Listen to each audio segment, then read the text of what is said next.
What is up, guys? What is up? I had a feeling my mic was gonna be muted. It's like one of those feelings where I gotta change cameras and I'm like, I'm gonna mute it. It even says it's muted right now. This Stream Deck is kind of jank when it comes to the mic. It literally says it's still muted. You guys hear me, right? Yeah, you hear me. What's up, chat? What's going on? Did I just get a follow? Rusty Fowl. I think that just happened just now. Rusty Fowl, thanks so much for the follow on Twitch. What's up, chat? Happy New Year's. It's 2026. I think for everybody, yeah. Okay. I'm making sure there's like a part of the earth that's still behind, but I think we're all good. Because I'm one of the last people, so it makes sense. Unless they, I don't know. I was thinking of a joke there, but it was failing miserably. But what's up, chat? We got Dragon. What's going on? Hello. We got E something play. Is that it? E something play. What's going on? Nagisa, what's up? Dragon Gamer, how's it going? I hope everyone is good, doing good. How are you? Again, Rusty Fowl. Again, thanks for the follow. Ronnie Jean, what's going on? I got to finish a cake, so I will miss some. Get to the cake. The cake is more important than Andrew, especially if it's cheesecake. If it's cheesecake, especially, it's important. Happy New Year's, Purudupu, man. You guys, your names, you're driving me crazy. Purudupu, I think that's how you say it. Fantastic. How's it going?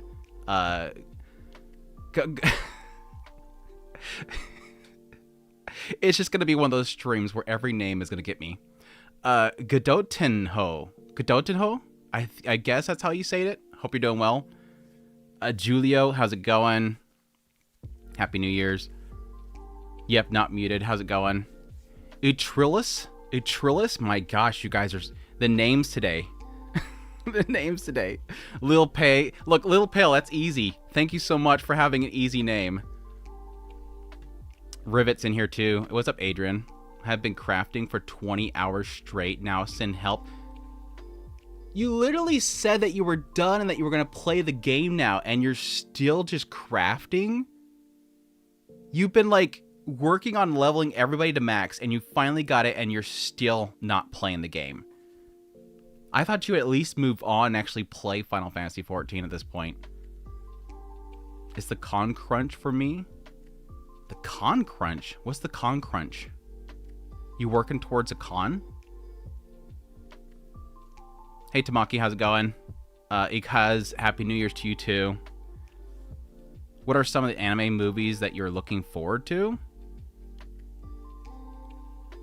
I don't think I really have any. Unless I'm forgetting something. I am looking forward to the Satoshi Kon 4K remakes. Or remasters. I'm going to probably pick up all of those. Whenever they actually release them. I might actually wait until they do the actual still books. And then just buy them then. I hate they release them and then they do the still books later on. It drives me crazy. But no, I still need to see the Kobayashi Dragon Maid movie. I still want to watch that. So that's still on my list right now. And I still want to watch the Virgin Punk stuff. But I didn't get them anywhere near me. I made the name when I was 8. Don't they let you change it now? No, that's the thing. It's like at some point, like everybody suddenly got their username as their names on here now. Like for the longest time, everybody had like names, and then at some point, everybody got changed to like bare username names. And I'm guessing you can't change it back.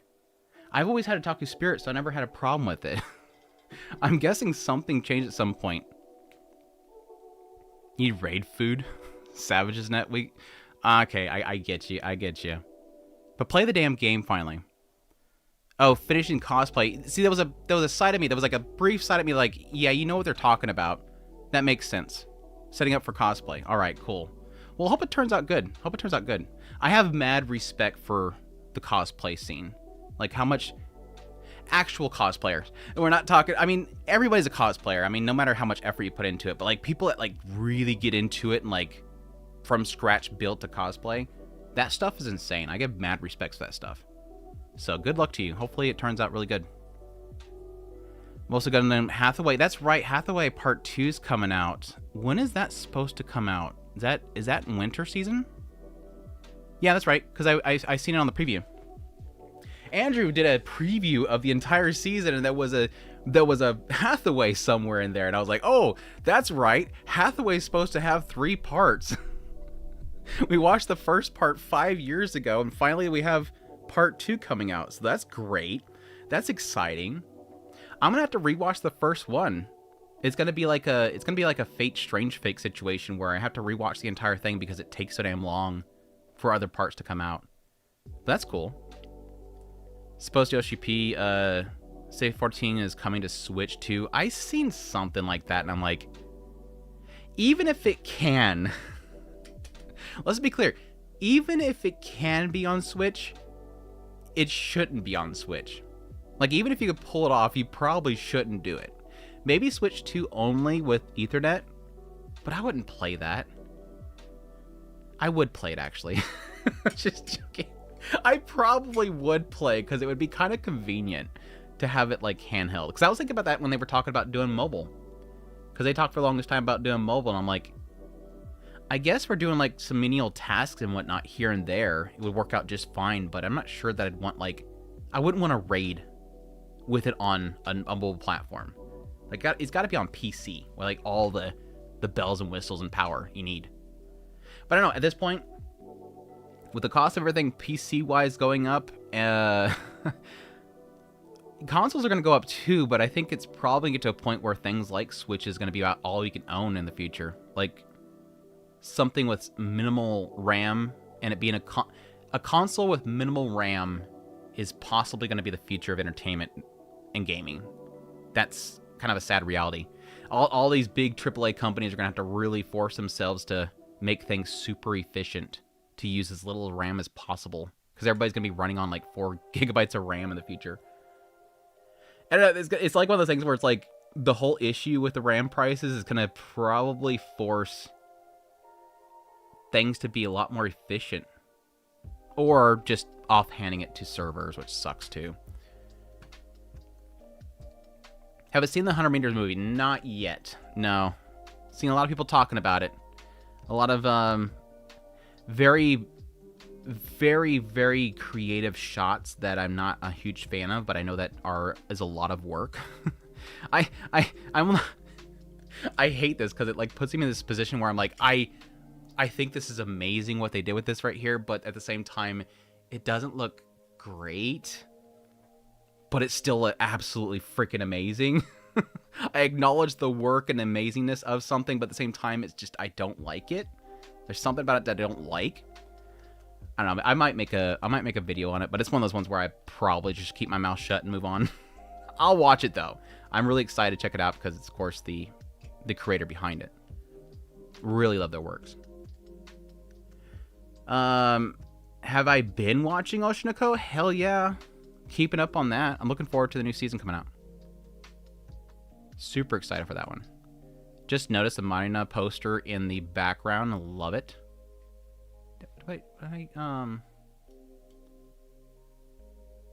Oh, right there. Okay.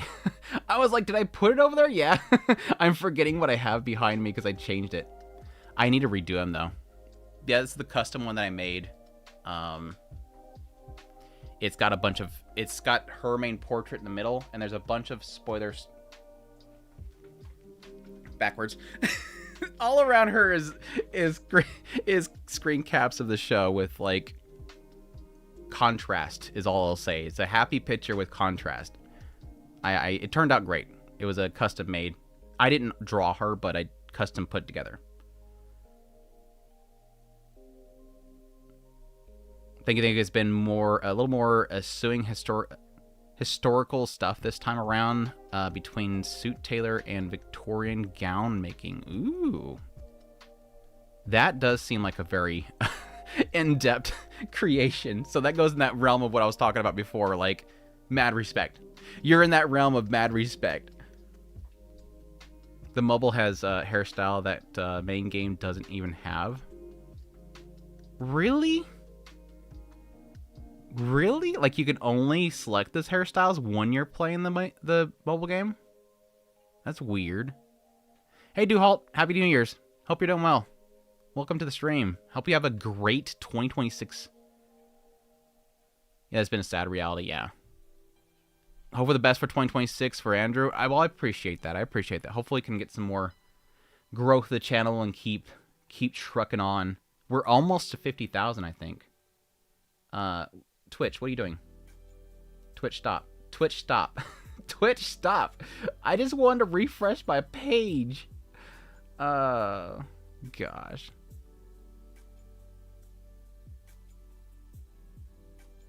Okay, there he goes. Got it. Thank you. What's up, Ekaz? Did I miss you over there? I think you're in my main chat. I think I said hi to you.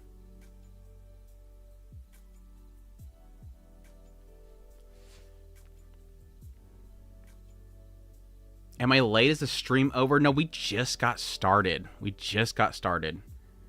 What doesn't use RAM?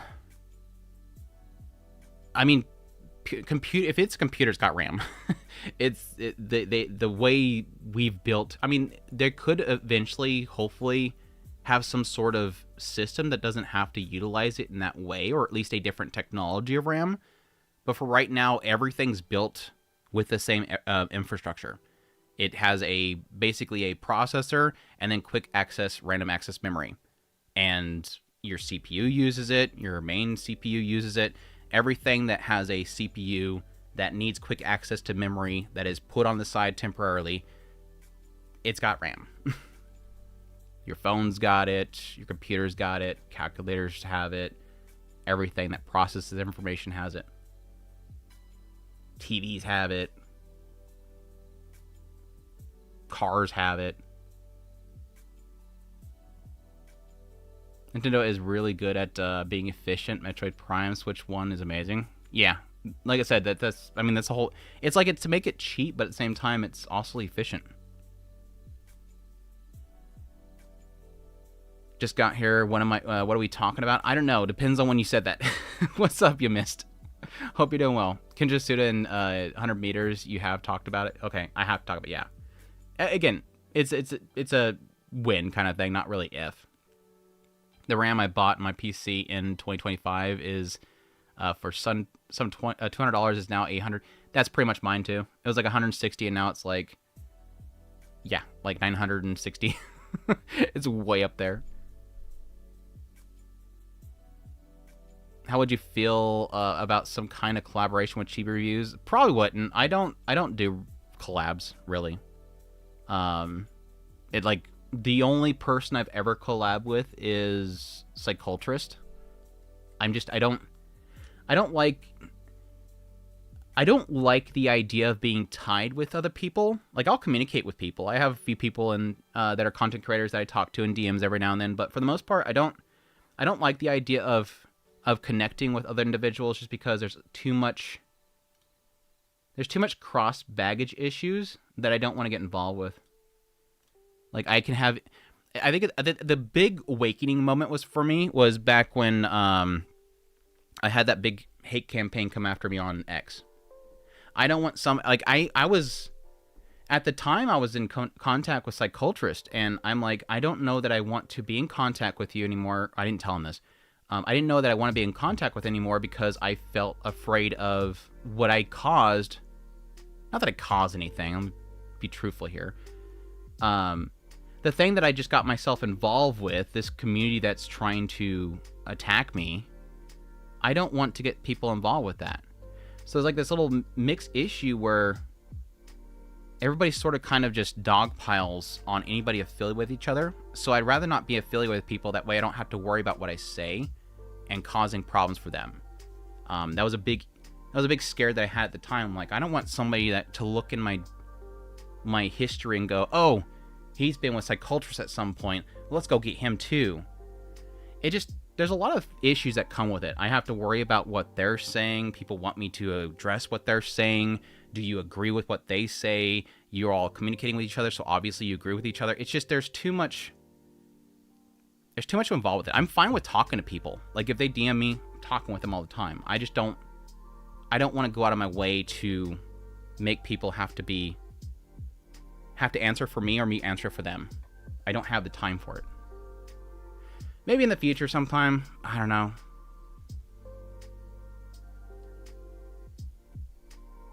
Hopefully that's answered your question.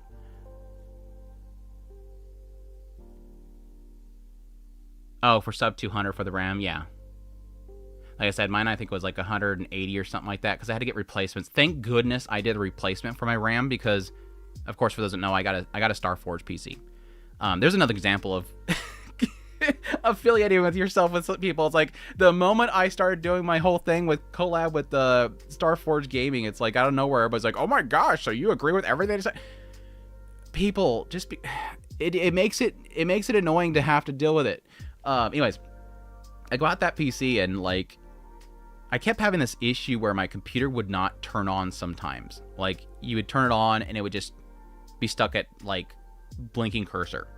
I immediately was assuming it was probably a RAM because I used to be in IT and that's a very common issue with RAM. But I had to go through this whole process of like troubleshooting with them, and eventually they did a whole RAM replacement. I had to prepay for it. Sucks, by the way, which that was kind of one of the complaints that I had with that company. I had to put the money in like hold with them in case I stole the other RAM or something like that. Got the new RAM, sent them back the old RAM, fixed it. And I'm like, thank you. Because I did that like a few months before my warranty went out. I'm like, well, I'm glad I did that just before this because I'd be paying for $900 of RAM right now. I spent the New Year's playing Game Boy Castlevania games. Dude, sick. Sick. What is my favorite? I think I probably put the most time into Castlevania on Game Boy. I'm not sure which one it was specifically. I played a ton of the Game Boy one, but I think Symphony of the Night's obviously like... I don't know. Castlevania, the last one, 3 on NES, I think that was probably my favorite. Most people say it's Symphony of the Night, but I think it was probably the last NES one that I liked the most. 50 game means so-called video we don't speak about. Shut up, doll. Shut up, Duhalt. Shut up, Duhalt. You better shut up. Shut up. Shut up. I do want to do that eventually. I keep thinking about it here recently because I was waiting for my new desk, and I don't think that's going to happen anytime soon. Because I think the guy's trying to price me out of not... The carpenter I went to that I'm trying to support... You know how they always talk about support locally? The carpenter that literally handcrafts desks and stuff. I went to a carpenter because I wanted to support a local company. I'm like, I'm going to pay a bunch of money. I'm going to get a real, properly made desk. Custom made and everything. I feel like he's pricing me out just to make me go away. And that bugs the hell out of me. I think it's because he's too busy. He's super busy. Got a lot on his plate, but it's like, still, just tell me you're busy. I'll move on. This is a great time to sit back, get back in the game. Backlog of older games. Exactly. Yeah, if you can get like a really... Well, that's what I was telling people last stream. I think I'm agreeing with a lot of people. Right now is the best time if you wanted to get into PC gaming. Get a DDR4 build. Really cheap DDR4 build. And you have tons of games on Steam that you can play. I mean, that's like they keep saying, like, what was the stupid stat they put out there, which is probably bull crap. 70% of the hardware on the Steam platform right now is less power than the Steam box that's coming out, which the Steam box is not very powerful. It's like I think it's supposed to be weaker than a PS5. Like it's a PS4 or something like that. I don't remember exactly what they said. But like, you can build a DDR4 build really cheap and probably play most of the games on the platform. We know the new Mushoku Tensei anime is coming back in like a month. No. Mushoku Tensei is probably going to be spring or summer. Probably summer. Summer or fall. I would probably say summer or fall. I'll guess fall. That's my prediction. I'm predicting fall. I know there's supposed to be some news coming up here soon. Like within the next week. I'll say fall, though. Otaku Spirit, insert streamer name here. Situation is crazy, right? It's just the game. It's unfortunately the game, and I don't want to be involved with it, and I don't want to get other people involved with it. It's just the game that people play these days, and it's I'm hoping eventually people stop doing it. It's the game of getting clicks and engagement, farming stuff. Once they go after one person, they'll go after the next person in order to keep it going. They have to find everybody affiliated with a person to get their say on something, all to farm more and more and more until it's dead. I think I know YouTuber who does not have those dogpilers. It's just you guys are sharing with each other. Probably. You get some of theirs, they get some of yours. No, I appreciate it, and again, I do respect a lot of what Chibi Reviews does, and a lot of my viewers are people from them, so we have a lot of crossover. I don't like everything he does. He probably doesn't like anything that I do. We have a lot of crossover. No, he actually featured me once in one of his videos. I was told that one of my tweets, it was the banana fish. He shouted out one of my tweets at some point about the banana fish thing. He's like, who's this Otaku Spirit guy? He said something about banana fish. Here's his tweet. Go follow him. He clips dubs, apparently. Here's this guy, Otaku Spirit. I think he does anime stuff. Here's his dub clip. I'm still rocking my 64-bit DDR4. I'm so glad it had done back then just to watch the Vivo while gaming.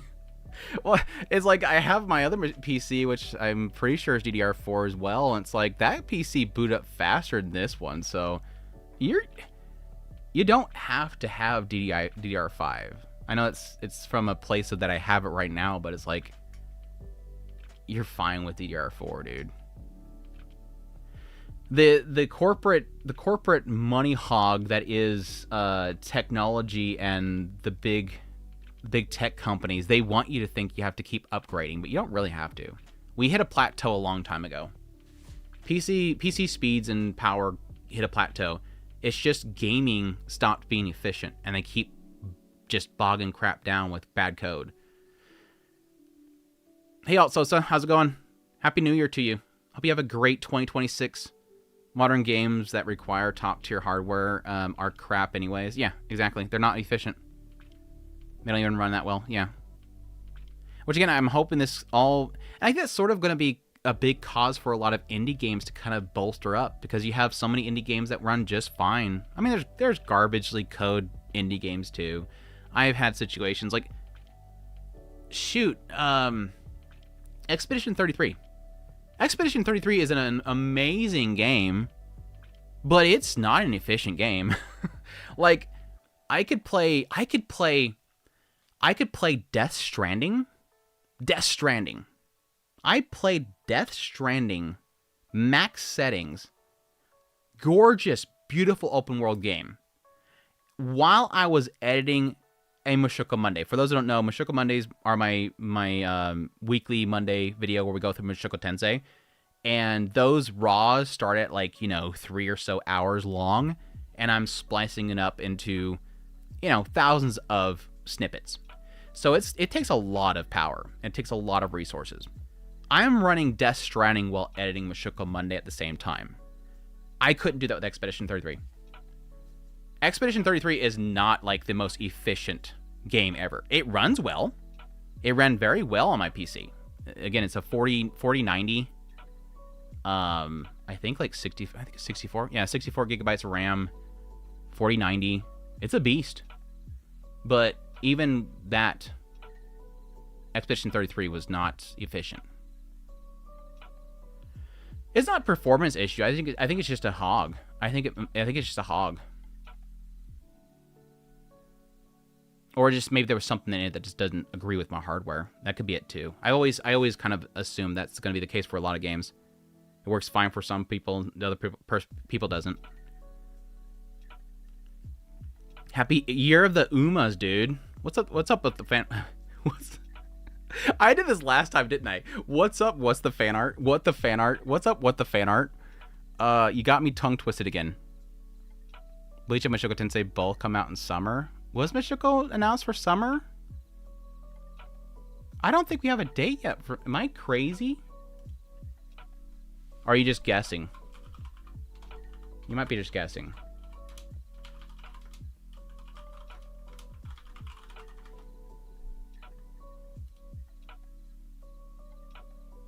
Yeah, it's not dead yet. Okay.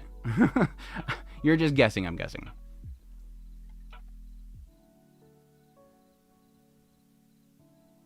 Sorry, I just passionately hate them. Yeah, I don't agree with a lot of what they do, but I have a hard time hating people. I have a really hard time hating people. Hate's a strong word. Nothing about him fills me, but it is what it is. His titles are a bit much, but it's a bit hard to get into his talks in the videos. Need to upgrade my PC. I'm still on Windows 10. As soon as I can afford it, I need to do it. A little behind. Like I said, you might as well stick with either stick with DDR4 now or wait, which it's gonna be a long wait. Though not like any time to hear it out anymore. Marvin. Marvin, you bastard. Such a stupid clip, dude. Such a stupid clip. Happy New Year's, Hikikyoma. How's it? I hope you have a great 2026. Hope that everybody. I think it's been kind of a rough. It's been a rough last few months, and so I'm hoping that things kind of start shaping up for the 2026. I'm always the type to always be prepared for the worst, but at the same time, hope that something good comes out of things. So I have hope. Thanks for the answer. Really hope. Honestly, Mushoku Tensei comes out around spring. I don't think it's gonna be spring. It would have been. I mean, we may get an announcement here, like again, it's supposed to be like I think sometime this week, the 10th, I think. If we get an announcement there, you can expect it spring, but I don't think it's gonna. This will be the last time they have a chance to say spring. I would just say that because we're like literally getting the winter. I wonder if GTA 6 sales will be affected by the RAM shortages. It really depends on what the main specs is that you have on how to optimize it. I don't think it'll affect it because I think most people are going to probably buy that on consoles, and the consoles are already sold. And it's gonna suck if the cost of the consoles shoot up too much between now and then, though. It's been 33 runs on Windows 10 machine. Yeah, I mean, Windows 10 is not that old. Like you say, like Windows 10, my Windows 10 machine, like that's old. That's not really old. That's mean how it eats up RAM, maybe CPU resources. Plus, I was running on Macs and everything, so like I said, running a video editing software at the same time. Only anime hype right now is Rui Dragon as of late. Dude, when I was making my video talking about Rui Dragon, do you guys have any idea how much I suffered? Making my video talking about Rui Dragon getting an adaptation by KyoAni while I'm like super excited while I'm recording it was like the most difficult thing that I've ever done in a long time. And some people know why. I so badly, every time I read Rui Dragon, or I'm going to say Rui Dragon, I want to say Rui Rocks. It's, like I've been talking about, and literally like within like what, a week ago before I made that video, I was talking about Rui Rocks in my anime of the year. So I just so badly want to say Rui Rocks. And I'm like, after I get done, I'm going to edit and I'm like, I'm going to be so mad if I go to edit and at some point in that video, I said Rui Rocks. Because it means I'm going to have to re-record something, a segment of it. And I'm dreading the entire time. I'm going to every second of that video. And I'm double checking. Like, even when I go to post it, like when I'm checking it on YouTube's side to make sure there's no audio glitches when it uploads and re-encodes on YouTube's side, because that happens sometimes. They'll encode it and something breaks. I'll check it on YouTube's side. I'm still listening to every time. Did I say Rui Dragon? It's so crazy, dude. It's just crazy. It earworms in you, and you have to say it. It's nuts. But yeah, I'm jazzed for it. Like, I could not have picked a better studio to do that. Super hyped for it.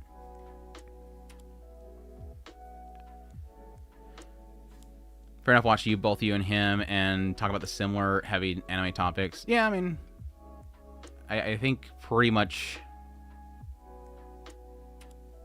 we have a lot of similar people that we're following too. Because like for the longest time, I was following Yamada and Taro and Zenko.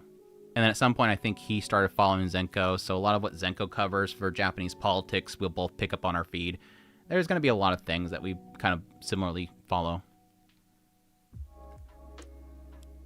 I'm not going to cover everything he covers. I know I get a lot of people like, look, he could cover this. You're going to cover this too? And I'm like, no, if he covered it, that's fine. Get it from him. I'm not going to really cover that.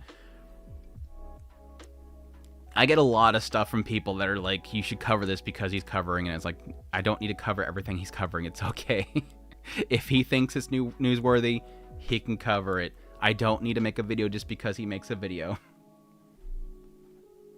I'm going to cover it if I think that it's significant enough or that I have something to say about it.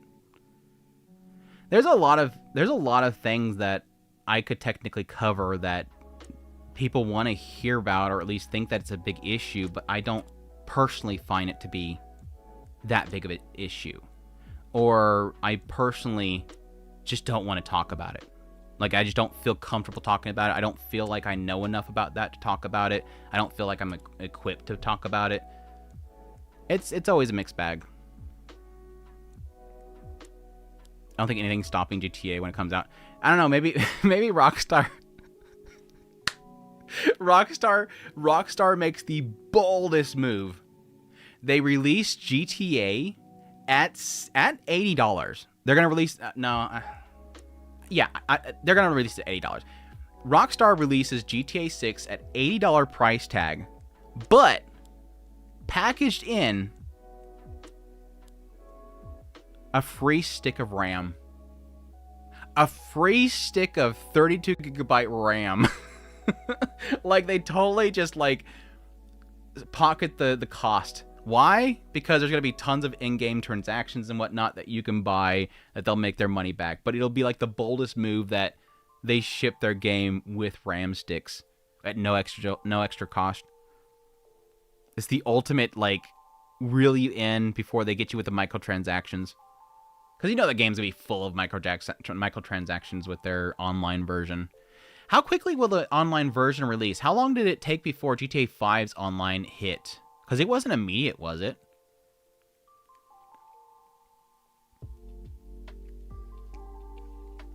New crossover anime, Miss Kobayashi's Dragon made, and Miss Kobayashi's Dragon rocks. You got some weird, like, name spaghetti there. Any ideas on when Ruri Dragon may come out? That was super early. I felt like that was super early.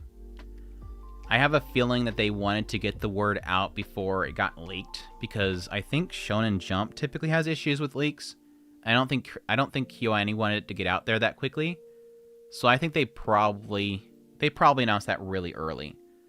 I would expect, I mean, they already have 2026 planned out. They have the electrical catalog that's supposed to come out in 2026. The way that they laid out the trailer, it said 2025, 2026, and then 20 Shonen Jump. So that pretty much implies that it's probably be at least 2027. So I would expect probably like summer 2027. It's super early. They're gonna cook it. They're gonna take their time because KyoAni is very, very passionate about the works that they work on. Just poorly spice up Ruri Dragon over Ruri Rocks and Laugh Track. Yeah, just like, it's like, oh yeah, and here, I'm so excited to check out Ruri Dragon. Because Ruri Dragon is a really great manga. It's about this girl, Ruri, who is actually a dragon. And that's stuff right there too. Oh gosh. Did you read any manga by Naoki Urasawa, the Pluto author? I don't think so. Wasn't there something? I don't think so. I seem to think that there was something there, or at least there was something else that they were tied to that I may have checked out. But I'm gonna probably guess no.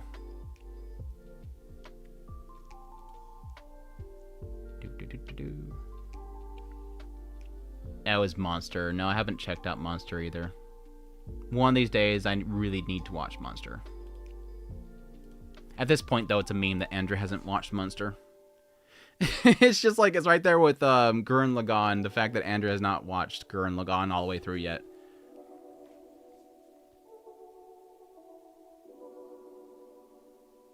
Half-Life 3 will stop GTA in its tracks. It's never happening, dude. Stop. Stop.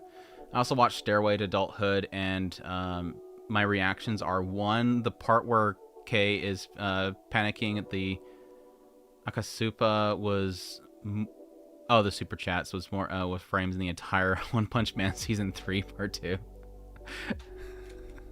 Oh, 2, the entirety of the second half is probably made by MapleStar. I don't know. But yeah, Kay panicking was great. Again, Kaguya doing her little hoo-hee under the sheets was so freaking cute, dude. The like close-up shot of her eye, I'm like, God damn, you guys are trying way too hard to get us to fall in love with her even more than we already fall in love with her. But no, I think how they handled the scene in the second part was really good. Like, it was uncomfortable. It was like, it was awkward, but at the same time sexy, I guess the best way to put it. Like, I really liked it, the way they handled that whole thing. Didn't show too much, which was great. Just enough to get a hint about what happened. It was good. Again, besides the fact that I found out later on that it's, like, skipping everything. That's the only bummer part. Because, yes, I did actually, after I made my video, I went back and I checked the segments that were just right after the movie, which should have been adapted next, and it showed what was happening at the end of the movie. At the very end of the movie, like you see like a bunch of shots of where people are at, and it alludes to certain things. And I read the next part in the manga that shows that whole one of those segments. And yeah, I get some of the frustration because it got heavy. Like, pretty much right where the movie's ending, it gets really heavy with some stuff that I kind of wish that they did. But again, I kind of wonder if they just don't want to. I kind of wonder if they just don't want to cover anything heavy. Just finish it out as a happy, funny movie and then just be done with it.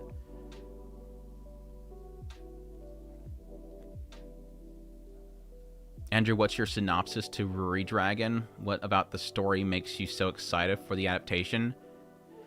I mean, truth be told, and I kind of alluded to it in my video, I don't think Ruri Dragon is like a really, so far, what I've read of it, like 6 or 7 chapters, it's not like super heavy, but it's just got enough kind of charm there that it's a very likable story. The main character is super freaking cute, and I think it does sort of do that really interesting thing where it's basically talking about, you know, changes in your body and coming of age and adapting with certain changes in yourself and those around you, their responses to it. And I think with the subtlety and the charm that it has, I think KyoAni are perfect candidates for bringing that charm forward. As to if it gets into crazier stuff later on, we'll see, but I think it's just going to be a really sweet little story.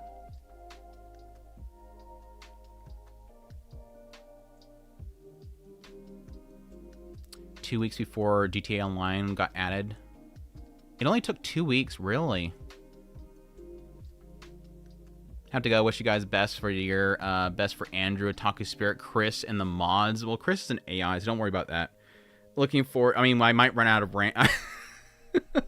I might run out of RAM, and I can't have Chris around anymore, but that's about our only problem that we're going to run into. But yeah, take care, Duhalt. Thanks for dropping by. And yes, have a great 2026. I wish you the best of luck. If they had included a stick of RAM, that would have justified the $100 price tag for GTA 6. With how much budget they put in that crap, I think they can pretty much justify any price tag for it. Gurren Lagann, Muster, 100... Because no matter what they price it, people are going to pay it. They could price it $150, people will buy it. It's GTA. And it's probably going to be worth the money, honestly, with how much crap they usually put in these GTA games. Unless they, for the first time in a long time, decide to make it a really shallow game. Have you heard on Otaku Spirit, Otaku about the Dangers of My Heart movie coming out this year? Yeah. Super. I mean, it's literally this next season. I'm very hyped for it as well. I hope it gets getting a US release down here as well. Dude, ASAP. I watched the trailer and it's got like this sister and she's got her own like rock band thing going on. I'm like, please, give it to me. I love this sister so much. I don't know if it's going to follow the sister or if she's going to be doing her own thing at the same time. The cult classic list, always fall the bottom.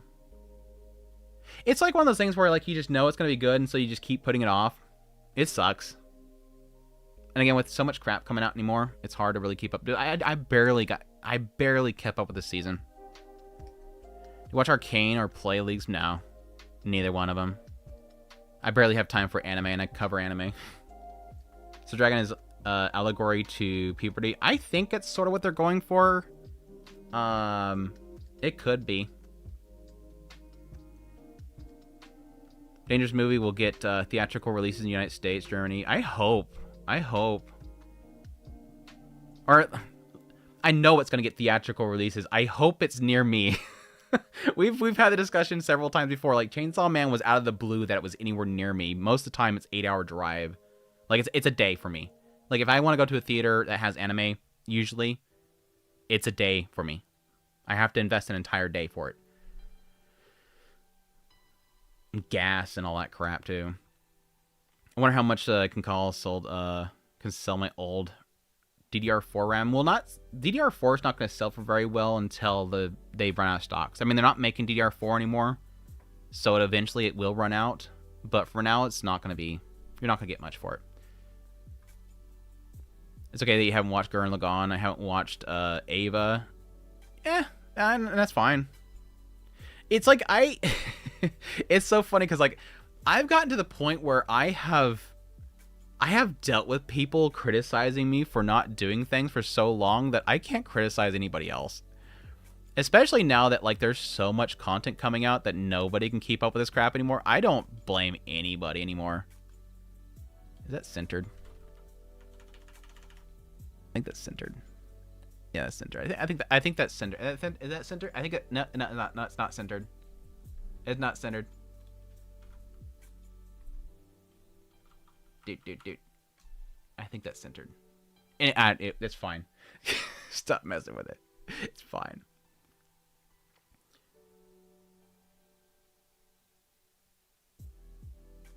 Dude, I'm getting a kick out of all the... Dude, I think it's... I'm kind of curious if we're gonna reach a breaking point. I think it's kind of too big to fail at this point, but I am kind of curious if we'll reach a breaking point where people just get fed up with AI. Like I said before, I prepare for the worst, but I hope for the best. I hope for people just to come together and just like collectively say, nah, screw this, I'm done.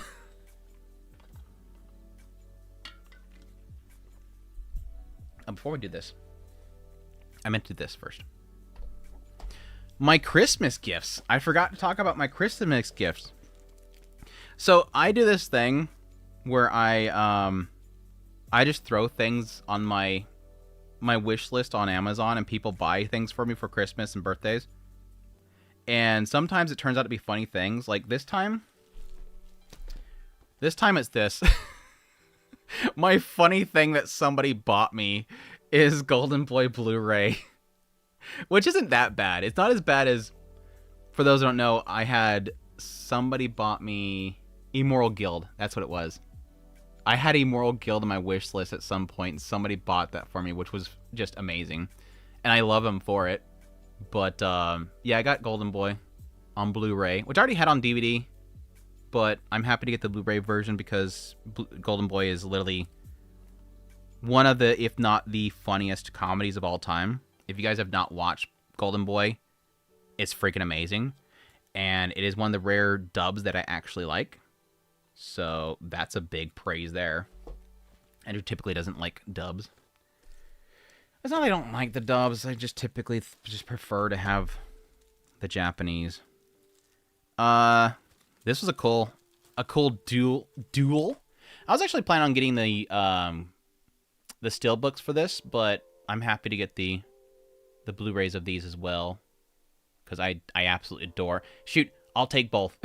I'll take both. I'll take both the regular Blu-ray and the Steelbook of both of these because I absolutely love Danger of My Heart. So, speaking of Danger of My Heart earlier, I got both seasons in my collection now.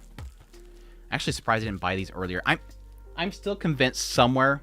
I'm still convinced that somewhere up on my shelf up here, it would probably be around here. I have Dangers up there. You want my DVDs? No, get with my DVDs. I only have like one shelf of DVDs right now. They're all over there. Well, granted, like most of these up here are Blu-ray DVDs, so they just combine the both.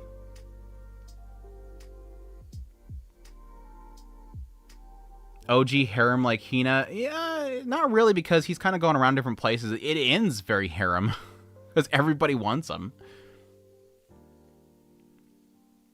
Someone bought me Immoral Guild 2 as a gag gift. I watched it. It isn't as bad as I thought it would be. Dude, Immoral Guild's like one of the best ecchi shows of all time now for me. Like, if eventually when I make it... I mean, I did a tier list here recently. If I ever made like a top list, it's going to be at the top. Like, up there. Akira? Just in time for Sunrise to finally decide to remake this series. I got the 4K Ultra HD one, which is about the only use that I ever get out of my Xbox is playing 4K Blu-rays. That's cool though. Finally got season 3 of Us Bookworm. I had the first 2 seasons on Blu-ray. Never had the third one yet, so finally getting this in my collection, which is great. Love my Bookworm. And then finally, where's What the Fan Art? Is What the Fan Art still there? Yeah, they should still be there, right? Where are you at, What the Fan Art? I hope the Dangers movie is good, dude. The I watched the PV and it's got me hyped. There's What the Fan Art. I didn't realize I had a gift thingy in here. This one's for you, What the Fan Art. Boop. Finally got my dress up, darling. Gee, look at Juju up here. Juju. Best girl up here. She's just all tiny up there. Look at her. She's all tiny up there. Best girl's all tiny up there. There you go. Give you? No, I don't gotta give it to you. Screw that. This is mine. This is mine. That's it, though. That's my Christmas gifts.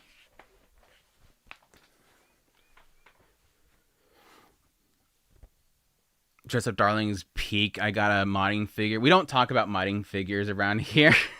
We don't talk about modding figures out here. I had the leopard bikini figure from my brother, and it was it had problems, and he returned it and never got me another one. So we don't talk about modding figures around here.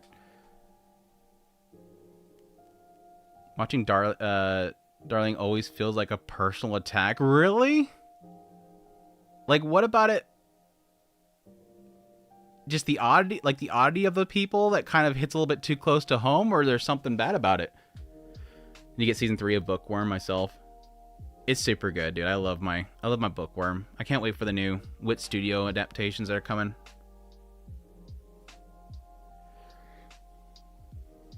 Mama Best Waifu?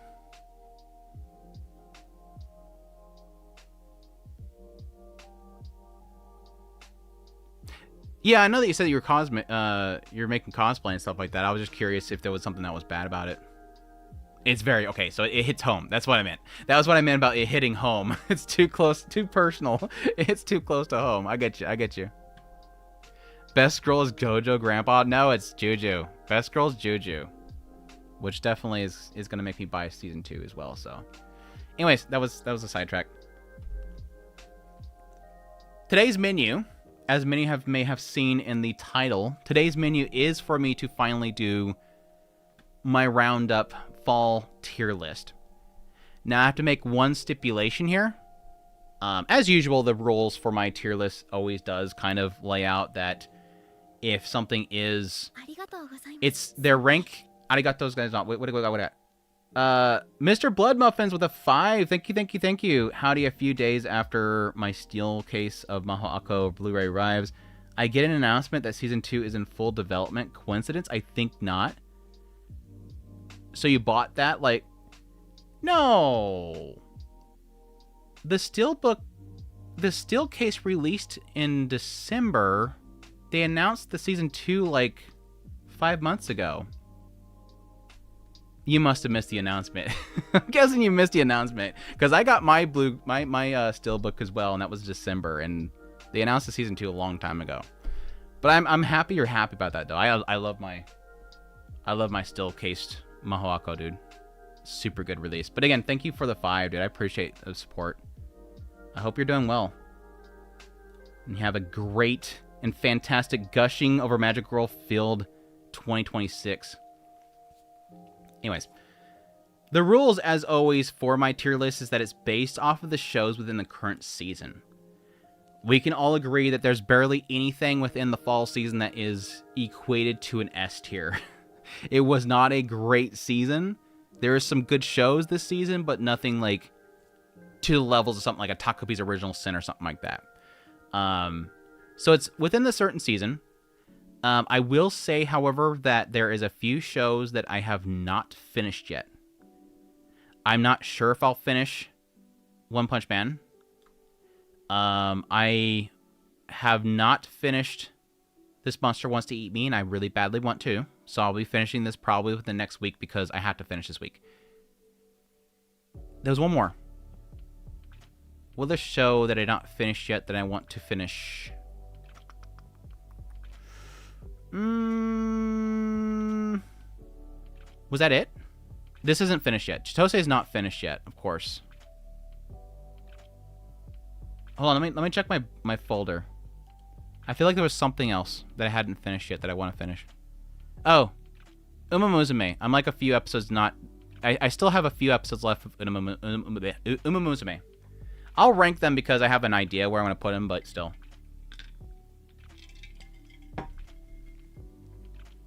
There was a separate announcement about Season 2 yesterday.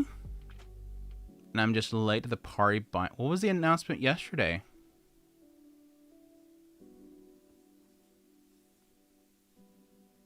What was the announcement yesterday? Yeah, I watched like 3 anime this season, and I'm planning on watching anything more.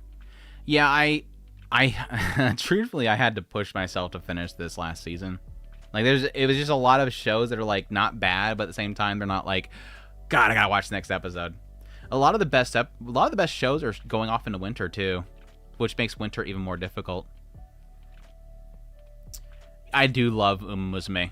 It's so out of like my normal channels of what I watch, or my normal streaming services and like groups that I watch, that like I have to go out of my way to find it. But I do really like Musume.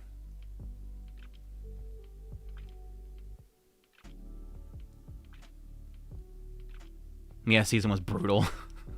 This has been a good anime season. It's just not battle shonen heavy. Chitose and the Ramone bottle is my favorite. Yeah, and Chitose got delayed to hell. That was like one that I was actually excited for, and then it gets just like massively delayed. And now I'm just gonna wait till spring and rewatch the whole thing. Like I was telling some people that I was thinking about watching the rest of what was currently available up to 10, but I'm just gonna wait. Like at this point, it's so broken up. I'm just gonna wait until spring and watch the whole thing. Cause I got to episode 6 or 7 and then decided to stop. And I'll go deep into it, but I feel like localizers are not as good as they used to be, so I'm not too hard. So I'm too hard on AI if it can remove the problematic localizers, and in time for hopefully it does them. Yeah, like I always say, it's always a difficult thing relying too heavily on the idea that AI will do better, because AI can do that stuff too. And actually AI itself in a lot of cases are trained off of that. What localizers do to localize things to the West, the AI is trained off of. It uses what they've done with it. oh, they've translated this to this, we'll do that too. I hope not. I hope they just, just stick to what it says and keep that, but I don't know. I'm not as trusting as other people are with AI. I just want them to stop localizing and just translate stuff. I never watched Shonen, and it's been a good season for me. I mean, there was only like one really big shonen. I mean, One Punch Man, nobody's watching that because they were upset, but like, there was just basically My Hero Academia. That was the big shonen one this season. I think it pretty much made everybody happy that wanted the shonens for the season. Just hope the person behind it usually cares. Yeah, that's the thing, is that they actually care. Whoever got the prompts or whatever that's working on it understands what it's trying to translate to. Doesn't try to change it too much. Yeah, that's the thing you missed, is it's too late. It's too late. Damn it.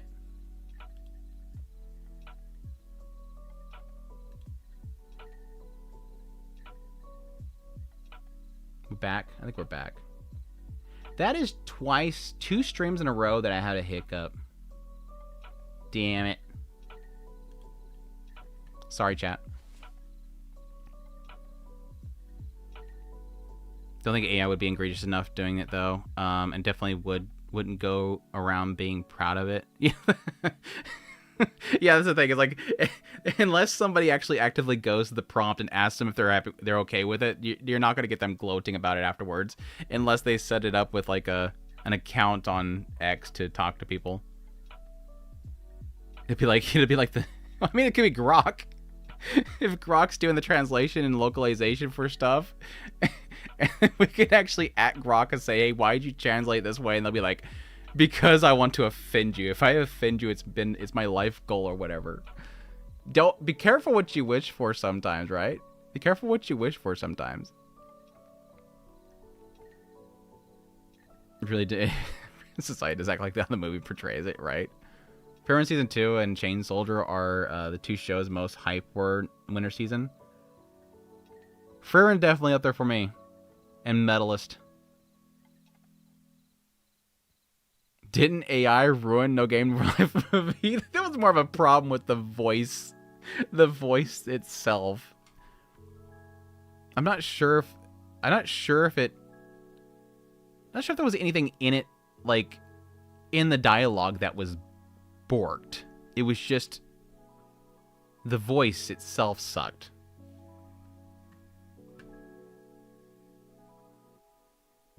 Anyways, let's get this started. For my first show that I've already dropped, and I don't think I'm ever gonna get back to it. I dropped My Friend's Little Sister. I got like 7 episodes into it, maybe 8. So I thought about just finishing it, but like, I just didn't like where it was going. For those that don't know, I do really like this author with what they did with Days of My Stepsister, and I was hoping something similar like that would happen with My Friend's Little Sister, where they would take the trope of early on, and it kind of washes it away very quickly. Early on, it felt like they were trying to do a play off of the tsundere archetype, because everybody's like super mean to him, and he's like, the idea of somebody being super mean to you but actually likes you is just false. It's fictitious. That's literally how Days of My Stepsister starts. Days of My Stepsister starts up with whenever you have a sister and you have a relationship with them. That never happens in the real world, though. Like, you don't fall in love with your stepsister or whatever. And then it literally gets into it. So I thought that they were doing the same thing here. He's pointing out tsunderes, and he's going to do tsunderes. Didn't really do anything with it. Like, as much as I got into it, they just kind of brushed it off the side. I just wasn't really feeling many of the characters. Wasn't liking what they were doing, so I don't think I'll finish it. It's not a horrible show. I think she's an absolute brat, and I get a kick out of every scene that she's in, but it felt like all the other characters were kind of boring. Just felt like a lot of the other characters were very boring. It's like a C or D. C or D. I find To Your Eternity was the best anime of the season. Yeah, it's continuing on the next season. So even if I do a top list, I'm not even sure if I'm gonna do a top list this year, honestly, or for fall. I just really don't feel. I feel like I'm gonna force myself to make a top 10 list if I do a top 10 list for fall. That's how bad this season's been, is that I don't have anything to really put in a top 10 list. Like, for those who don't know, I don't put continuing shows in my top 10 list for a season. So, we'll get it eventually, but it's like... Gachiakuta, Wild Last Boss, Ranma,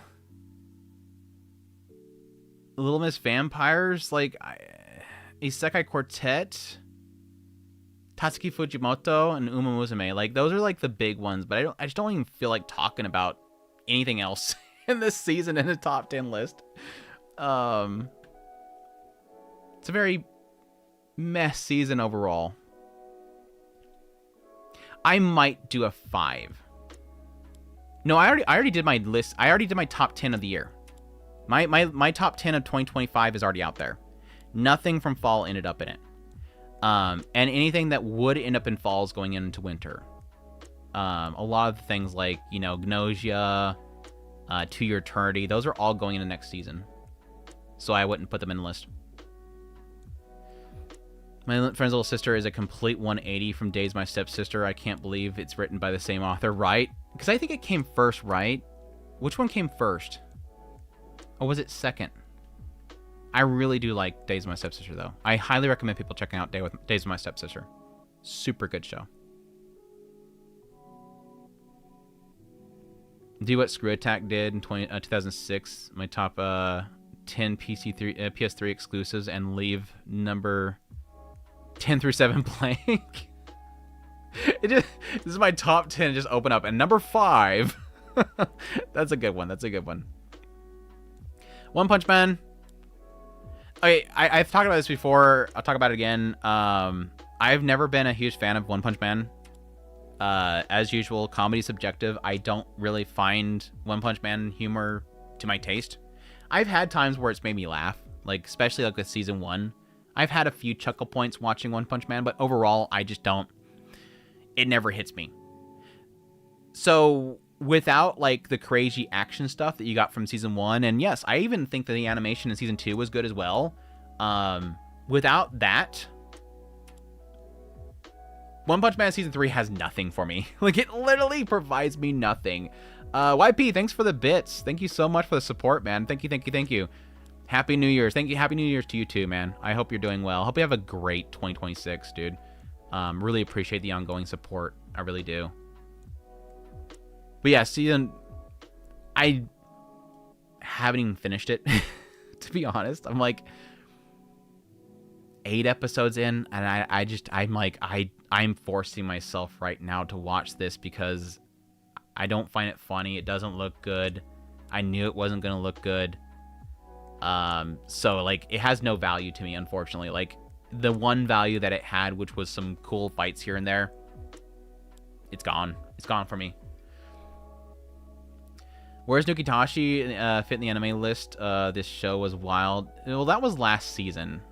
The OVAs came out, but they're literally just H clips, so I'm not gonna put them in a tier list. The only thing that we got in fall for Nukitashi was the OVAs, and the OVAs were legit just porn clips. So they're not in the list. But Nukitashi was up there. It's not in my top 10 of the year, though, if that's what you're asking. I think I put it in my honorable mentions. My honorable mentions was huge, though. Like, summer and winter were insane. So my top 10 list, I had a ton of honorable mentions. But yeah, I think Nukitashi was a great show this year just because of how, like, unapologetically, like, raunchy it was. I had a massive amount of fun out of that show. I don't think it's, like, the most mind-blowing thing. It's just, it really pulled off its clever mechanic, which is an island where you have to F. Like, it's just absolutely bonkers idea of throwing all morality out the window and not giving an F about it. And then every now and then actually giving an F, which is kind of funny at the same time. And yes, banging a girl so hard she flies into an oncoming truck, which is probably the best scene of the entire year.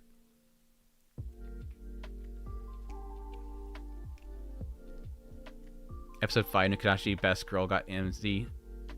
I'm guessing the isekai. I don't know if that was episode 5, but that was episode 6. Yeah, I heard that was very different than the game in a lot of ways. I may check out the game at some point. I have too many games and visual novels to check out, though, so that's a promise I'm not going to keep. To Your Eternity, I'm really actually liking To Your Eternity Season 3. I do feel like it's spinning its wheels a bit.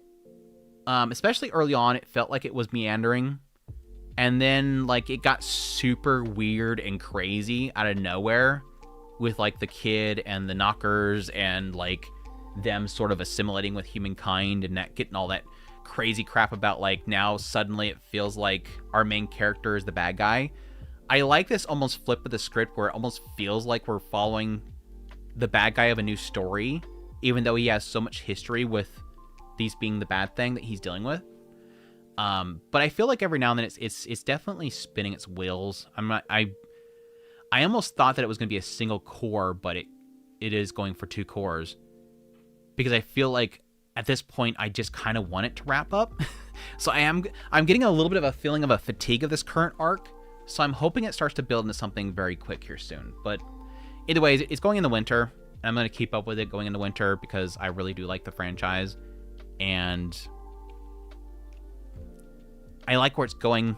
It just needs to do something here soon.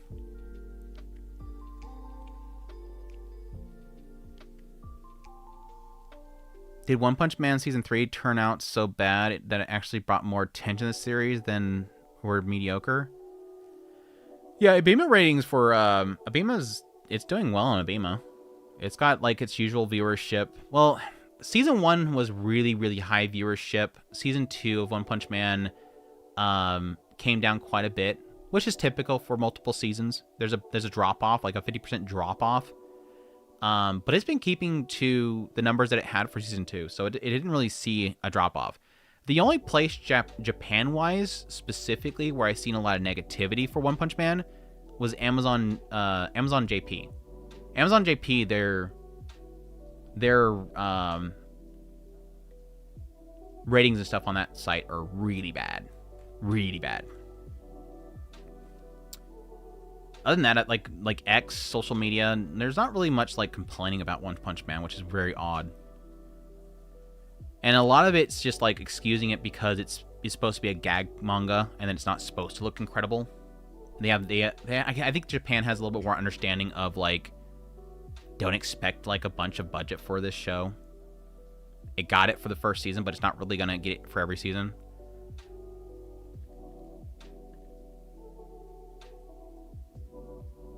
Yeah, the show had 20 million viewers per week on Amazon Prime. The people hating on it was like advertisement. It's like it just fueling it. They're getting exactly what they want. They're getting their money's worth. Hero Without a Class. D.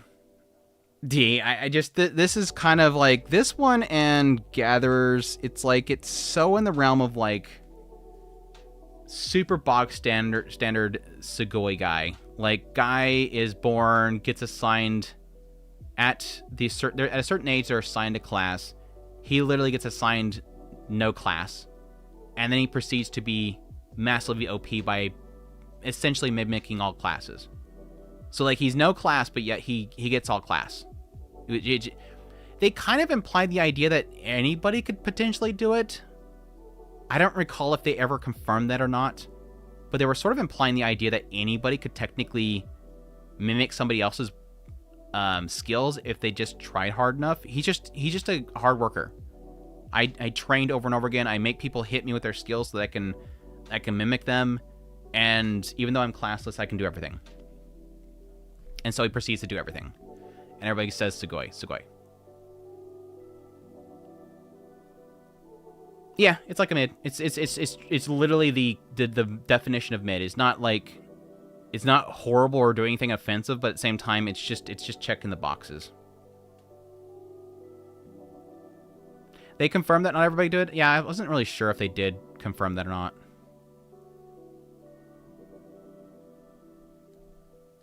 I did get a kick out of the ending, though. I did get a little bit of a kick out of the ending. I kind of assumed that was going to be the case. That was what was going to happen, is that the sister was going to have like some crazy... Because they never talked about it. Like, they literally never talked about what the sister can do at the very beginning, even though she said that she was going to take care of him. And then I know where she pops up at the end, and suddenly we find out what she can actually do. And I got a kick out of it. Hero Without a Clue. What am I planning on to watch in winter 2026? Pretty much everything. Cover on the channel for sure. I'll probably still keep doing Gnosia. Ocean of Ko I'll be covering on a weekly basis as well. I'm not sure if I'll keep doing Tojima. I feel like there's something else that I'm forgetting. I'm not sure if I'll do Medalist. I am really excited for Medalist, but I'm not sure if I'll be doing Medalist. I haven't got a chance to rewatch Jujutsu Kaisen, but depending on how the first episode hits me, I might start covering that.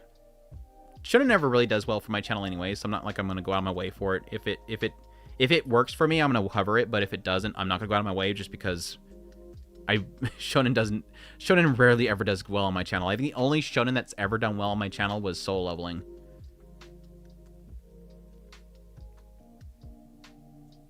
And of course, both his parents are super classes of super sword fighting and mage. Yeah, the god tier swordsman and the super sage guy, incredible magician.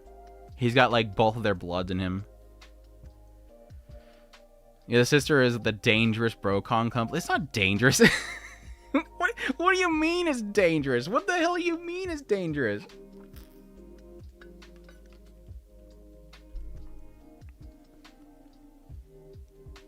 I mean, it's like a guy that has instant death ability, which turns mid so fast.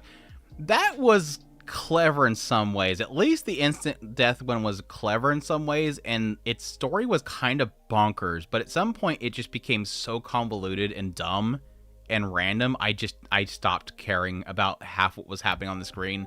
Like, we're talking about like people from multiple dimensions and worlds coming in one place. You got mecha suddenly popping up out of nowhere. Sci-fi is going crazy. It was bonkers. And at some point, I'm like, I don't care anymore what's on my screen. He's just going to say they're all dead anyways. He's just going to kill them at some point. Yeah, I classify Hero Without a Class as being the Sugoi Sugoi show. It's just a bunch of people saying Sugoi Sugoi. He does thing, Sugoi. He does thing, Sugoi. Which again is similar to... where is it at? This one. Gatherer's Adventure in Isekai is legit like another case of Sugoi Sugoi. Guy gets isekai'd into another world. He's given this gather class, and legit the guy has the ability to make everything happen. Like his it felt like at some point his ability is to resolve issue. Like he casts resolve. There's an issue, cast resolve, and it fixes. Cast resolve. You have an issue, cast resolve. That's literally this entire show. He cleans people's skins off, helps an entire elf tribe discover they're inbreeding too much. They're not cursed, they're actually just inbreeding too much, and they just stop inbreeding so much. That's literally the only two funny parts of the entire series. The fact that he untanifies an entire tribe, actually just cleans them, and the fact that he reveals to a bunch of elves that they're just inbreeding too much. It was like 3 episodes of the elf tribe's cursed, and he says, "You're just stop effing your sister." Oh really? We're not actually cursed? Cry. Cry. Thank you for figuring out that we're not actually blood cursed. Yeah, inbreeding Fuda elves is really what it is. Inbreeding Fuda elves. Preview of on seasonal review podcasts? Preview? What's going on, Seismic? Hope you're doing well, man. Very soon, AI slop will be the same quality as handmade slop, and it'll be able to produce one band from heroes. Shut up, YP. You're gonna manifest it. Shut up, YP. Shut up. Super chat from Mr. Blood Muffins. Thank you so much for the 2. MC has magical book of spells called the Script. It's weird. It's weird. Somehow the inbreeding got that point canonically. You could almost hear the banjos when dealing with those elves. Yeah, this was mid too. I was hoping for more out of the Gatherers. Well, the only reason I honestly watched Gatherers, and I actually plan on watching the Court Magician one too, is because they were doing so well on JP, and I was like, I do acknowledge sometimes that Japan just really loves their escapism, and it could be really, really stupid. So don't always expect something good is going to come out of it. And this is one of those cases where it's like, yeah, this is 100% just pure escapism slop. Because, again, most of the show is resolve. Oh, Dragon Dude, we're having trouble. Resolve Dragon Dude's issue. Suddenly he becomes super OP Dragonkin, and now he's wrecking everything. Every time something happens, Dragonkin guy goes Super Saiyan and starts destroying stuff. Yeah, it's a fun after work. You're tired, don't want to think too much. Turn on, he does the resolve spell every 2 seconds. No, you shut up. I'm fine with that kind of slop as long as MC is not bland. Yeah, honestly he was an okay protagonist. He was a pretty chill dude. But no, like if I want an OP main character type of thing, I like campfire cooking. It's not like the craziest good show ever, but I like my campfire cooking. Even if the cooking stuff never really works for me. It's a fun little relaxed show. Like this is my relaxed show whenever I want to just chill. Campfire cooking is still good. Not an amazing season. Like I really like season 1. This season I felt like it was a little bit too all over the place. Like I didn't really feel like there was much of a central plot point. Just kind of resolving issues, getting too much attention, moving on, that kind of thing. It was a good season though. It was a good season. More cute Sui. The slime's where it's at, and the slime got super OP this season. More super OP this season than it was before. We got it evolving into a bigger form.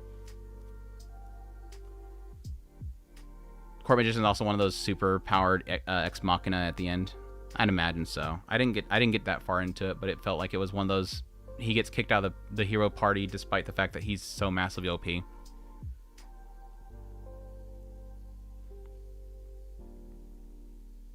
Another fantasy cheap knockoff of the Tibot, which felt empty premise. Yeah, there was some of the aspects of Tibot that I was hoping would be good, but again, not enough to really hold me. Plus side is Misadventure. I didn't really finish this one. I got 4 or 5 episodes into it, and I just wasn't. I got sick of it. I just got sick of it. Like. I felt it was interesting because it was different, but at the same time, I got so tired of the main character. Crystal, thank you so much for the super. I hope you're doing well. Thank you. I got sick of the whole, like, everybody's taking things seriously, and she's facing some sort of issue, or somebody's giving her a bad comment, but then she keeps turning it into, I'm beautiful. Oh, you're saying that I'm beautiful. Like, at first I found it charming, but after a while I started getting sick of her. At first I found her charming, and I liked how she sort of stuck up for herself, and at some point I just got sick of how, like, oblivious and narcissistic she was. Like, it's a mixture of, like, narcissistic and obliviousness that I just got absolutely sick of. I have some yen left over after renewing the Hulu subscription. I appreciate it. I appreciate the support. Every bit counts. I do appreciate it. Which, speaking of yen, I got probably my last Ami order. with how expensive this crap's getting with importing, I think I might have my last Ami order come through, which was like a combination of like the last 2-3 months of stuff piled up, which is 2 Roxy's, a Mahiro and a Mihari. So hopefully that stuff comes in like within the next like 2 months. Because I take like the cheapest option for Ami shipping right now because of how expensive it is. But can you guys hear that? Oh yeah, you can hear that. Oh, it stopped. It's like so close, you can easily hear it. The fireworks going off still. We get fireworks like a week before and week after New Year's and 4th of July. It's like people like stock up on it and they just like shoot them off all freaking week. Much to my dog's dislike.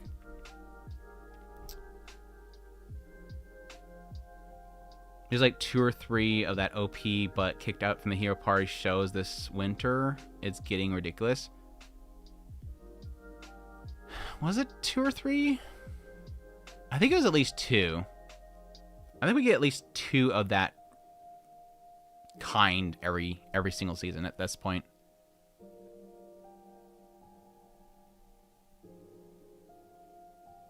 Court Mage at least made up for the novel and made a lot of good progress. I hope it gets a second season. Definitely not slop, at least at C. Yeah, it's one that I was kind of thinking about checking out just because it was so high in Japan. I'm not sure that I'll be able to get to it, though.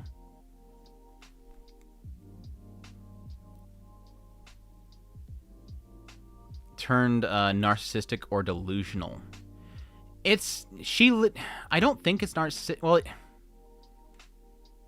she's definitely not taking a hint, and she assumes that she's beautiful. This is what I gathered from what I watched.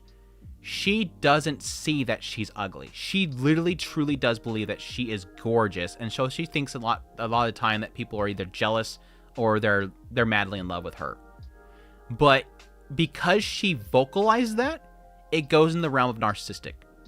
If she's talking like she's this, she's not delusional. She believes it. She is a narcissist.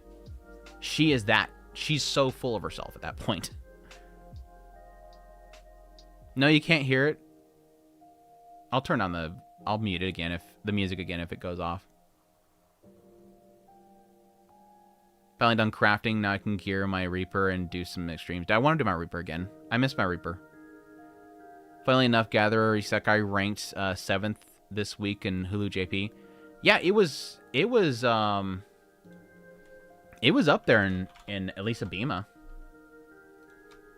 Japan ranking. Japan ranking. Oh no, this is not my list. I use my other list this time. Japan ranking data. My chart for fall.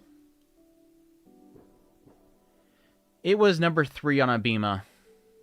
It is the third most viewed on Abema when I checked the rankings about 8 weeks into the season. It on Netflix. I don't think it was on Netflix.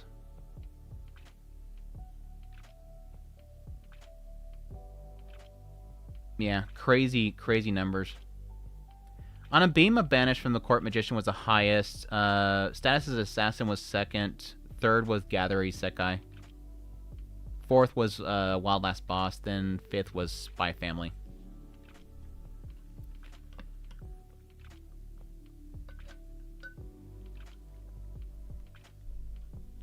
I found a lot of the time on Abema especially, it's like these what you would call like slop, Banished from the Hero Isekai stories are the highest.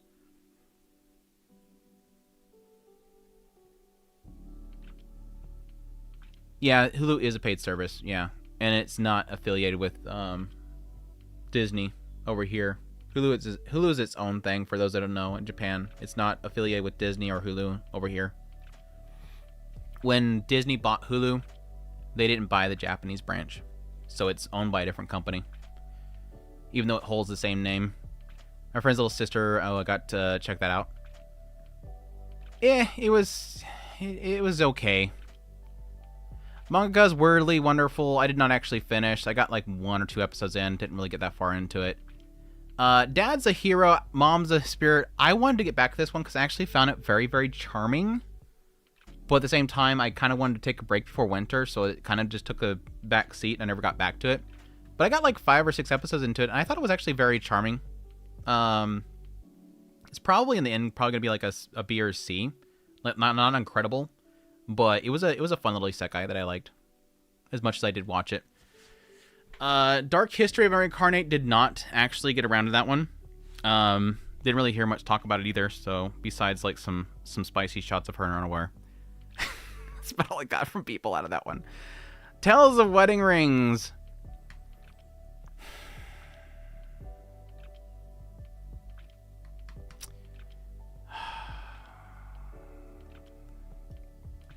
C.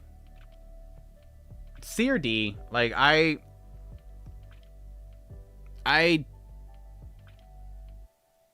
can't like I can't what the fan art. Name what fan art we're gonna show. Hey, what the fan art? Look, be distracted. Hey, what the fan art? Look at this. Look at this while we talk about what the fan art. So guys, about Tale of Wedding Rings. I don't know.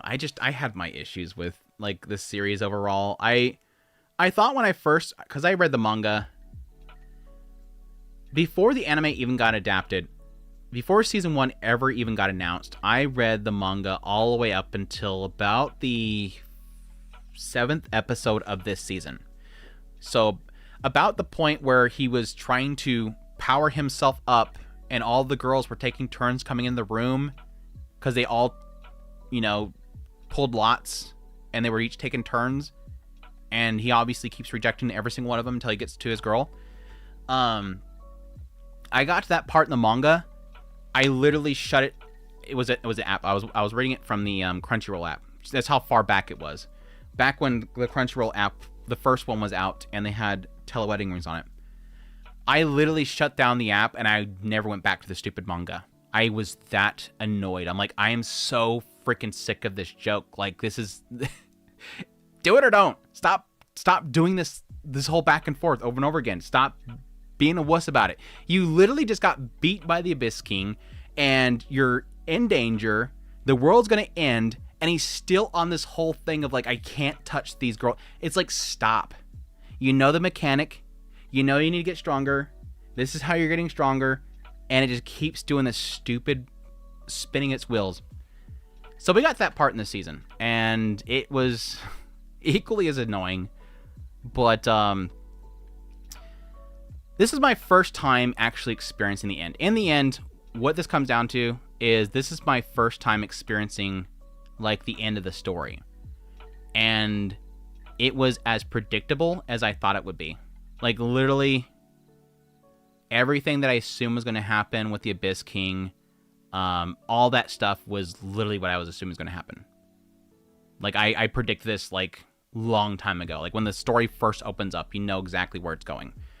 So like there's no story bits that actually surprise me.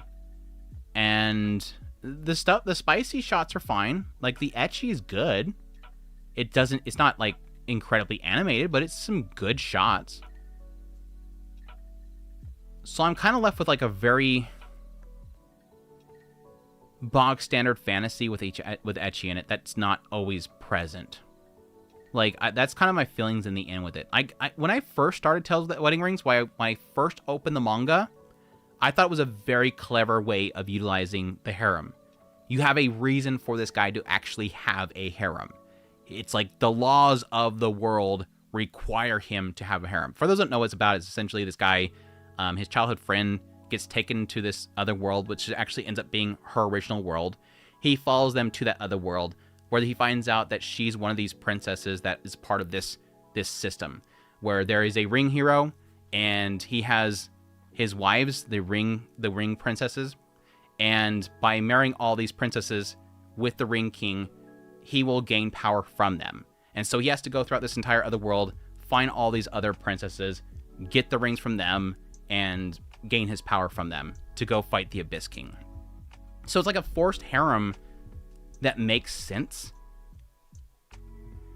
It's just like once you get past that intro, it's not very interesting. Like there's a few like side stories throughout that world. Like I like the old guy and the elf chick. That whole thing was kind of funny. There's a few side stories that are good, but overall it's kind of weak. It's kind of weak. It spins its wheels a lot, talks about the same things over and over again.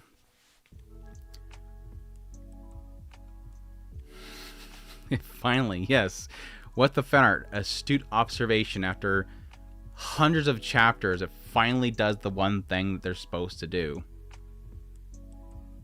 She's cute, but yeah, she's not very interesting. I like the dragon chick. I like the elf girl, too. I think the dragon chick's my favorite, though. I really don't like the golem girl. A little bit too robo for me. She's funny, though. I think the golem chick is definitely the funniest. Cat girl's... Yeah, I like the cat girl, too. She's a little annoying at first, but she... If I had to say anything for this this last season, I think it did the most for the cat girl. They really did a lot with her character.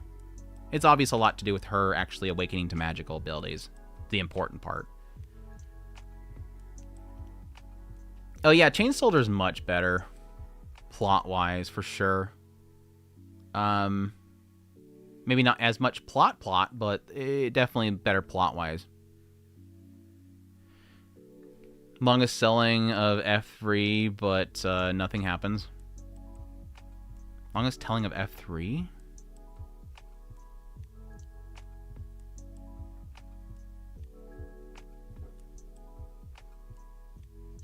Thing I don't like about Tell Us at Wedding is how censored it is. I don't think it was that censored. It didn't really hide from really anything. Again, it's not very animated, but it's there. Spy Family, better than season 2. I really, there's a lot of season 2 that I did not like of Spy Family, although easily like the least funniest. Spy Family season 3, a lot of it was serious stories. Obviously, getting into the story of Lloyd and his past, the whole kidnapping bus situation with the people from the other side there and their terrorist act there. A lot of getting into terrorism. So much more serious season than the previous seasons, and that sort of wakened my eyes to I think his writing for serious tones is good, but not great. Like it hits. It's some really strong moments, but at the same time, nothing too interesting. Like it's not like really great writing. It's kind of like what you'd expect from this world and what they're going through. Nothing really kind of trying too hard. So I don't know. I'm kind of like in a B area for this season.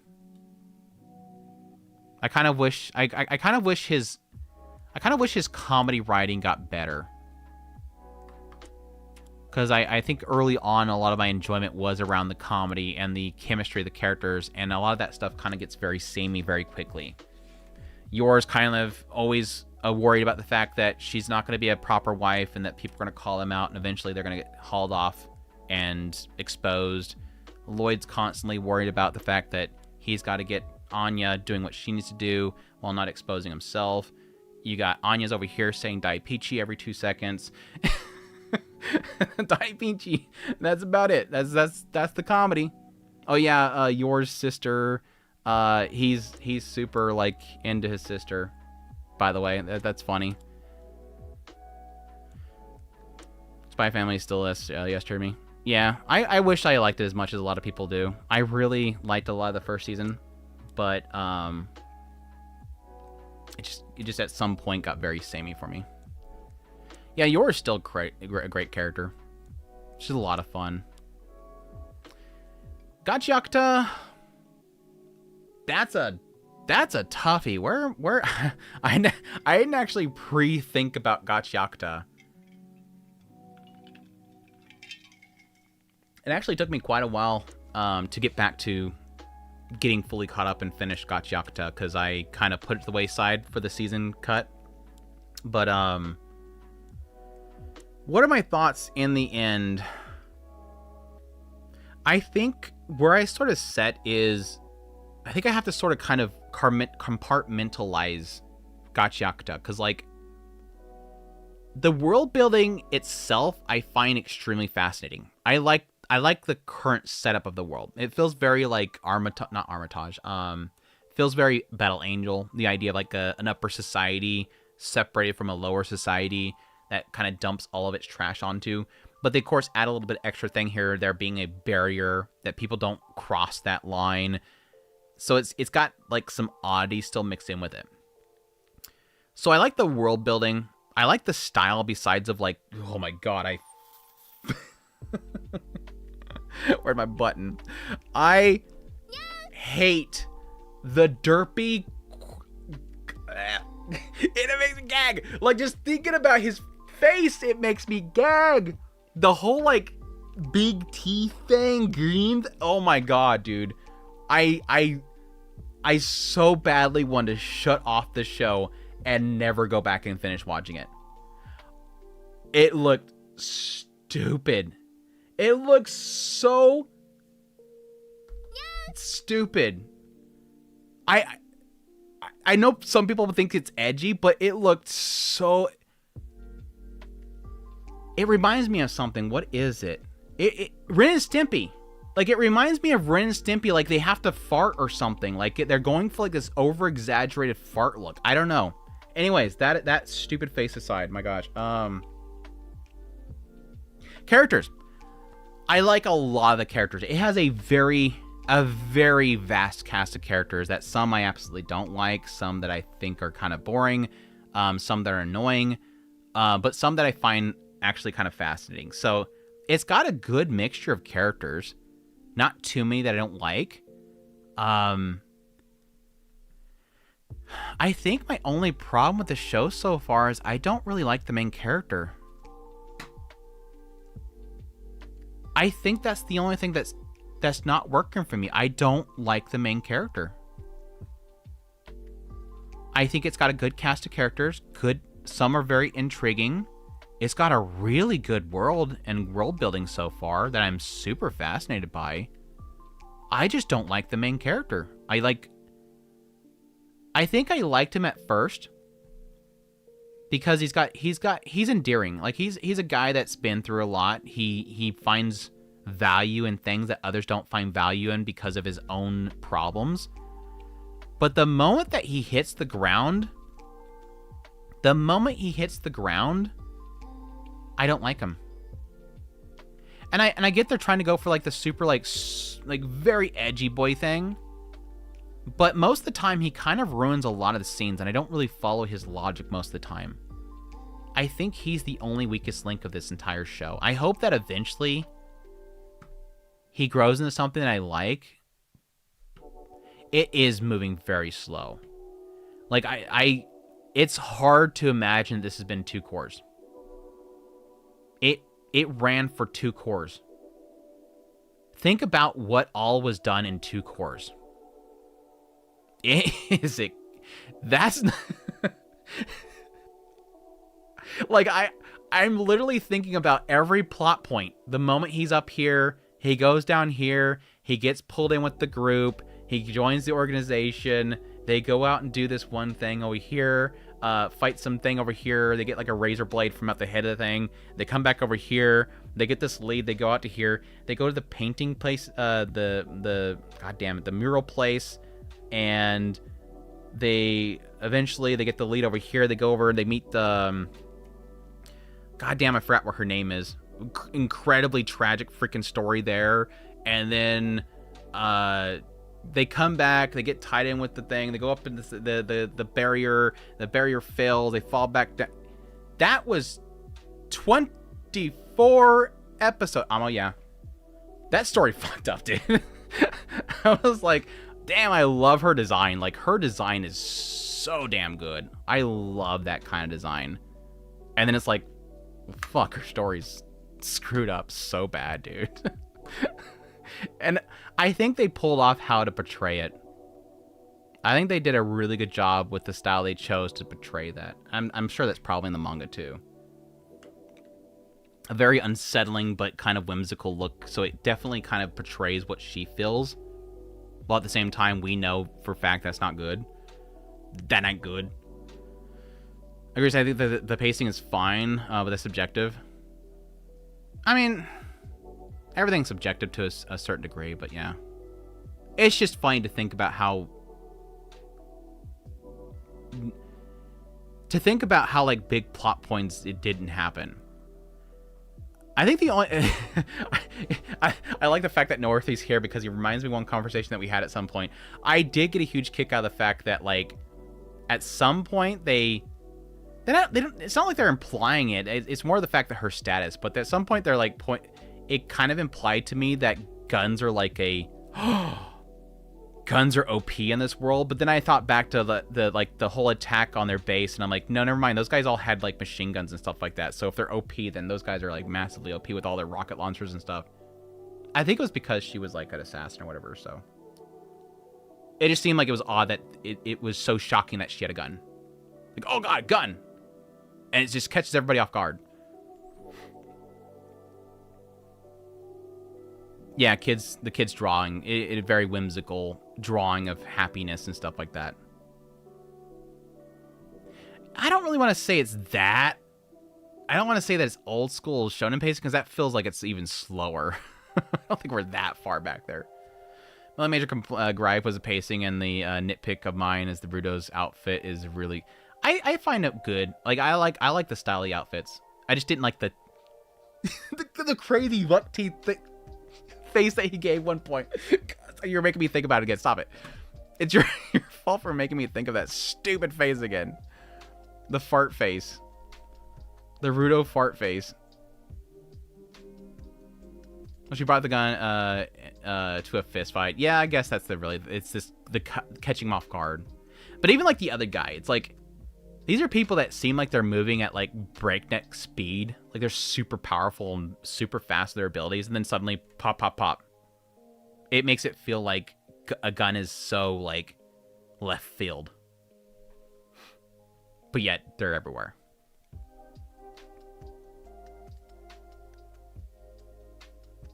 I wonder how much is Bones' general pacing and versus the producers.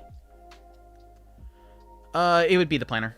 I'm guessing the planner. The planner with the producers deciding like what they want to put into what stages. What's going to fit in this season. Like we want to do this many chapters that we feel like this fills it out pretty well. Then they'll go to the storyboards.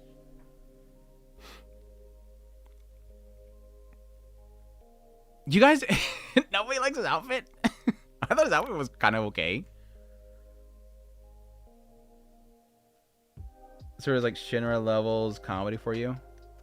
Nah.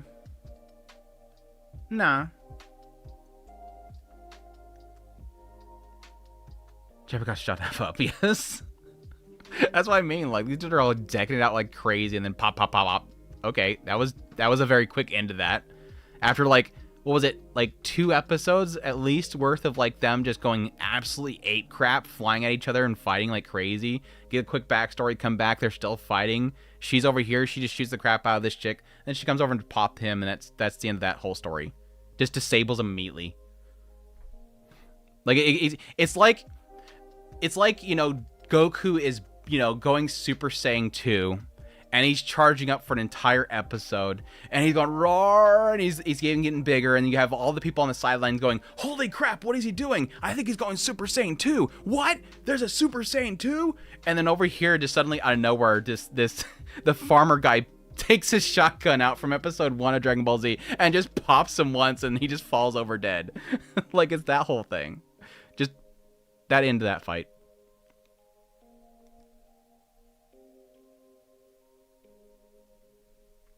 That car sequence was amazing too. The CGI was not too bad. The CGI was not too bad. Or are you talking about inside the thing? That was wild, yes. Yeah, I wasn't feeling Tongionki too much. But anyways, where am I putting Gachagata?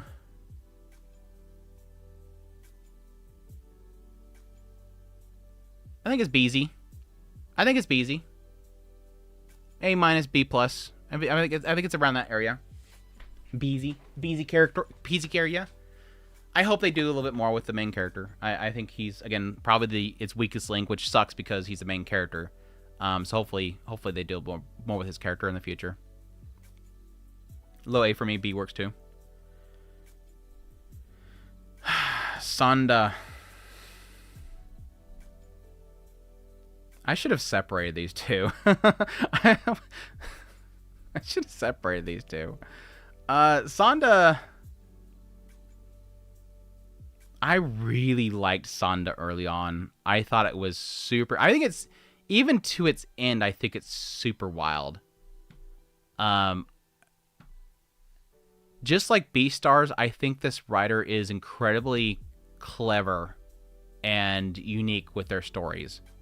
And they're really good at making something that is off the walls, abnormal in a society, feel normal within a society. If that makes sense. Like, Beastars is all about, like, you know, beast people that live in a cohabitation of, like, herbivores and carnivores, and also fit within the molds of humanity, where they have jobs and governments and all that kind of stuff. Sonda is sort of doing the same thing, where it's like humanity's society has collapsed because of the low birth rates, and they get to a point where they have to literally sanction and protect children in a massive way. Like, the best example of the show that it gives is the fact that a child could kill an adult and they get away with it because the kid is more precious than the adult. So if a kid kills an adult, shrug, whatever, we have to make sure the kid survives. That's how important they are as a resource. But then, like, it keeps getting weirder. Like, it gets into, like, the idea that they don't want the children to sleep, because if they sleep, their body will mature more. So they want to, like, preserve the maturity of their body. But then it implies later on that they're being, like, altered in a way, because if you sleep a single night, like, it's not good. Like, it's super bad. It gets really weird with that whole thing. Like, to the point where it's almost like sleep is a poison. Like, it will kill you.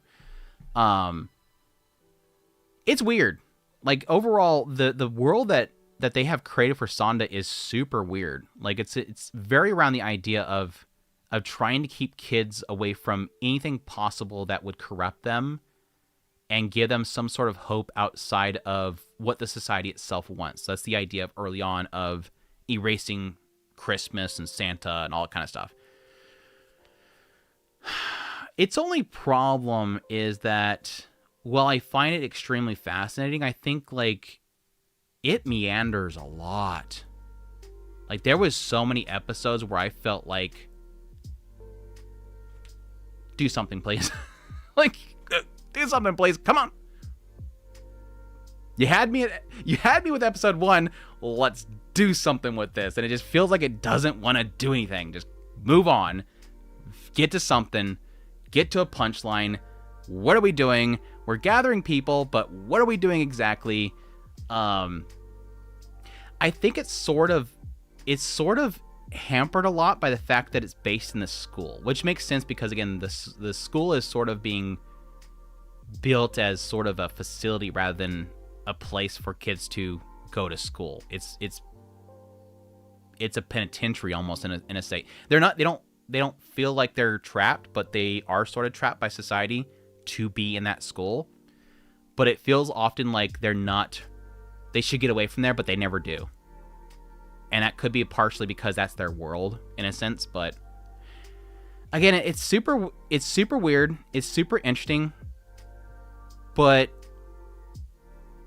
it feels like nothing happened at the same time a lot of things happened, if that makes any sense at all. You felt like that for one episode? I thought we had this discussion like at least 2 times. Like, I feel at least like 2 times I had a significant feeling of please move on.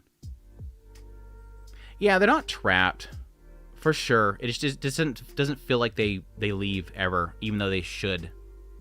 Because you have literally a guy that's their principal is an ass. Well, not the principal. He was a vice principal. Guy is a psychopath, dude. Like, Guy is an absolute psychopath. He had his heart replaced in order to make himself younger. And like everybody's has massive amounts of plastic surgery. He's a psychopath. Guy's crazy. But no, in the end, like I said, I think it's a very clever story. They did a good job with the adaptation. Some really, really great shots in the series.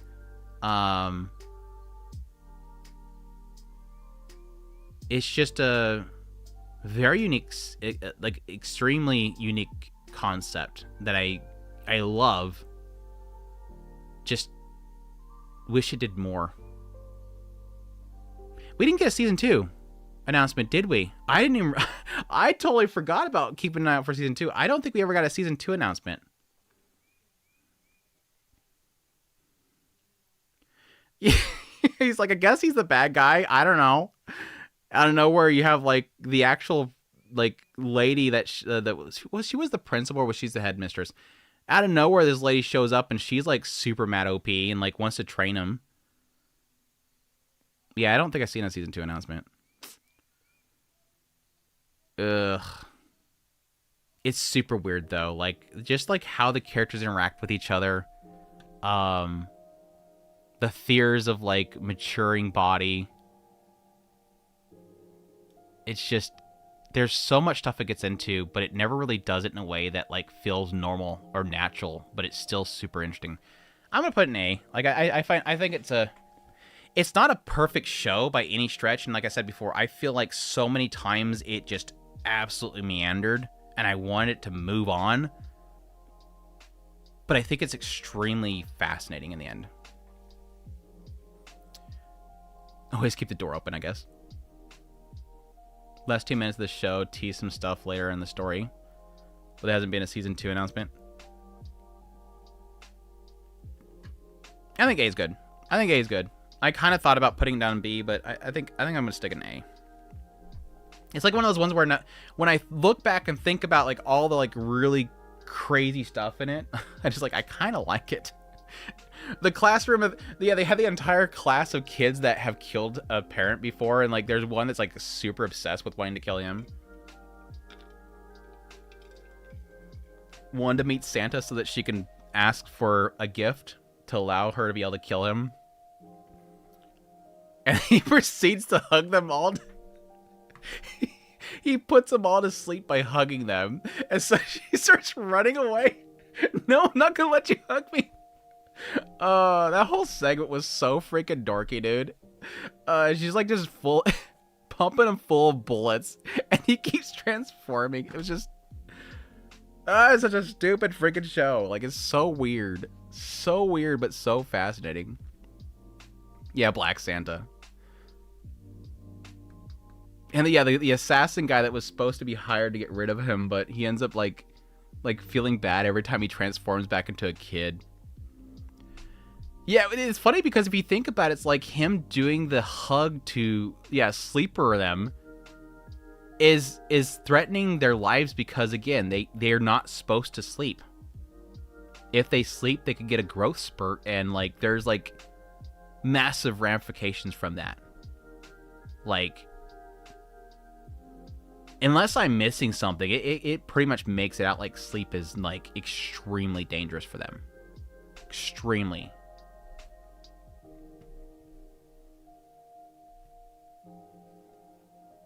Yeah, he's the hitman getting like super invested in his romance. But I was like, he transforms like mid swing, punches him. He's like, oh god damn, please switch back to Santa Claus because I'm gonna get fired for hitting a kid. It's like, this is a hitman right here in front of him. He feels bad for striking a kid when he's literally hunting him down.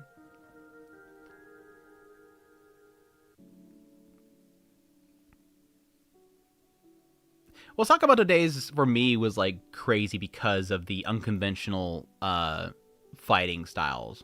This one's just, the world and everything is bat crazy. Yeah, Sato did a really good job on it. Really good job on it.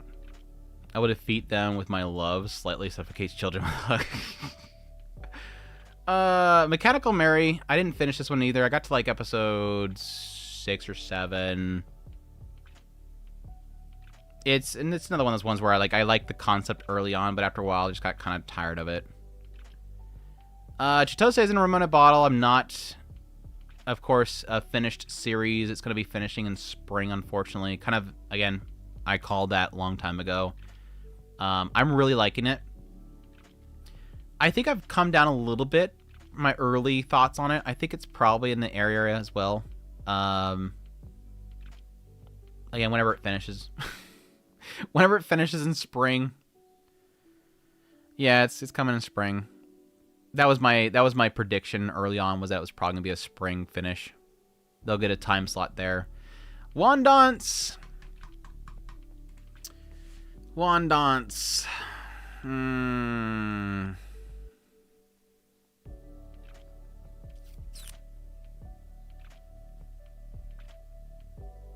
Really, that much? I give it a B? Yeah. I had it in S tier for the longest time, but I think I've kind of settled down a little bit. I think A is fine.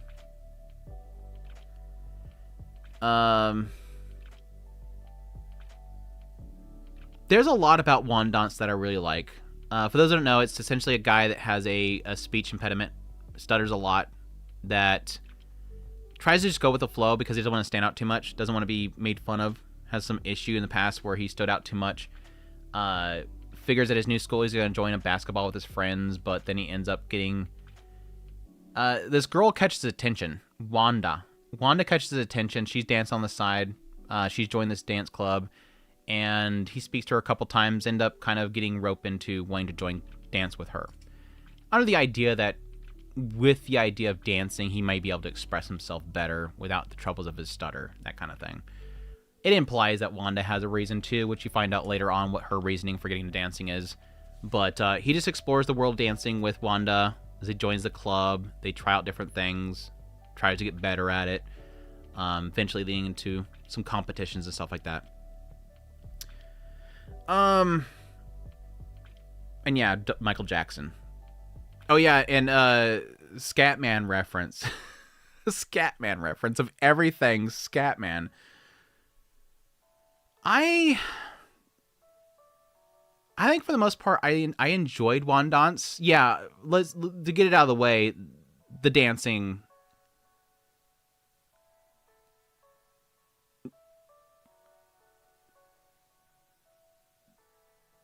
80% of it's not good.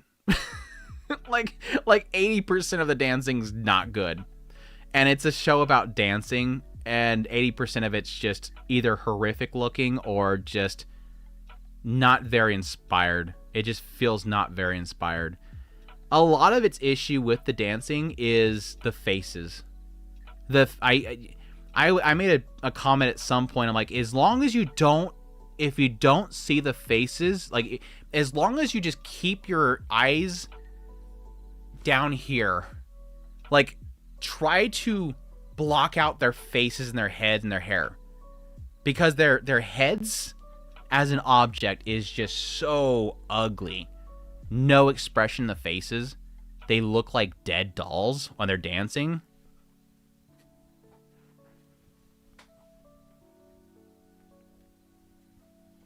Like, I have more expression even though I'm trying not to make expression. It's just a dead face. The faces ruin every dance routine, any value in them. I mean, there's some that looked good. I think not the last competition, but the competition before the last, where the school went to, that was a good little performance there. And yes, part of it's because some of it was done in 2D, like the whole like slide under and the pickup. That was like the one like really cool little moment there, but the rest of it, again, is like, stop looking at the faces. So yeah, for a show about dancing, it didn't look good in dancing. Outside of that, though, I think outside of that, obviously, is like him as a character, his insecurities, his stuttering issue, meeting Wanda, Wanda sort of giving him a potential route that he can take in order to get around his issue, them slowly spending time together, you know, getting to know the club president, by the way, best girl, getting into the club, learning a lot about the club president, honestly, and What's the other guy's name? There was the guy that left. He's in the club, but he just doesn't show up. But yeah, obviously, he takes a lot of inspiration from him. Then, pretty much building into the competition and all that stuff. It's a good story overall. I think the romance between Wanda and him is actually solid. Like, it does give you a sense that they're not trying to be romantic with each other. It just kind of happens. Like, they're always supporting each other, and it kind of naturally happens. And at some point, you kind of realize suddenly, oh yeah, by accident, she takes his hand one time. And now suddenly there's a little bit of a blush feeling happening. They're always supporting each other, and they're always at each other's side, and so you just kind of expect them to, get to know each other. And eventually it leads into, at some point, he's seeing her with other people, and he feels like he can't get around her anymore, and he feels left out, or, a little bit of feeling of jealousy. I think it's doing the romance really well between the two of them. I'm assuming eventually they get to becoming a couple. That's the assumption, but I think overall it's doing well by telling a decent, dance story slice of their life, I guess is the best way to put it. Just wish the dancing looked better. B. I think solid B. Solid B. Solid B. It's a little sad because 30-40% of the dance performances are the facial expressions. Well, that's a sad thing. Is if you want to sell me on a routine, sometimes it comes down to if you look like you're into. And this is great. This is actually really great.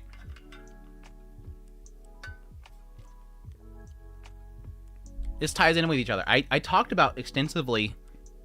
I compared the use of CGI with Wandance with Medalist. Whereas Wandance, they're utilizing this other CGI studio that's doing the performance. They're doing mocap. Apparently, from what I understood, they did mocap with Wandance too. I don't see why they wouldn't. They did motion capture with Wandance for the dance routines, and they used the most bog standard, unimpressive rigs with very poor facial designs and whatnot. Especially the hair, very, very clumpy hair. Over here with Medalist, they did mocap as well with the performance of the ice skaters. And they used very kind of more scrunchy anime style. I mean, the design, the character designs between Wandance and Medalist is very different, but especially with the kids, the child characters of Medalist, and even with the male character, the adult, with the child characters of Medalist, they kind of fit really well with those designs, those rigs, the character designs themselves. What sold Medalist so much was the facial expressions. What is the thing that sells you on the main girl of Medalist the first time she's on the ring? And this is the thing that, honestly, the main guy points out why he wants to help and support her so much. She sells her face. She looks like she wants to be there. She's expressive, happy. Even when she falls, what happens? And what sells her to the crowd? She gets up and she smiles again. And you're like, I want to protect that smile. Medalist was all CGI as well, and was all mocap, just like Wandance. But with Medalist, you wanted to see their faces. You wanted to see their faces, and they did a lot better with the camera work, the perspective shots of that series. There was so much about Medalist that just absolutely, just, for lack of a better term, teabags the hell out of Wandance. I'm sorry. I'm sure it's not. I'm 99% sure it was nothing to do with Madhouse. Madhouse probably had no choice in who they chose. It was, again, probably planning. The producers probably went with, Madhouse, and they're like, we're not drawing all the dance routines. Don't worry, we'll get this other guys. I think we have another studio lined up. They'll handle that part. Just make us some backgrounds that we can utilize, and we'll put the characters in it. Something like that, but it's a good story at least. Crappy CGI, good story. Anyways, finally a show that I could actually put in S tier. A show that I could probably put in S tier. I think. Am I gonna put anything in S tier? I don't even know if I want to put anything in S tier. Like I usually kind of seclude the season at. Yeah, I'm gonna have something in S tier. I'm gonna put in high A right now. Maybe S tier, but right now I'm gonna put in A, high A right now. I really liked Don't Be a Dina. I'm gonna sabotage everything. I really liked what it's so crazy. When did A Wild Last Boss end? That was like early December, huh? It feels like it's been 2 months at this point. I really liked A Wild Last Boss appeared. It was a very refreshing isekai take. Very Overlord starting out, but kind of does its own thing. Guy that plays a character in a game that is a conqueror. Orchestrates his own defeat in the MMO that he's playing before getting invited to some sort of like thing by the admins before being transported into the body of his character and exploring the world in a new as the character itself before getting wrapped up in what was it, like 200 years or 500 years into the future, wrapped up in like this new absolutely destroyed world that came after his defeat.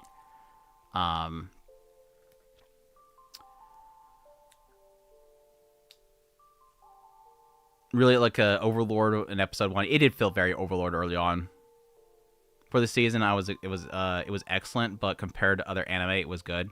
Yeah, again, it kind of it's standing out in a crowd of not very good shows in fall, so it's kind of hard to again dial myself back a little bit. The winter special was good for Undead Unluck. I didn't actually see that. It was like 200 years. Yeah, like everything in the world suddenly gets like super weak. Like nobody surpasses like 100 in levels, whereas before everybody was maxing out their level. That whole kind of thing. Everybody's become super weak. Mankind is driven to the brink of extinction. The heroes basically sucked after he left. He worked with the heroes to take himself down, and then the heroes sucked after he left. But no, I really liked it. I liked the humor. I had way too much fun with Dina's character, despite the fact that they were super, like, oblivious. Like, obviously super sus. I couldn't help but, like, constantly just have fun theorizing what the hell Dina was. Which Dina, early on, when he first goes to his tower, Dina's like this NPC that shows up out of nowhere and says, "Oh, you finally returned from your being sealed away." And he's like, "Wait, who are you?" "Oh, you don't recognize me? I'm Dina. I'm your advisor. I was this NPC that was in the background. You never noticed me?" He just assumes that he never noticed her. But, like, everything after that was like, oh, she's so not an advisor. Like, she mentions at some point that she has, like, mind manipulation ability. And I'm like, oh, she's totally manipulating the main character. And then the robot golem assistant comes back up, and suddenly they're saying I have nothing in my data bank about this Dina character. Oh, it must be a corrupt data. It's like, stop it. Dina's sus. Dina's super sus. I had way too much fun with it. I think I pretty much liked all of his servants, though. Like, each one of them had their own charming ability. You had the Otokonoko sheep that's like always wanting to destroy entire nations because of, you know, them insulting their master. The golem made alone makes it S tier. What was her name? I was like right there for a second. I lost it.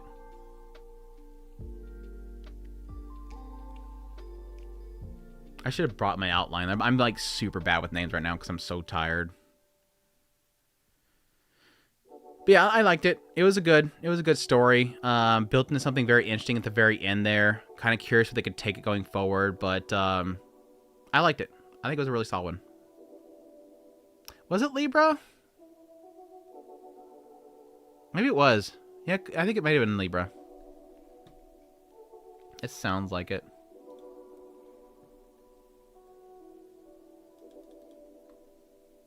Yeah, Libra. I go Karos was okay. I didn't get to spend much time with him. But yeah, Audius was my favorite though. I liked Audius. The Otokonoko. Yeah, they have to do all the stupid signs, Virgo and all that crap. Parthenos. Anyways, that's that one. My Hero Aka. My Hero Aka. This isn't saying much at all, but this was a this was a good season for once. Like, this is the best season since season 2, I think. And that's not saying much because I have not really liked My Hero Academia much since it kind of went downhill for me since season 2. Like, I thought season 1 was solid. Season 2 I really liked. And then ever since then, it's pretty much been like, okay, this is okay, it's all right. And then then at some point, it's pretty much, I've invested this much time, I might as well finish it. Like, I've watched this many episodes, I'm gonna watch. How many episodes at this point? Like 150? How many? I think we're like 150 episodes at this point, question mark. But yeah, I just wanted to end. Like, at some point, I was like, I just wanted to end. But this season was actually great. I mean, visually, yeah, like, stunning. Like, the animation they put in this was super spectacular. Some really great Sakuga this season. And not like I cared much about like what was actually happening, because I literally just don't really care what's happening between Deku and All for One and all that kind of stuff. We did eventually get into talking about the origin story of All for One, which it's like it's screwed up, but at the same time shrug.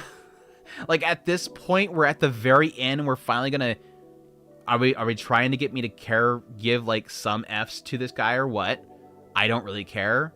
But I mean, some attempts to kind of sort of just get into All for One, One for All before the final conclusion. I liked the after story and everything like that.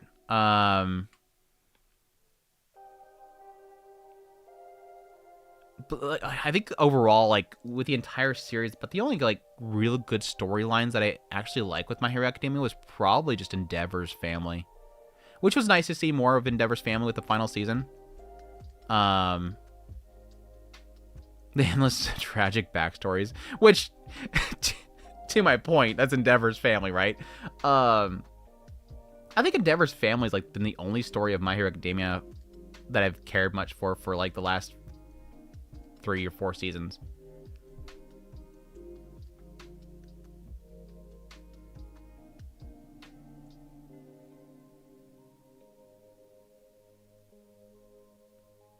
Yeah, you're gonna rank One Piece. It's actually end of this season. That's right.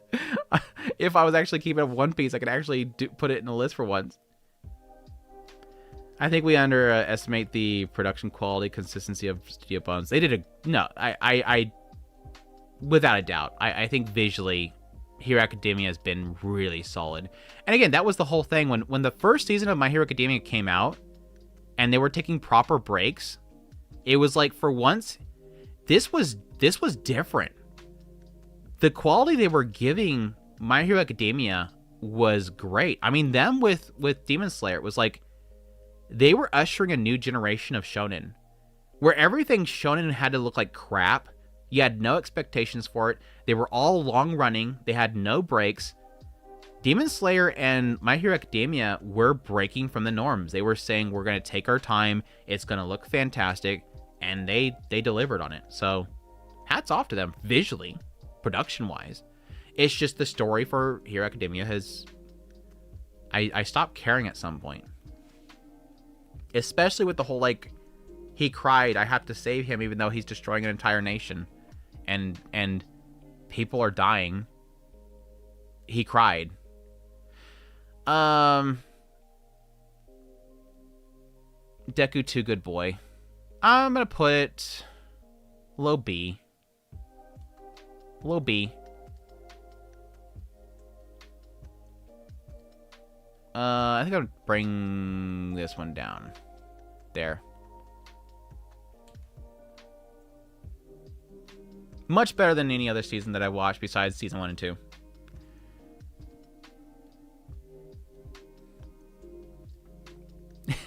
Yeah, everything would have been just fine if Endeavor wasn't a bad father.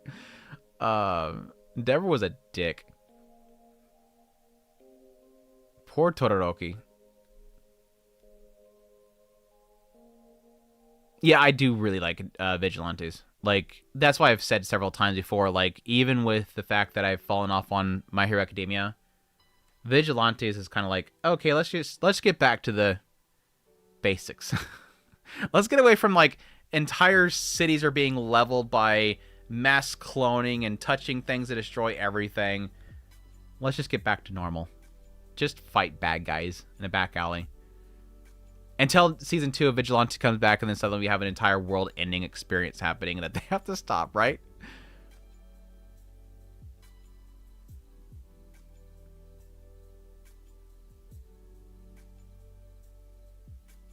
Drop with episode 1, season 1, Asta. Are you talking about Black Clover?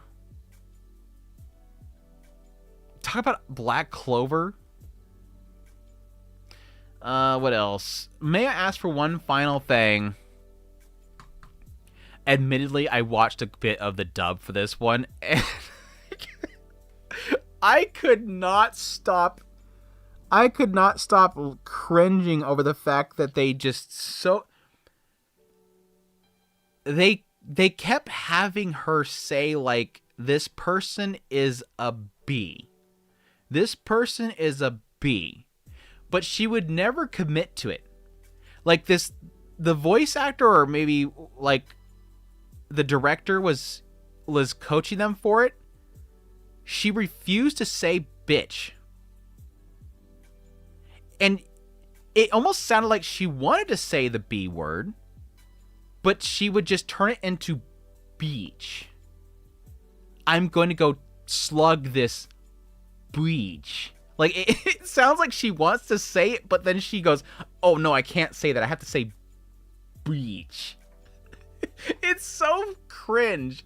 Like, the dubbing is so cringe when it comes to her saying the B word. Just say it. One of the other characters said it, though.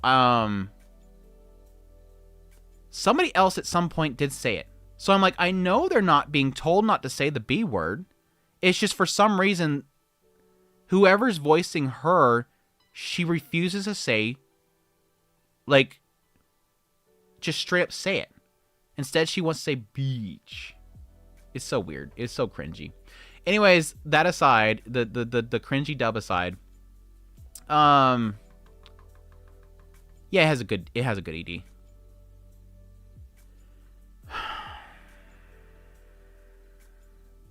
See? I think it's like dead center C, I think, for me. I really like the first episode. Really think it's like a phenomenal first episode. Second episode's pretty solid as well. Not as great as the first episode, obviously. And then beyond that, it's just kind of the same for me. It felt like the same thing over and over again. That was just shtick. They got it out of their system in the first episode, and after that, it just pretty much is status quo from then on. From the remainder of the series, it eventually builds into something at the very end there, but it wasn't anything spectacular. A very, very shrug storyline, kind of very. I almost want to say reverse isekai, but it's just reverse role isekai, and it's there. So. Yeah, may I ask for one last thing? Really incredible first episode. I recommend people at least check out the first episode. Like, even if you turn it off after that, I think it's just a really, really good first episode. It ended with her punching the other prince, so if anything, was consistent. That's what I mean. The entire show is consistent. He just, here's problem, punch. There's a problem, punch. That's the joke. She finds problem and wants to punch it. It's cute, but then After, like, the third episode, it's like, I got it.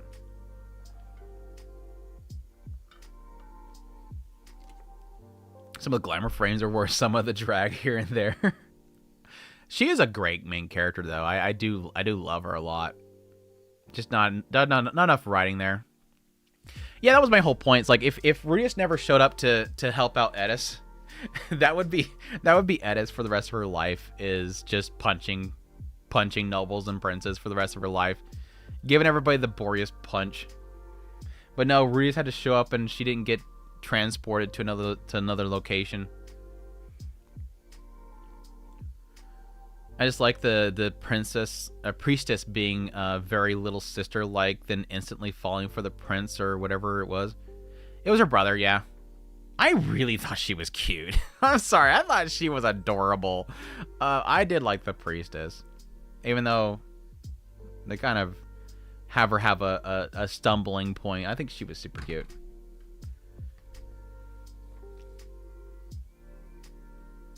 Her dub was okay. Honestly, her dub was okay. She was a little dumb.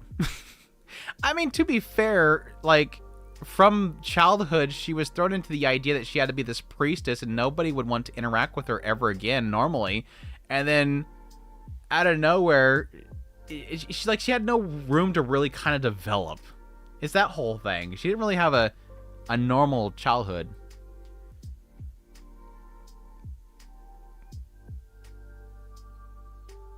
Topakaki New Year's video has hit the timeline. I'm happy.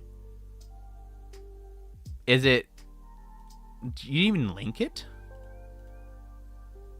Oh, you did link it. Okay. I'll have to check it out later. It looks cute. Anyways, that's where I put it. Let's see. Past the Monster Meat Milady. This is one that I wanted to finish, but unfortunately did not get a chance to get back to. I got like halfway through it. I don't know that I will finish it just because I don't really feel like it was doing enough, even though I think it has a really strong start. I do like the relationship. I didn't really feel like it was going to have too much to really tell, but I hope I can eventually get back to it. This Monster Wants to Eat Me, like I said, that was one of the few that I didn't get a chance to finish that I really want to get to finishing it. I'll probably finish it tomorrow if I get some time tomorrow. Like, what I've watched already, I'm not, like, super into it. I don't think it's that good. Like, as I said with my first impressions, I feel like it's incredible at nailing somebody that is in a tough spot, that's stuck in one place and can't get out of it. Like, she's literally drowning. But it's not entertaining to watch. For Monster Wants to Eat Me, I think I was like 5 question mark.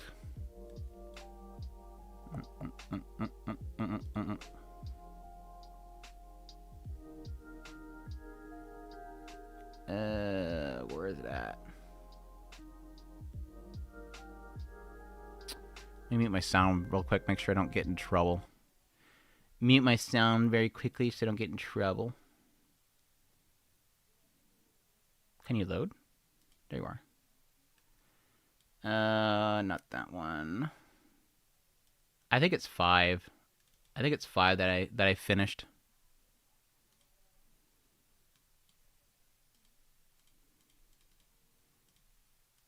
Yeah, I just finished 5.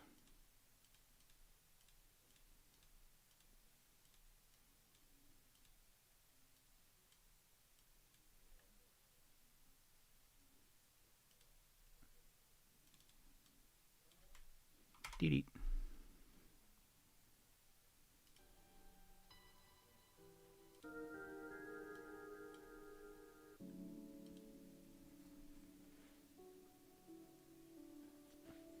Yeah, Miko was like definitely like Miko was like a big reason why I kept watching the show, because I felt like everything was a little bit too, it was like depressing with enabling. Not necessarily enabling, it's really kind of a different way of supporting it that's not as uplifting, and then Miko's there to like suddenly go, okay, time to wake up, everything's kind of happy. Let's pick things up a little bit here. But yeah, Miko was like the only thing that I was enjoying about the show when I got sidetracked away from it. I'll eventually get back to it. Like I said, that's one of the... It's one that I really want to finish.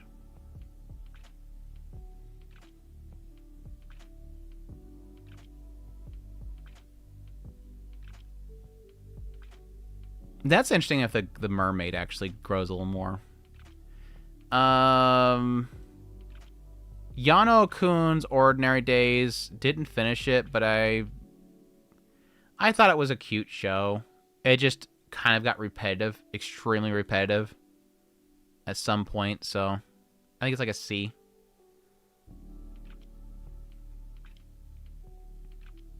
I do really recommend getting around to finishing if you have time, and not just because Yuri. Well, I've heard a lot of good things about it. But yeah, like I said, I plan on probably watching it if I have time tomorrow. If not, sometime this weekend. Because I have to finish it this week because literally...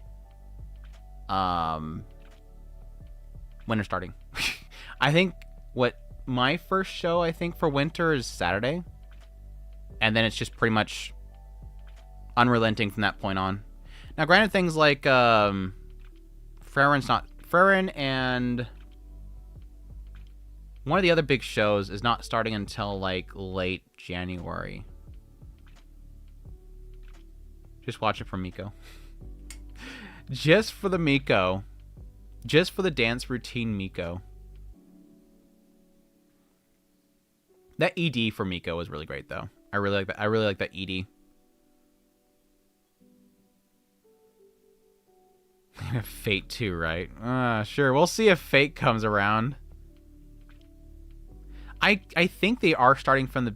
Are they going to do Prologue 2? I think they said they're going to start from 1. Because Prologue's a different series. Like, I think in Japan they list Prologue as a separate entity.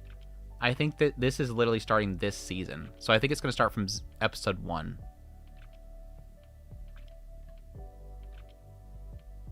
Fate Strange Never. Ayo! Yeah, we'll find out. I again, like I said before, I'll believe it when I see in 5 weeks. We'll see in 5 weeks into it if they are in fact going to air the whole thing or if they're just going to do 1 through 4. I'm going to hold to my prediction. It's just going to be 1 through 4. And then once the 4th episode's out, see you guys next convention where we'll show you 1 through 5. Fate Stay Gone. Yeah, exactly. Fate Stay Gone.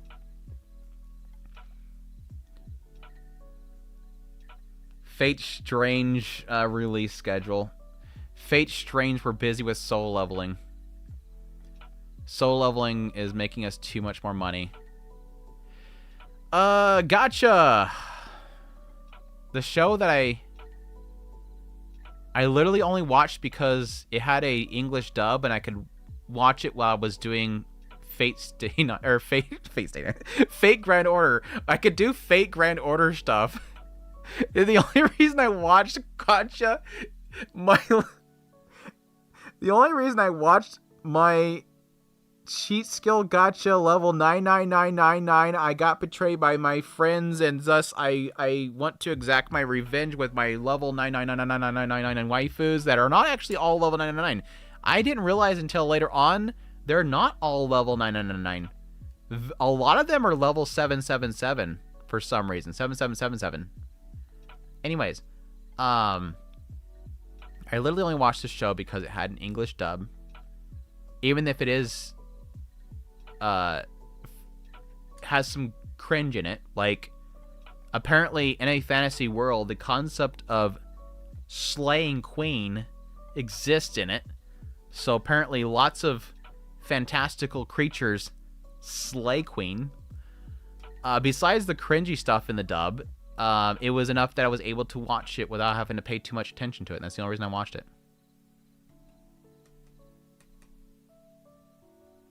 They're the 4 stars, right? They have a level cap of... They have to... In the Fate Grand Order terms, they have to They have to use those grails on him in order to get him past that cap. Okay, hear me out. Shut up, Earthly. Don't you say it was good. It's not great, but I was entertained. I know you're not going to defend it that much. Does Fate Strange have Ilya? There is an Ilya, like... There's a girl in it who... I don't know if they'll have a similarly Berserker-esque type of servant. But they haven't really showed her at all yet so far. Yeah, there's your problem. That's the problem. They're not going to invest too much time because no Ilya in it. The studio doesn't care yet.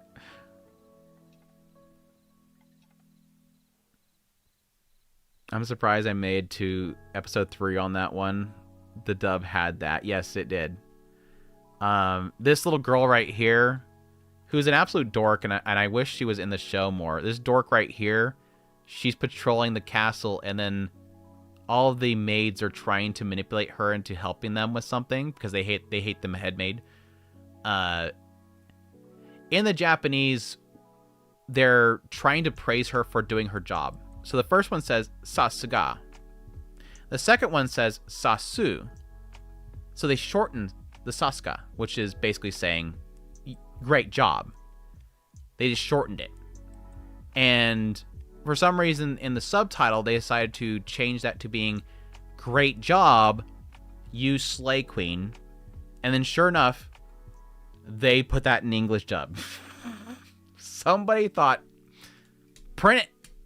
Let's put that in English dub. And they actually had somebody read the line. Amazing. I didn't watch the entire season of Level 999, but it was definitely weak. Some of the much lesser inverted versions of Overlord. Dude, I want some more Overlord.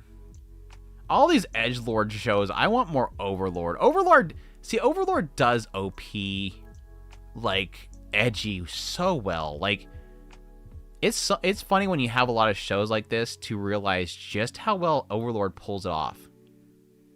Overlord's unsettling at times. It's not cringy. It nails it. Like, yeah, like the whole like armor he was fighting the armor thing or whatever. Like, he just comes up the ledge there and he starts to freaking buff himself up. Like, he's not like OP and says summon OP ability that just wrecks everything and you're like wondering if they're gonna pull it off or not. He just pulls it off. And it even feels like there's stakes with Overlord. This one, he just pulls out massive OP card, and OP card finishes everything for him. And and every now and then it acts like they might be able to lose, and you're like, no, he's just going to pull out another card, and he's going to win. And he does it. Like, it tried to make it out like the last fight that he had in this season was a difficult one, but it's not difficult. He wasn't having a problem. Yeah, we get him in a Isekai quartet.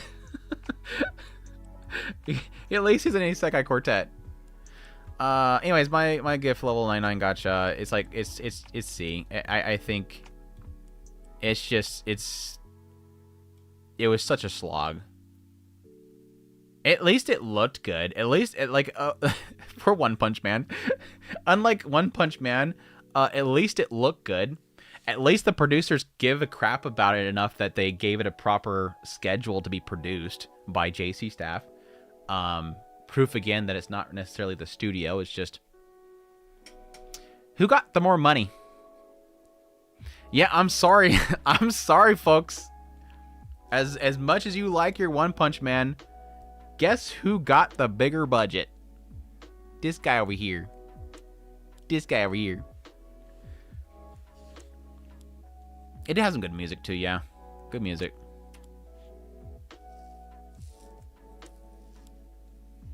All these shows are worse than Teller. Well, because at least Tales of Wedding Rings got some TNA.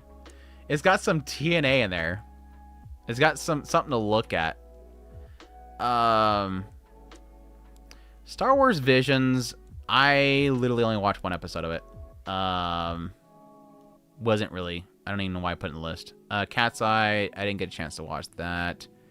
Shabake. I dropped really quickly. It just felt like a snore. Gnosia.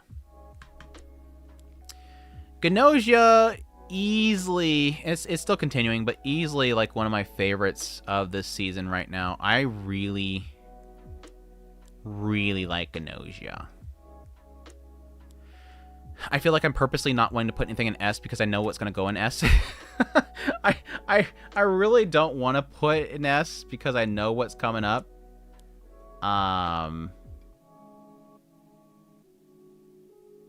Like, I should probably put the S in there so that people understand why I'm not putting anything in S. Let me do that now. Let me do that now.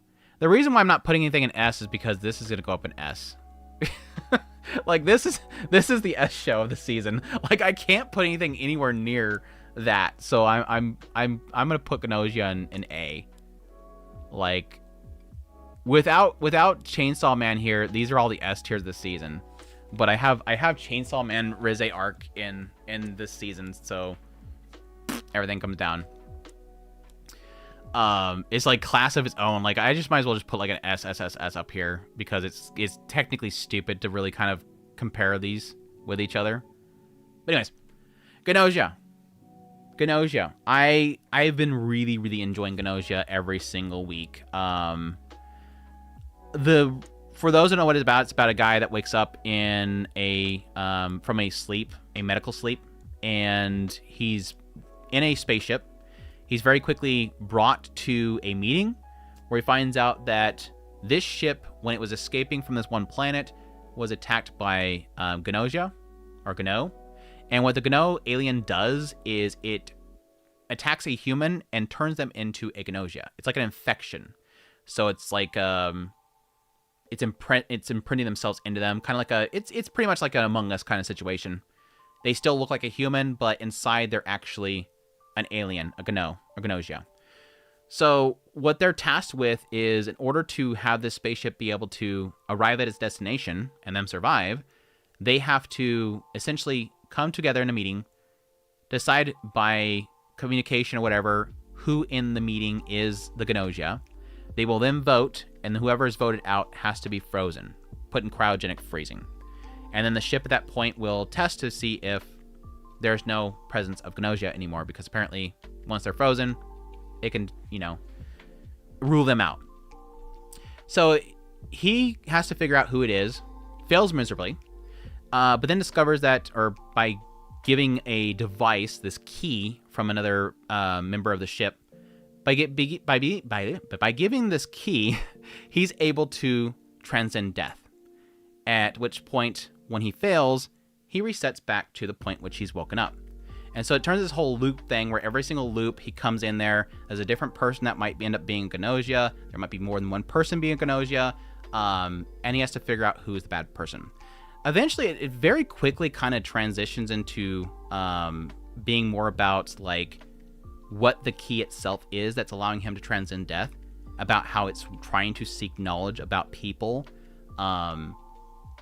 They give a lot of different mechanics to it, like engineer, doctors, and all that kind of stuff. It's very gamified with that kind of thing. Learning more about each character that's part of the crew, adding additional crew members. I like how, despite the fact that it's stuck in this spaceship and it's constantly resetting, it's doing enough to kind of evolve the formula a lot, add in new elements to it, that, like, we're still, like, what, 12 episodes at this point in? Halfway through it, and I'm really liking and still being very much so entertained by it. I thought it would get boring very quickly. Like, I thought there was a chance that it could get repetitive, but it has not. It has not let up. Yeah, it definitely makes me want to play the game. They're doing a really good job adapting it. At least from a perspective of anime only. Like, it makes me want to play it.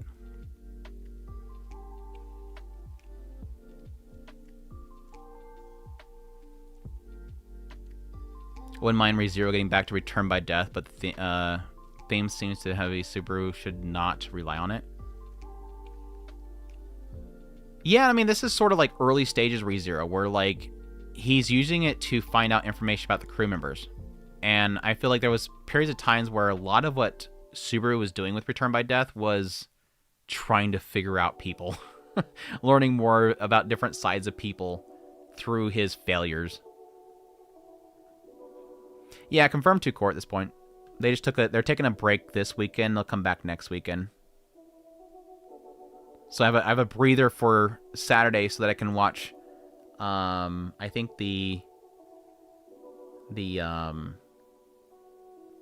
Hero show comes this Saturday, right? One that I'm super excited for. Yeah, Saturday gonna get busy. Like always, Saturday's always busy. But yeah, Gnosia, I think of all the new shows, it's easily my favorite.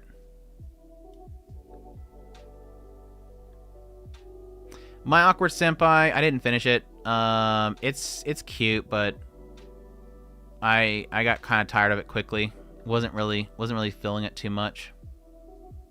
Ranma though, really good season of Ranma. I will, of course, as always, be very clear. I am a massive fan of Ranma. I am an old school fan of Ranma. I love the original series of Ranma, and I absolutely adore this remake of it. And this season had a lot more shampoo. Unlike season 1, where she shows up at the very end, this season I got tons of shampoo. And I love my shampoo, because shampoo's best girl. Fight me. She will always be best girl. But no, I liked a lot of this season. What do we have this season? Holy crap. Like, the cat curse segment. Again, we had everything with shampoo. I forget what the other guy's name is that is Shampoo's fiance, him showing up. Literally like 50 fiancés showed up this season, honestly. I'm trying to remember what the last arc was. Was the last arc Shampoo's fiance? Or was there something else that had at the very end? Either way, I really enjoyed this season. I love the upgrade of it. Have a lot of fun watching it. Yeah, most, yeah. You're right. Thank you. You will fight me for shampoo? Screw you. Bring it on. Yeah, the grandmother, I hate the grandmother. I hate them. I actually don't like the grandmother. I like the fact that the grandmother makes him... I like the fact that the grandmother had, like, forced him into not being able to change out of female Rama mode for the longest time because... I'm sorry... Female Ranma's hot. That's the whole struggle of Ranma 1/2 is the fact that technically Ranma's female form is hot. So having pretty much an entire season of Ranma being stuck in female form is a massive W. But at the same time, I don't like the grandma. Fighting on a shark is pretty next level, though. I will admit, fighting on top of a shark is pretty next level for an old lady.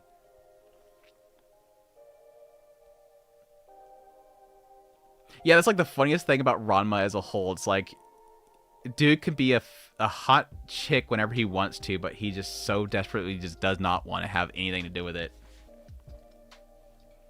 Only dude in history that does not want to have anything to do with being turning into a hot girl. Yeah, Ranma still remains one of the best femboys ever. Long time ago when they adapted Ranma into an anime, he made many men question themselves, and with the remake, once again, many men will question themselves.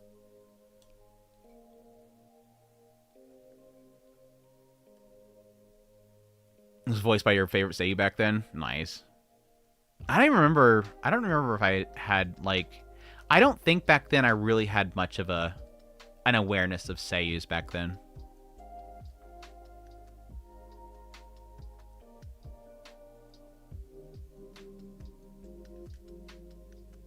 Honestly, his attitude is pretty respectful. He is a good boy. Right, Ranma is a good boy. He's a dumb kid at times, honestly, but he's a good boy.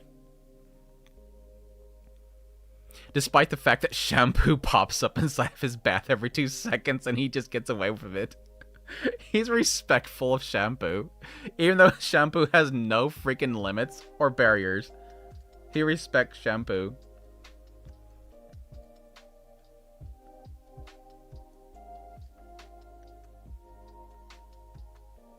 Fanboy. Yeah, I guess technically. Yeah, okay, you be all... Actually, it's not fan... I know.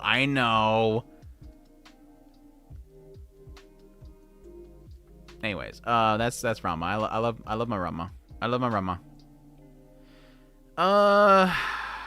God damn, did I even get... I know I didn't finish Grieving Soul, but I don't even remember how far I got into it. I want to say I got like 8 episodes. Actually. I want to say I got like almost to the finish line of Grieving Souls. I don't care. I like the characters in Grieving Souls, but I really just don't care about the show. I just legit overall, I just don't care what's happening. I just want to find clips of Liz and Tina, and the rest of the show, I give 0 Fs about what's happening on the screen. I just don't care. Grieving Souls is so fun. I'm glad people like it. And that was sort of my situation with the first season. It's like I like the first part of the season 1. I wasn't very happy with like the second half of season 1. Like the guys in the dungeon and stuff like that. I was like, I just don't care. Season 2 started out a lot better early on, but it's just like I said, mostly Tina and Liz being absolute dorks that carries it for me. Yeah, Tina is peak. Like I said, I don't even know how far I got into it.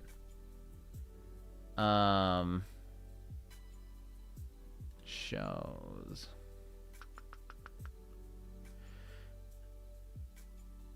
Want to say episode 21 question mark? Maybe.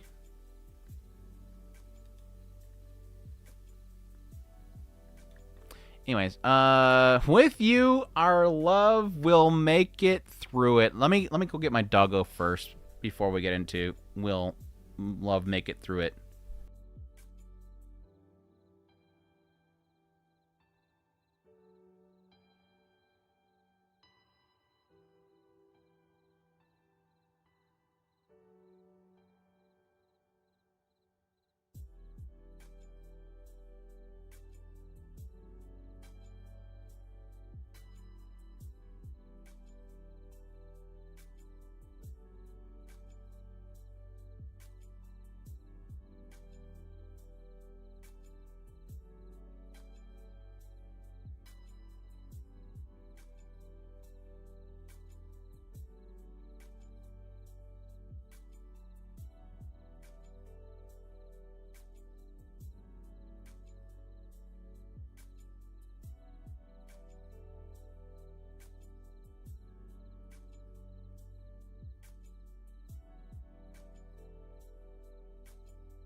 My poor dog.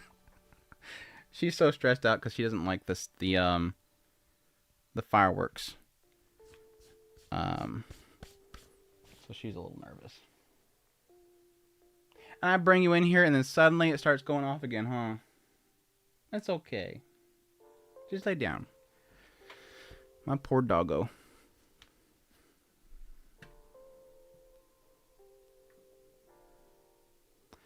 New Year's finished Mushoku Tensei audiobooks on New Year's Day. I started Volume 1 again. Nice. Nice.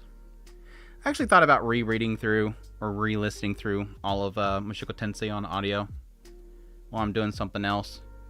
Because it's like, it's taken me like 3 or so years to get through all of Mushoku Tensei, through all the Mushoku Mondays, and it's like at some points I go, I'm starting to finally start to forget stuff, even though I've done a pretty good job of trying to keep things in mind, with like consuming so much other mediums at the same time. Every now and then I kind of forget things, so it kind of be good to do a real refresher.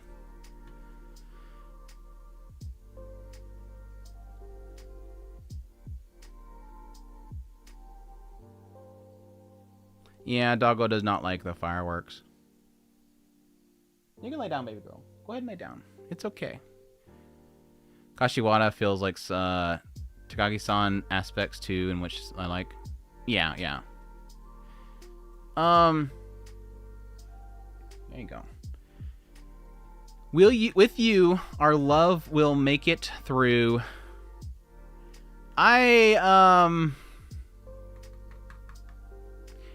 Okay, first of all, the studio. The studio,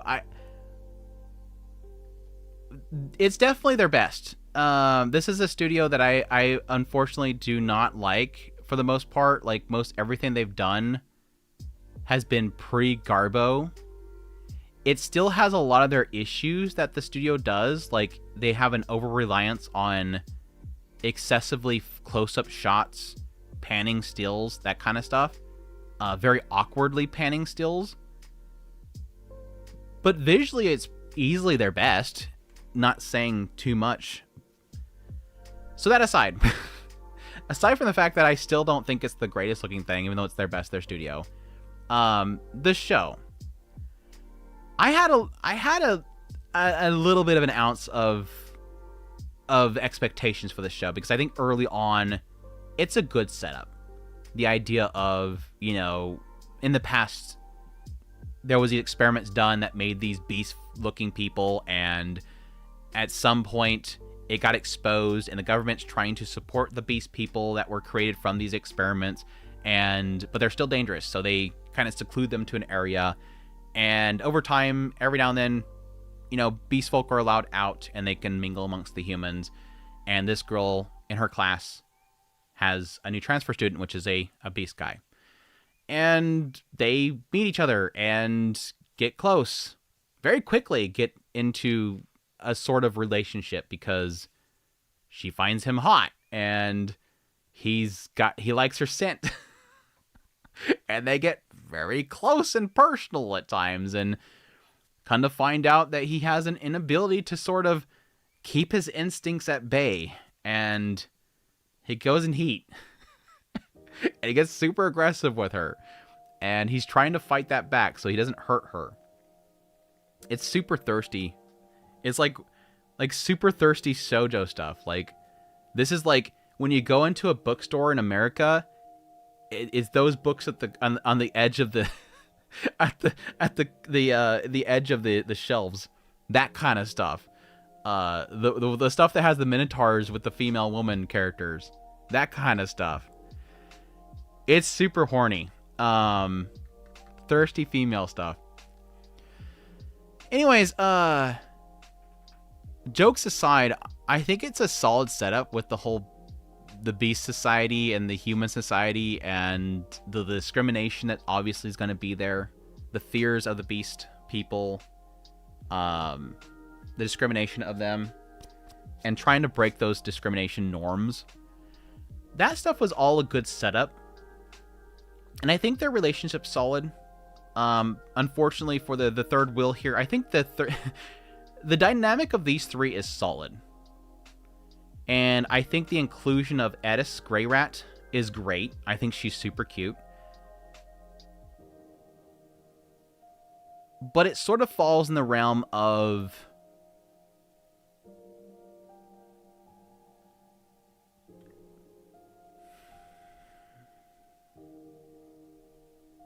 I don't want to say pacing, because I think it flows well.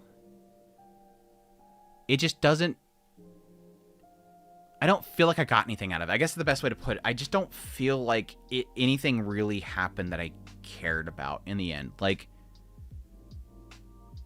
12 episodes or 13 episodes of just kind of like a good setup, okay characters, don't really care about it. I think it's really in the fact that I keep thinking that something's going to happen, but nothing really happens. Like, especially like the whole situation with the guy that films their kissing on the roof and then makes an article out of it. Like, I thought, like, holy crap, this is the end. Like, this is going to turn into something crazy. And it just kind of shrugs most of it. I mean, he does separate from them. He has a fear of, you know, hurting her. There is a fear there of what comes from it, but it's resolved pretty easily. It doesn't really go anywhere with it. Nothing ever happens. Yeah, it just feels like every 2 seconds I think something's going to happen and nothing happens. The guy pulls the cat girl's tail in the middle of the festival and she freaks out and everybody starts panicking around them. And then nothing happens. Everything that feels like something's going to happen, nothing happens. The most that happens is the two of them in the bedroom together. That's where the things happen. Yeah, they do that a lot with the sports. They can't compete with the doggo, man. The ones that had Fabio on the cover. Well, yeah, it's Fabio, but it's the goat. Back in the day, it was Fabio. Now they just replaced it with goat people. Bull people. Wolf people.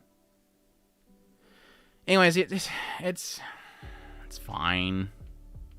It's like a low C.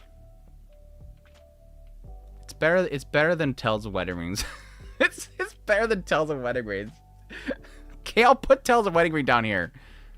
It's better than Tales of Wedding Rings. Alma-chan is super cute. Not crazy. Not crazy or anything like that. It's just kind of cute. Probably high C. Cute little AI robot Dotaru show. It's super cute.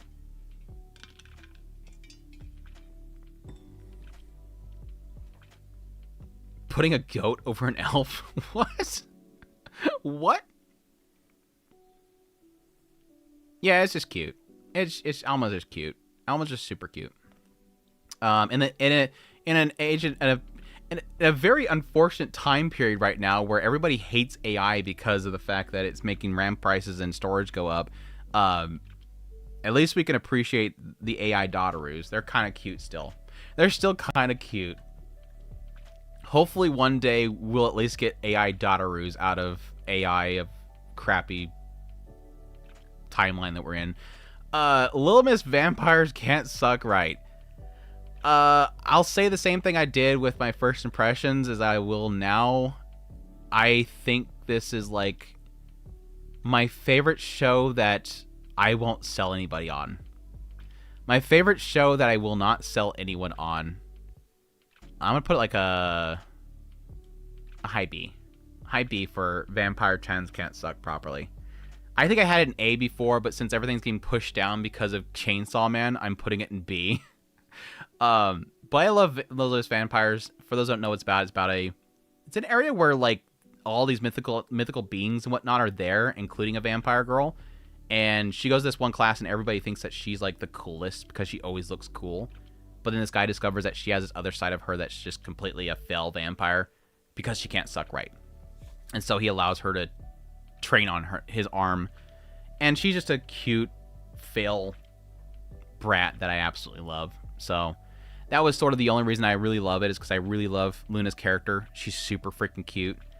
But admittedly, it's not like there's great writing here. It's not like there's great writing. It's just, let's see her do something cute this week. There's some kind of things they get into, like the insecurities of the main character, be around other people, that kind of stuff, fitting in with the group, but nothing like heavy. It's just cute. But I admit that it's not a great show. In the end, I'll probably rate it like a 5 or a 6. I just think it's cute. Star Brighter Than the Sun. I just totally forgot that it even existed this season. Just same with Ninja and Gakudos. Like Ninja and Gakudos and Stars Brighter and Dark History of Reincarnate. I completely forgot these existed this season. Same as Ganglion, which I don't think anybody actually licensed Ganglion. So that got lost. What else am I gonna throw out of here? I did not watch Digibreak. I did actually want to watch Digimon Beat Break because I did actually hear that was good. Anyways,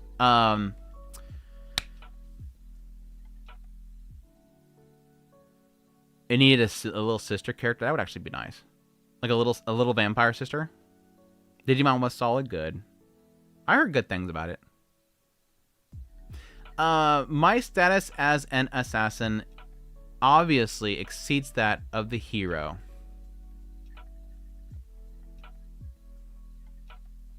The show that I think had the potential of being like an absolute standout if it was too core, potentially too core. I feel like it may have skipped probably 2 cores with the content.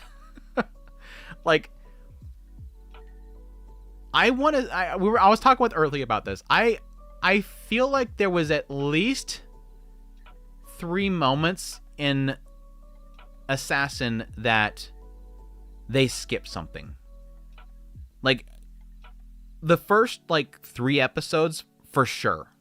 They were skipping like entire months of like development of the characters.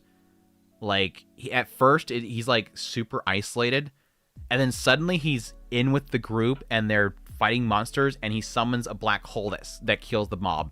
I'm like, we skipped something. We totally skipped something right here. And then like later on, like it just skips around the idea that suddenly the party that was the group of the students that were left behind form a group, apparently break their mind control, and then escape together. So that whole like build up to what the hell they did in order to escape there was completely skipped. Like, there's several points in the first few episodes that was like,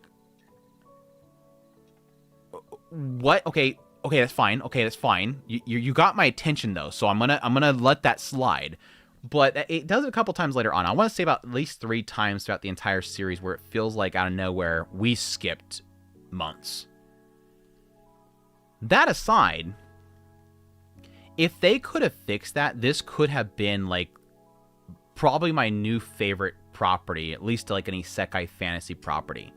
Like, I like a lot of the setup and the world and the mechanics they've done so far. It has a little bit of cringy edge boy. There's a hint of edgy cringe boy right there, but it's not enough to ruin it. He gets edge boy every now and then. I think they're doing well enough to kind of keep him stable, because it opens up with the idea that he doesn't seem like he really communicates to people very well. Very quickly he realizes something's off in this new world that he and his classmates have been moved to. He kind of isolates himself, realizes that he's kind of an abnormal because the fact that he's very high stats. Was it stats, I think, specifically? Despite his class. He was higher than the hero. One of the students is classified as a hero. He's stronger than him. So he's like, something's off. Something doesn't seem right here. I'm going to keep to myself. Kind of keeps off to himself on the side. Realizes very quickly that the kingdom themselves are summoning them for a purpose other than to be heroes. They're using them for something. So he's looking into it and keeping it to himself. At some point, this guy does kind of bring him under his wing and help him out, but then that guy ends up getting killed. He realizes that the king, or at least the princess that with him, is manipulating people through mind control. So he kind of just leaves, and that builds into him sort of trying to figure out his own way of getting back home. Like I said before, I really like it. The build's good. The art style is great, dude. I really like the art style. It gives me not that far, but like it gives me a nostalgia for like old fantasy series, like Record of Lodos. Like, it gives me that kind of feel like old Record of Lodos kind of styling to it. Very dark coloring to it and shading, but at the same time, the characters' looks are really good. Like, I want to give like an example. That's how much I like it. Do I have an example? I'm not sure if I have any screenshots for the show. That's the unfortunate thing, because I don't think I. Oh yeah, I did. I do have pictures. I do. I couldn't remember if I actually covered it at all. I like the elf girl, dude. She kind of gets boring very quickly, but I did like the elf girl. Yeah, like, look at this. This like reminds me of like Record of Lodoss War, dude. Like the styling and everything's like just older. Like he looks pretty generic though. Yeah, Deedlit. Deedlit's so freaking hot, dude. besides Beldandi, like Deedlit was awakening for me. Deedlit was like an awakening for me when I was younger. Deedlit was hot as F. But yeah, he's kind of generic isekai-ish. He's even got the whole like Kirito pincer thing with the hair in front of between the two front eyes. Like he looks super generic isekai. Deedlit's in the chat. Deedlit's in the chat. Deedlit, you're hot. Deedlit, you were extremely hot. Some of the other characters are okay. Like that's the other classmates. They're okay looking. But yeah, the elves are, again, the styling is just super good. Here's the mean sister that wants her dead. The sister's story was okay. It's very generic in the idea that, oh yeah, you find out that the elf girl is actually a princess of the Elfins, and oh yeah, her sister wants to kill her too, kind of thing. That whole story there. I think it looks good though. It looks really good. It's not like overly animated, but it looks really good.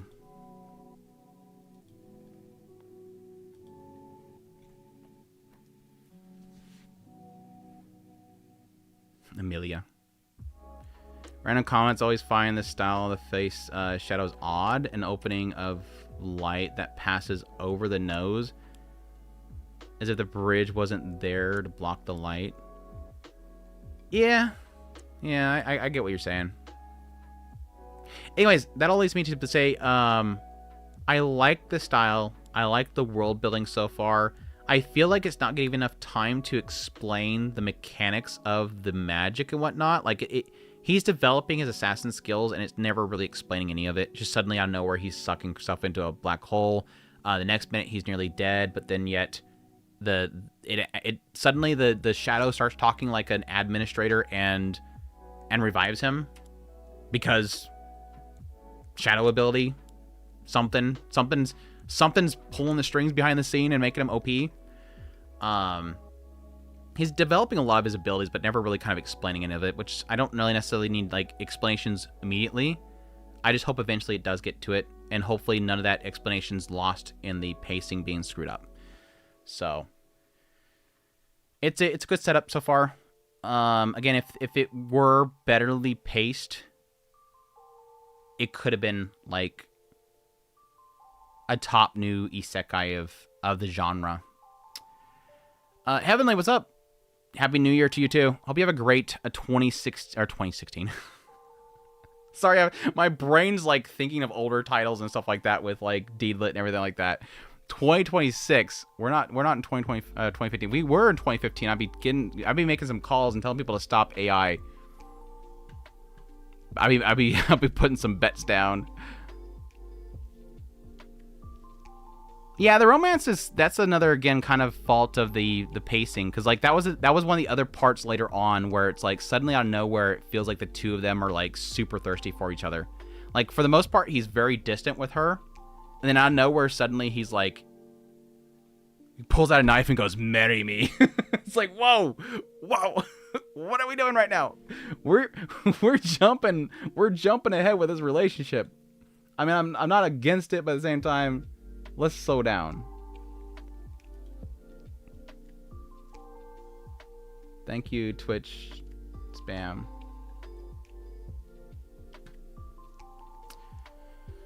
Yeah, knife is the new ring meta. It's like, why don't you just buy the girl? Why don't you just like manufacture the girl a ring? Why are we cutting our finger off? Happy 2016. Shut up, Deedlit. I said you were cute, but you don't even making fun of me now. There's a new show called My Hero Academia. It's pretty good. No, don't start it. Yeah, I was like, that's one of those question marks. Like, if you could tell yourself, don't get into My Hero Academia when season 1 aired, would you do it still? I probably would, because people would be screaming at me to watch it. Everybody was losing their crap over season 1. Anyways, I'll put it in... I think low B. I think it's it's a really good show, but it's hurt so bad by the pacing. I do recommend it though. I don't think we got a season 2 announcement, did we? I don't think we got a season 2 announcement with that one.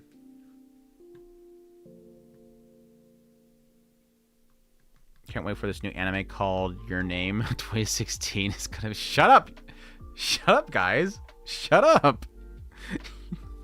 Like, my chat's bullying me just because I made one little mistake. One little slip up. Touring After the Apocalypse. It's like right there pretty much with Alma. Like, I think I have a couple episodes left to watch of it, so I don't know if anything crazy happens at the very end, but I feel it's like right there with Alma, where it's like it's just a fun show. It's just a fun show that doesn't really do anything crazy. I also heard about this new movie called Shut Up. Shut Up. Tojima Wants to Be a Kamen Rider. I really love this series so freaking much. Like, it's right here. There's like, this is the pack right here of the season. These are like the good shows right here. Let's just do this because I feel like I'm dancing around this too much. Let's add a row above. I'm just gonna make an SSS right here. Let's just do this. Get out of the way here so that I don't have to keep doing this. These are my S's right here. I think that's good right there. And I can bump her up. I can bump her up. S tier. Tojima Wants to Be a Kamen Rider. I really love Tojima. It is so damn good. Why I like Tojima Wants to Be a Kamen Rider so much is that it's everything I shouldn't like that I like. Like I'm not a Kamen Rider fan. I'm not even a big Sentai fan. I've watched Sentais, but they're not like ever like Kamen Rider, the big ones. I know of it. And then I watched Tojima Wants to Be a Kamen Rider, which is about like a bunch of people that are massive fanboys and fangirls of Kamen Rider that love Kamen Rider so much that they train as children, hoping for the day they'll be recruited as the next Kamen Rider, ultimately until they are adults, realizing full well it doesn't exist, but then suddenly seeing the appearance of Shockers, which is the bad guys, and now finally being able to put all their training into play by taking down the Shockers, and come to find out they're embodying Kamen Rider, like, because they're so sold on it. It seems like they gain powers of Kamen Rider, and they're super OP and everything. It's so dorky. It's so on the nose. It knows what it's doing. It makes full fun of itself. Every one of these characters are insane. They're literally man children.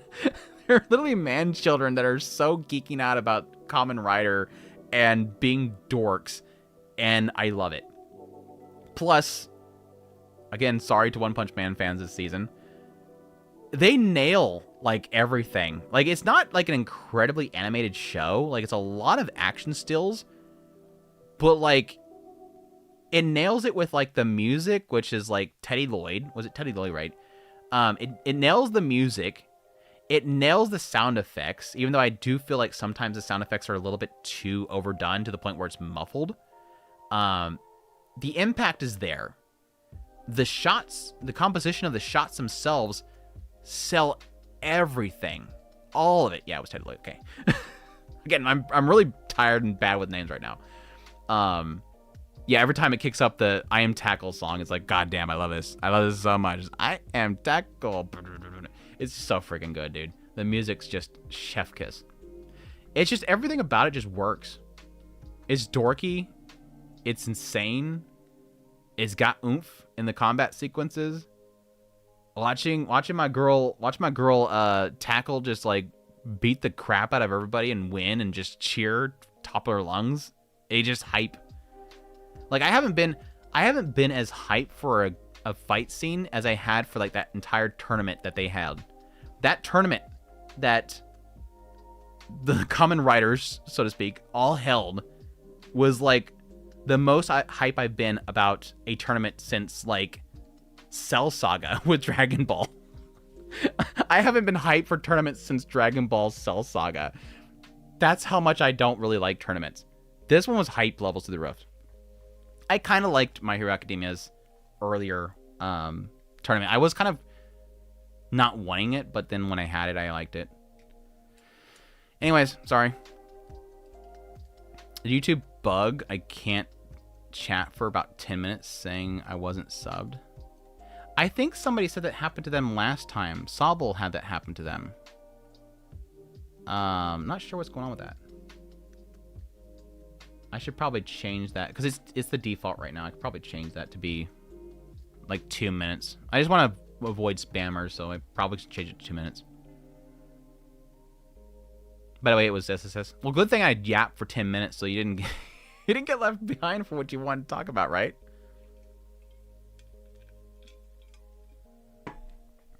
Assassin can't be on the same level as Gachiakta and My Hero Academia. It's like low B. Don't start doing that stuff. Don't start. We don't need that. We don't need that. What are we doing? Yeah, it's SS tier anyways.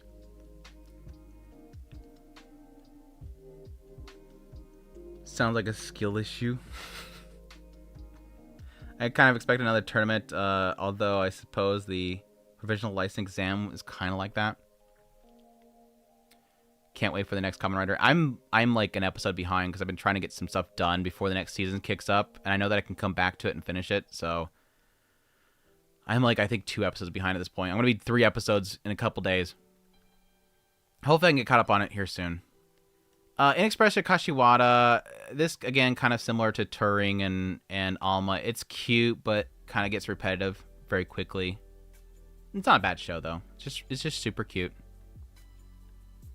Oof, girl. I did not get around to finishing Court Magician. I kind of wanted to, but did not get a chance to.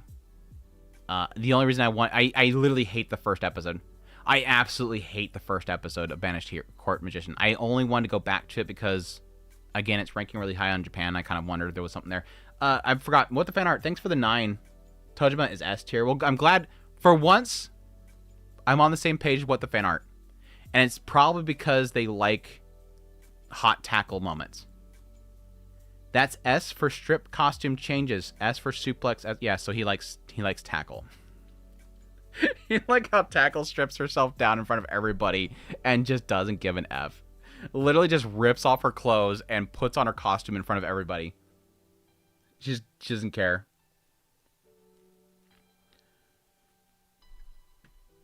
Yeah, what the fan art rare W.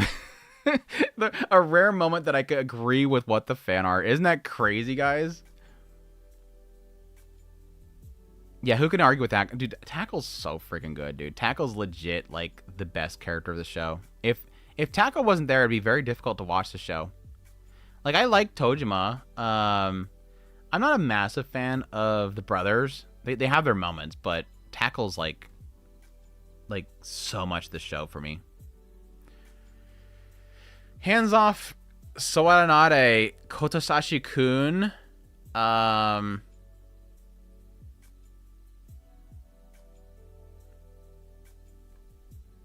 It's a show about a guy that rubs girls until they moan. It's like Food Wars if it's about massaging. Yeah, it's Food Wars, but it's massaging instead. He rubs them and they moan. I mean, truth be told, I'm not like a big like massage person. I think I learned some things about massage that was kind of interesting, like this like point in the chest and the boobs where like it helps relieve the stress by massaging there. I don't know, maybe I might try it out sometime, but like like pressure points in armpits because we have to have an episode about armpits. Like it did everything. Like it did feet, it did thighs, it did armpits, it did boobs. What else? What other sections do they do of the body? I think they pretty much hit everything. They did an episode for every fetish.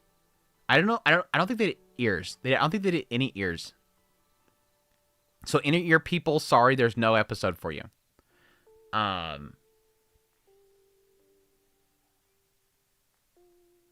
thought it was a decent time.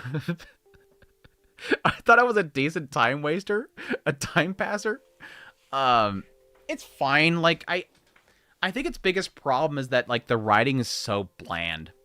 Like outside of the fact that he's massaging these hot girls and they moan suggestively at the screen and their clothes disappear every 2 seconds. Outside of the ecchi, its only problem is that the writing is just not there. It is so bland. Hey John, have a good night. Thanks for dropping by.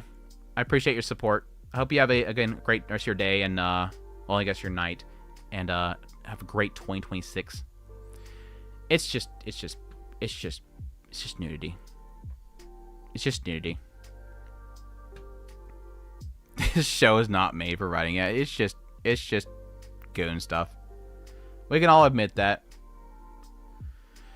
Forgot Takamine aired this year, which was better guilty pleasure. Yeah, at least with Takamine, it actually has like, you know, a story there. Even though I don't like Takamine herself, it's just lewds. Hey Astro, Let's Play. I dropped that like a hot boiled egg. I don't know. I was looking for a phrase there. I dropped it. I dropped it so damn fast. It's not even funny. I was not liking the art style. I wasn't liking the main girl. I wasn't liking the writing. If it turns out great after that, good on everybody that watched it. It just wasn't working for me early on. Oh, no, hands off is a 3. I was talking about the gotcha one. Oh, okay, I gotcha. When did we bring up the... Oh, I missed the first message. I got the second and third message. I missed the first message.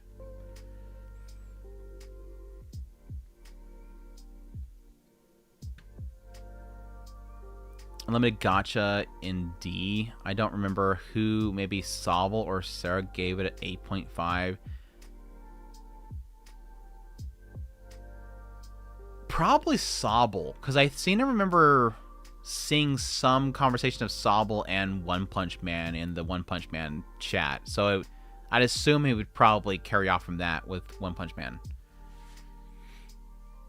There's some sort of voice chat if people can join. If so, better leave or lock it because the raiders target those and spam them without loud sounds after joining. Yeah, no, my stuff's all locked out. Thanks, though. My problem is that Takamine is the rollback, the clock animation. It didn't... Oh, yeah.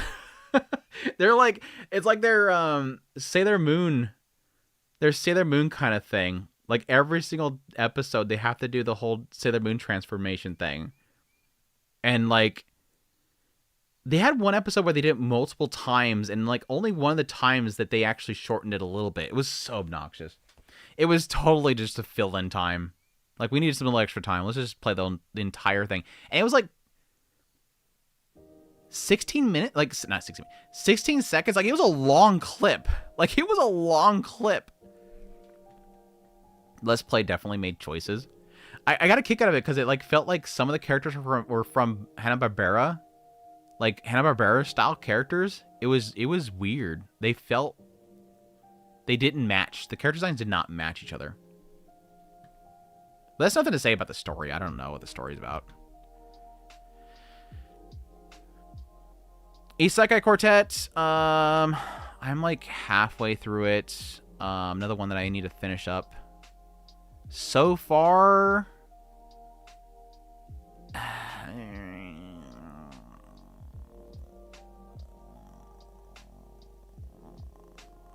it's like a B-ish so far. Like I'm not like, it's not like a great season so far. Isekai Quartet is peak. How far am I in on this one? How far am I in Isekai Quartet?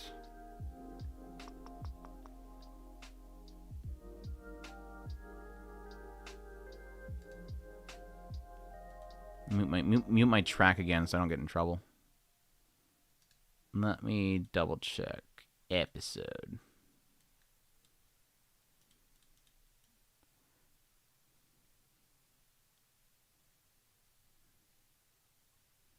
I barely started. Never mind. I thought I was further in it than I thought. I barely started. I'm not going to rate it then. No, I watched this episode. I missed an episode. I completely missed episode 3.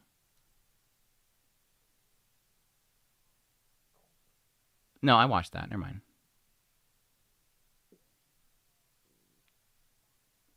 I missed half of it because I don't I missed their initial introduction to Sid. Shadow.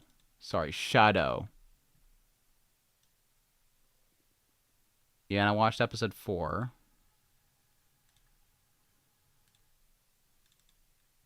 Did I see episode 5? I seen episode 5.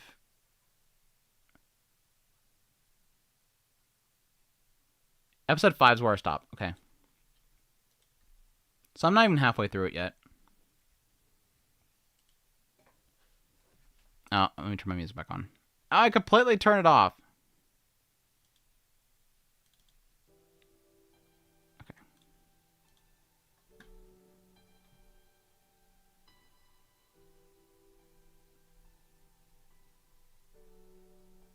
New Year's equal to a 100 Girlfriends Season 3 anticipation. The art style of the OG webtoon is also very different from Let's Play anime. Yeah, I've seen that. It's essentially an odd manga player self-insert fanfic very of its time. Just giving Mishiko Tensei Isekai Quartet. They would have to make some discussions between the publishers. I know that the guys love each other, like, or not love each other. They're good friends. Like Konosuba and Shuko Tensei and ReZero, they're good friends.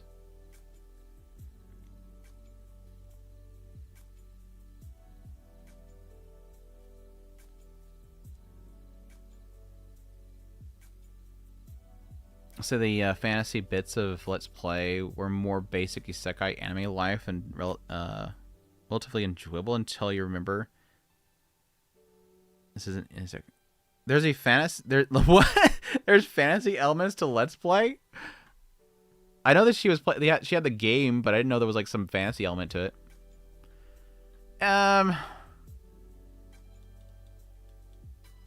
Yeah, I'm not gonna rate it because I'm only like, again, like not even halfway through it, so I'm gonna put it down here. Dust Beyond the End of the World though.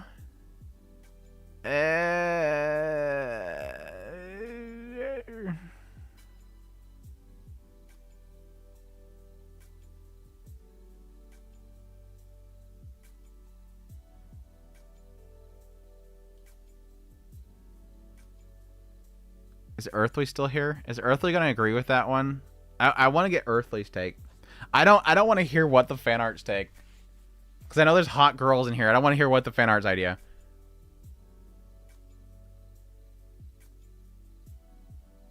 I wanted Dust to be good. I wanted it to be good, but I think I pretty quickly realized it may not be. Like it had everything set up to be a good series, but they didn't do anything with it. They literally squandered it. Like, it's a cool world that they built on it.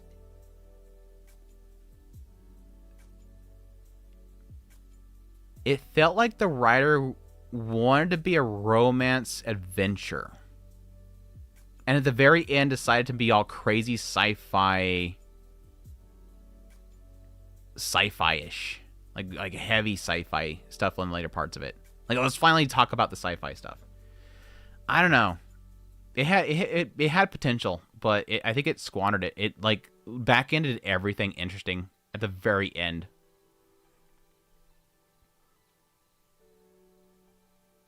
Chainsaw Man movie is fantastic. Yeah, it is. Dust Beyond is S. S for LZ? Yeah, I do like...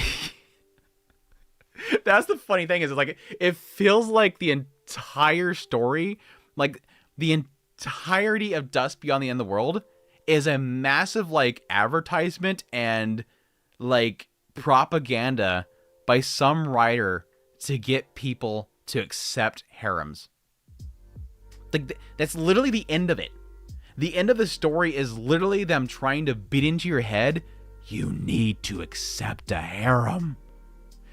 Boy, you need to accept the harem. The entire story is that. Like, the whole, like, mob boss thing is about that. And you have, like, over here, this guy's got a harem, but these two are fighting in that harem, and it's scaring my poor girl. She doesn't want to have anything to do with that. And then they go over here, and again, this guy at the very end is literally telling our main character, accept the LC. He literally admits that he created the concept of LC because he's trying to break social norms. Dust Beyond the End of the World is literally, the whole thing is created as advertisement for harems. Like, the writer understands that we are having a birth crisis right now, and he's trying to promote Japan into accepting LZs as, like, law. Anyways. Arigatou gozaimasu, senpai. What the fan art? Thanks for the 16! 16 this time? I must have made him super mad. I know whenever I get a super chat, I know that I upset What the fan art. But it's never 16. Andrew, can we get LZ? Okay, apparently I made him very horny. Never mind. I didn't upset What the fan art. I just made him horny. Thanks for the 16. No. I'm sorry. As soon as I get my own Amuro, maybe. But until I get an Amuro, I can't. Amuro's great, though. Like, can I say that? Tangirl, best girl. They did her so wrong. They wronged her so bad. Like, it is not even funny how much they butchered that girl at the end. Like, they wrong. Like, the writer, I at some point, I wanted to find the writer and just, like, email them. You're so mean. Just send them an email saying you are so mean. You wronged my poor girl. Amuro did nothing wrong. So close to the extreme trial victory, but the instant timeout. Why Square Enix? F's in the chat for Adrian.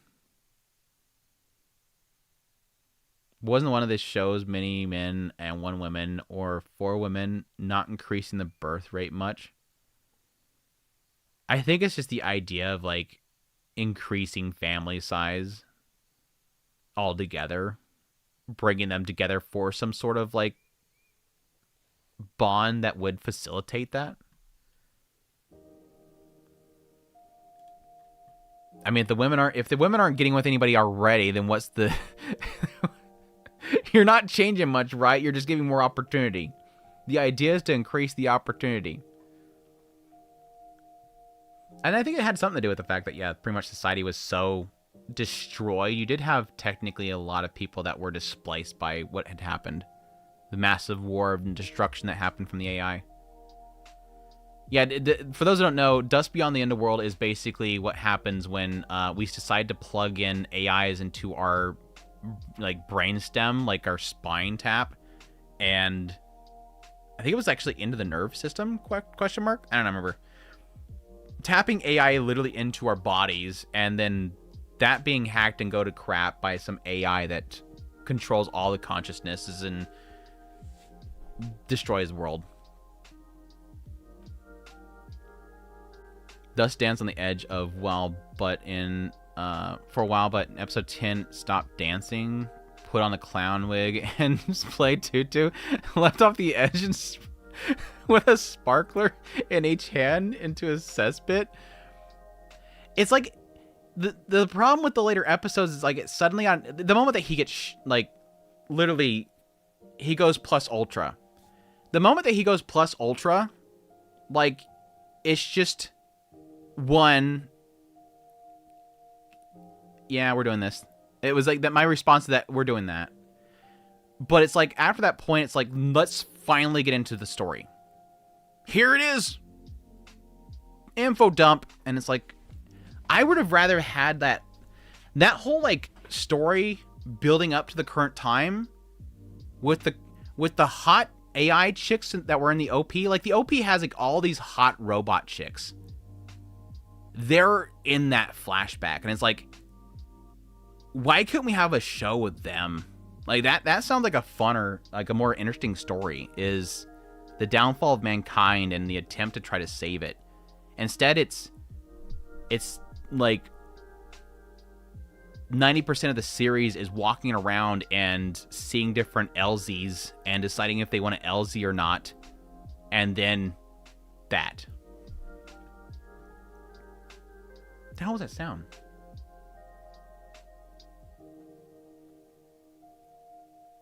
Do they have audio play somewhere?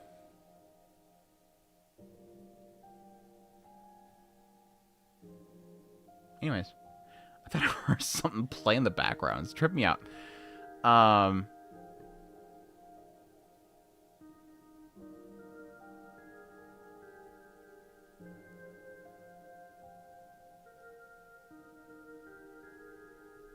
That was remarkably specific.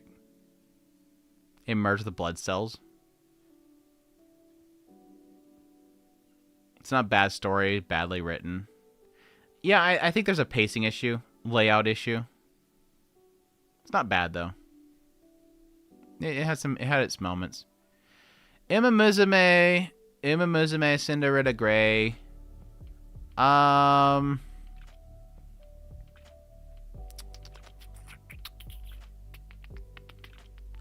S for saying Christmas. Uma Musume Cinderella Grey is S for saying Christmas. S for the guts to say Christmas, even though localizers won't do that. No, like legit, like I don't think. I don't know if I want to put an S or A plus.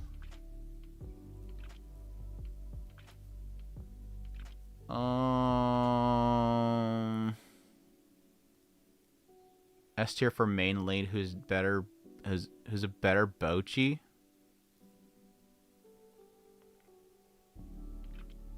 Surprisingly for me, I really enjoy. Yeah, now, granted, I'm not like fully done with this one. I have like 3 more episodes to do because it's like what 10 episodes. I'm almost done with it, but I have a few more episodes. I really, really like Super Creek segment. I really like Super Creek so much. But I'm not like a massive. I'm not like super like into the series. I like the series, but at the same time I acknowledge that it kind of just does the same thing over and over again. So I'm not sure if I want to give it S, but I do like it. Hey, Aldrew. But a stumble of your name, Aldrew. What's up, Andrew? Hope you had a great New Year's. Skimming through the YouTube VOD on your tier list so far. Oh no. What do you want me to criticize me on? Happy New Year's to you, though. Hope you have a great 2026.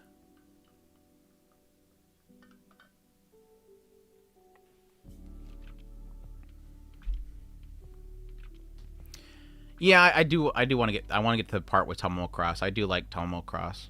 Tomono Cross is mainly around. I like her Seiyu. I like her Seiyu. So I am interested to see more about her. And I know it's supposed to get in her backstory with her and Oguri. I'll just leave it an S. It's not like I... It's like an A or an S. I'm sure I'm gonna like the ending.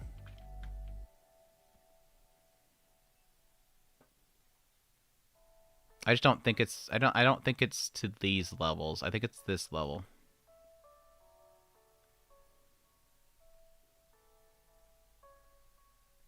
Same, have a few more episodes. I like Tunnel Cross and Oguri's backstory parallels. The idea of girls, horse, high... I've always liked Oguri's... Really, what I've seen so far of Oguri's story and the idea of, like, her being born with weak legs and how much her mother went through to help her get strong. How that sort of plays into her different style of actually racing.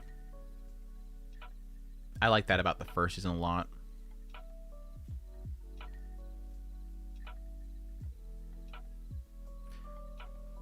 The idea of horse-girl hybrids is off-putting to me. I wasn't interested in watching, but the races are good. I watched just the races on YouTube.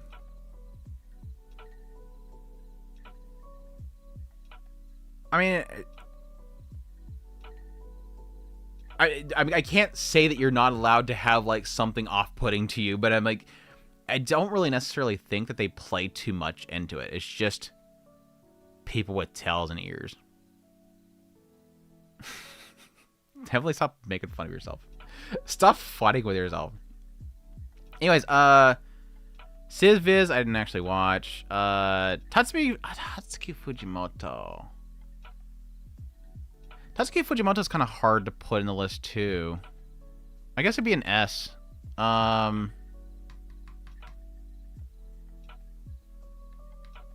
There was only like one that I didn't really care too much for, but I think they're really good short stories. Like, each of them as their own like episode. Do a good job of telling a story, being well put together. I think the studio did really well with each one of the stories. Yeah, I think it's S. I'll just put that in S. My favorite's still the Assassin Girl, though. I really like the Shiki. Was it Shiki?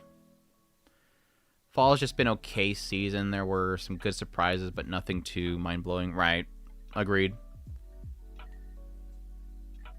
Like, overall, it's a very difficult season to really kind of rank things just because it's not like... If there was a Takopi in this list, all this stuff shift down. All this stuff gets incredibly shift down.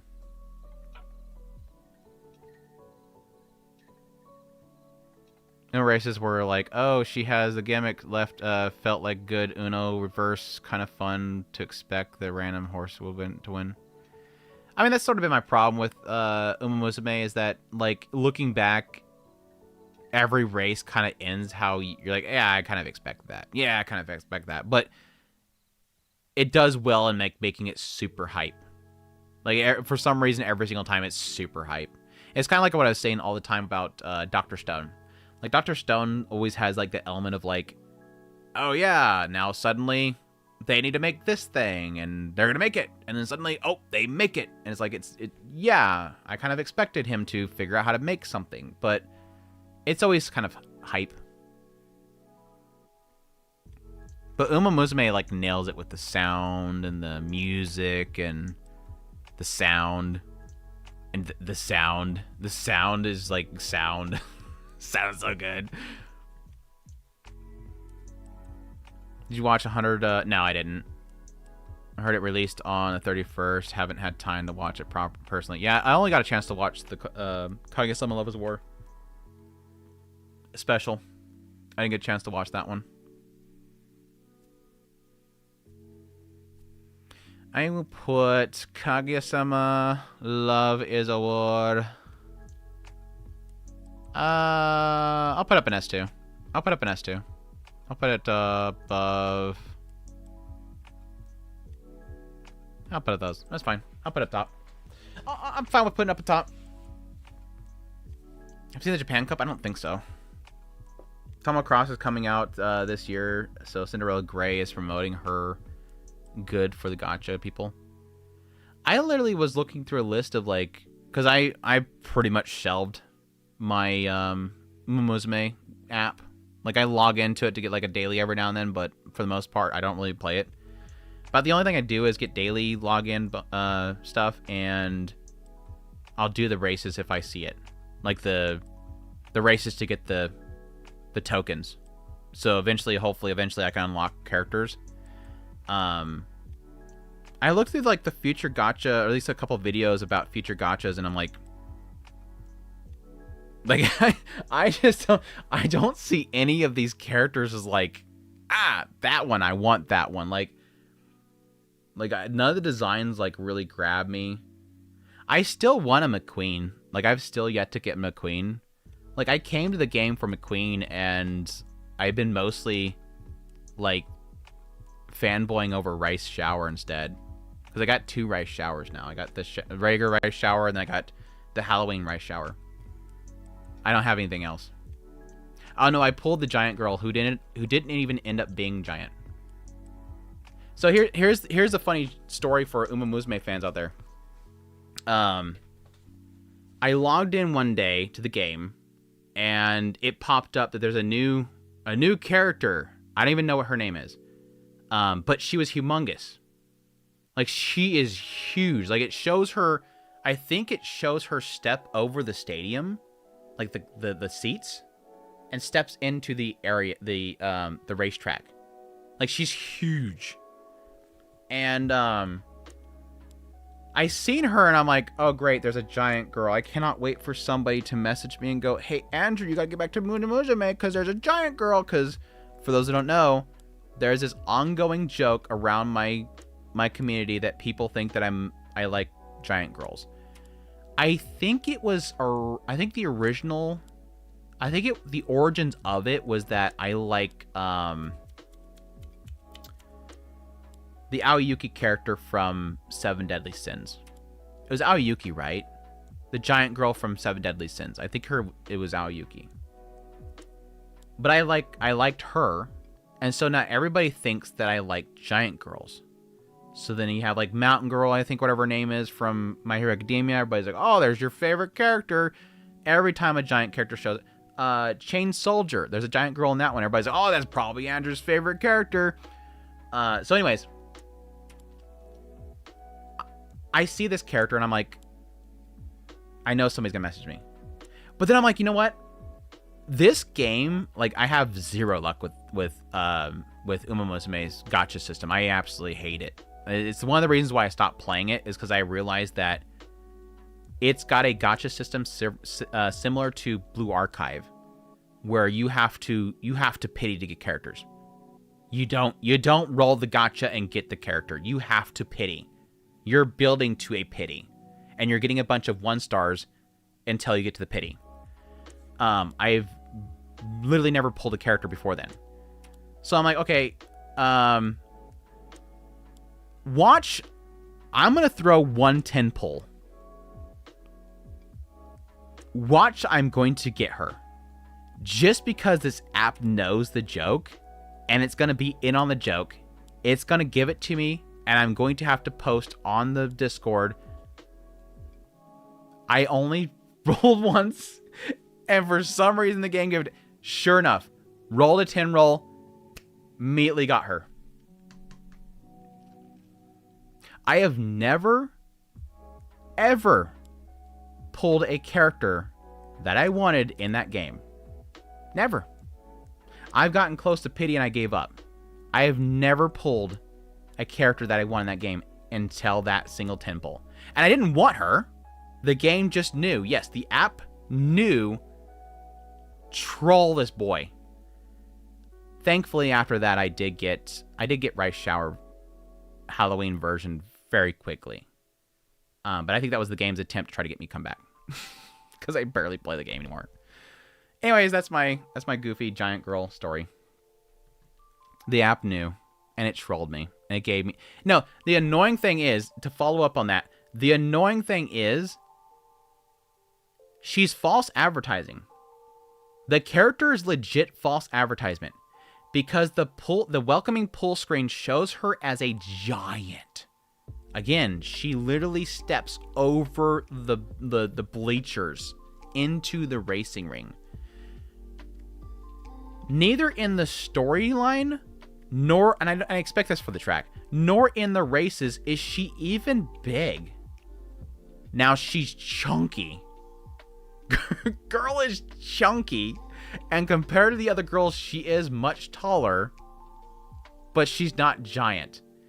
I knew I shouldn't have brought that up because I knew somebody would say it's not giant enough. I shouldn't even brought it up. I'm just saying it should be false advertisement for some people. Anyways, not making fun of me again.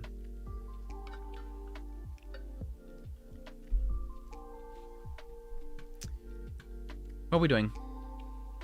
Is that it? I think that's it. That was actually the last one. I just dragged out the last choice. That is my fall list. We're done. We did my fall list.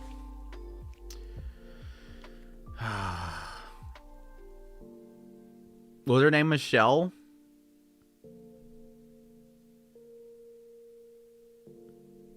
Yeah, I think for the future, the only character I'm really looking forward is to finally get some sort of McQueen. I really want a McQueen. I guess I technically could use my initial ticket to get McQueen. And I probably should do that now because I was holding off because I wasn't sure if I'd get an Ogre cap. I was told that Ogre cap was the best, and I was kind of holding off to see if I can get a McQueen before I did that. I just might use it just to get McQueen because I want McQueen. McQueen's super cute. Not that I'm invested in the game right now at all. You came in late. You came in bodyguardy late. Busting into the wall at the very last second. Was To Be Hero X considered part of fall season? No, that ended in summer. That ended in summer. I think it was an S rank. If I remember correctly, I had that in S. I really liked To Be Hero X.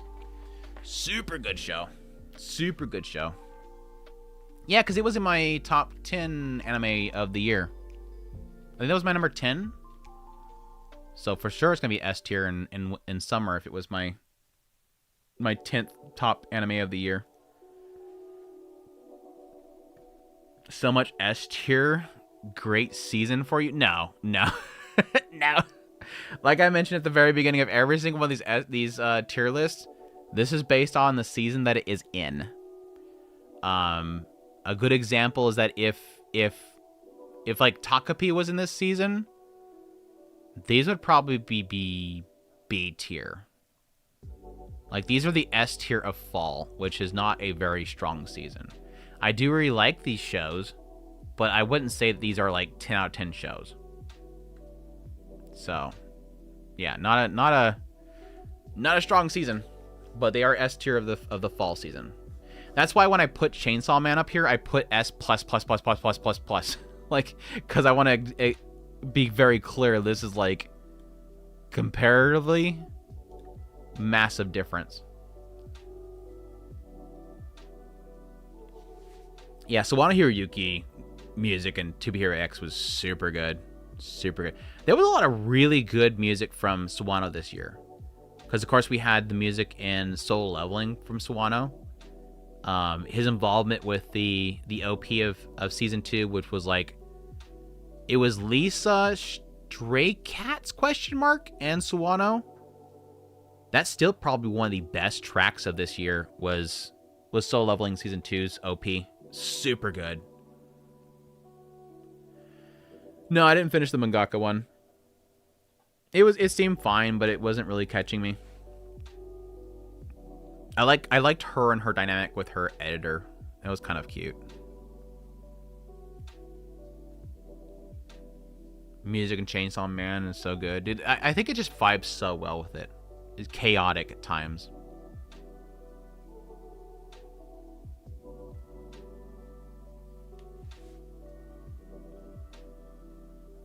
This Nicka stuff and the NZK stuff is what I've been doing is upped his game.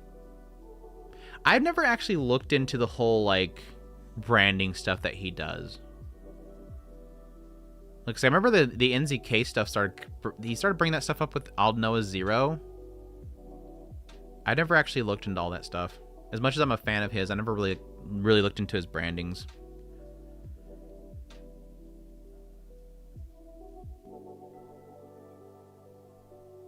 Kenshin Yonezu is also popping off. For music next season, I'm really looking forward to what was the name of that show? The one that's about the bunny drop-ish type of show where the kid gets adopted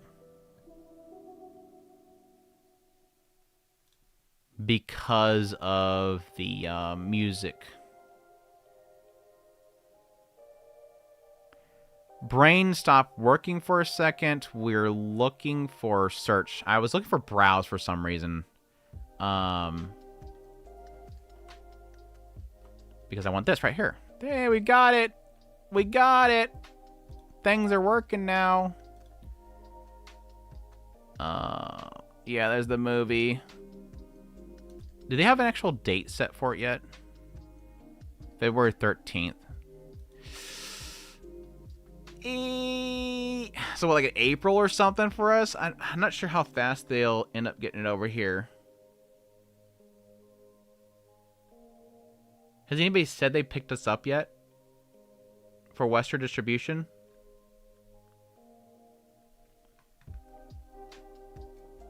Yeah, we've heard Furman's OP is Millet.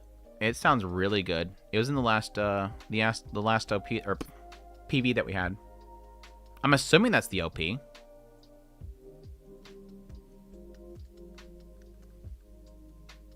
also looking into Sawano. Far more Uyosaki fan myself, but his post 2019 stuff really hit different. I don't know if I've been with him. I don't know if I was into him before Aldnoah. But Aldnoah Zero definitely sold me on him. Like, I went out and... I guess I'm down here still.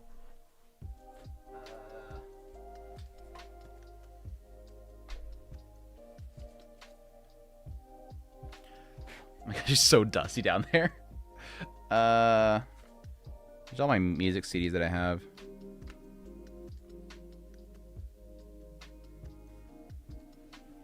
Mail with mission. My Monogatari series set. All my music for Monogatari series. Such good music. Oh my gosh, so much dust out there. I should dust this at some point. Oh my gosh, I forgot that I had this.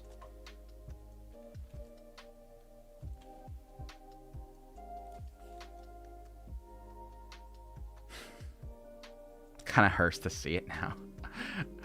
Oh man, that hurts.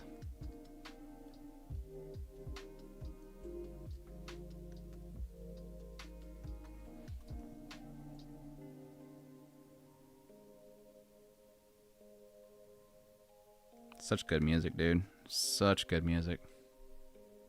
Yep.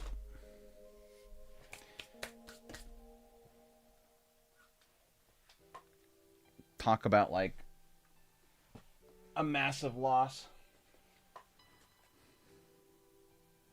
Methanroid. Sticks. Strix. Is it Strix? Strix? Sticks. Sticks Helix. There it is. Found it. That was the start, I think. I want to say this was probably the start for me with Sawano. It lies... Such a freaking good song, dude. I say, oh my gosh, dust. What else do I have? There's like a little treasure trove down here of stuff that I forgot that I had.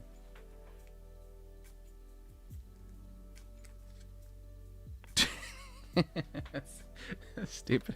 The soundtrack for this freaking game. Dude, I was so hyped for this game.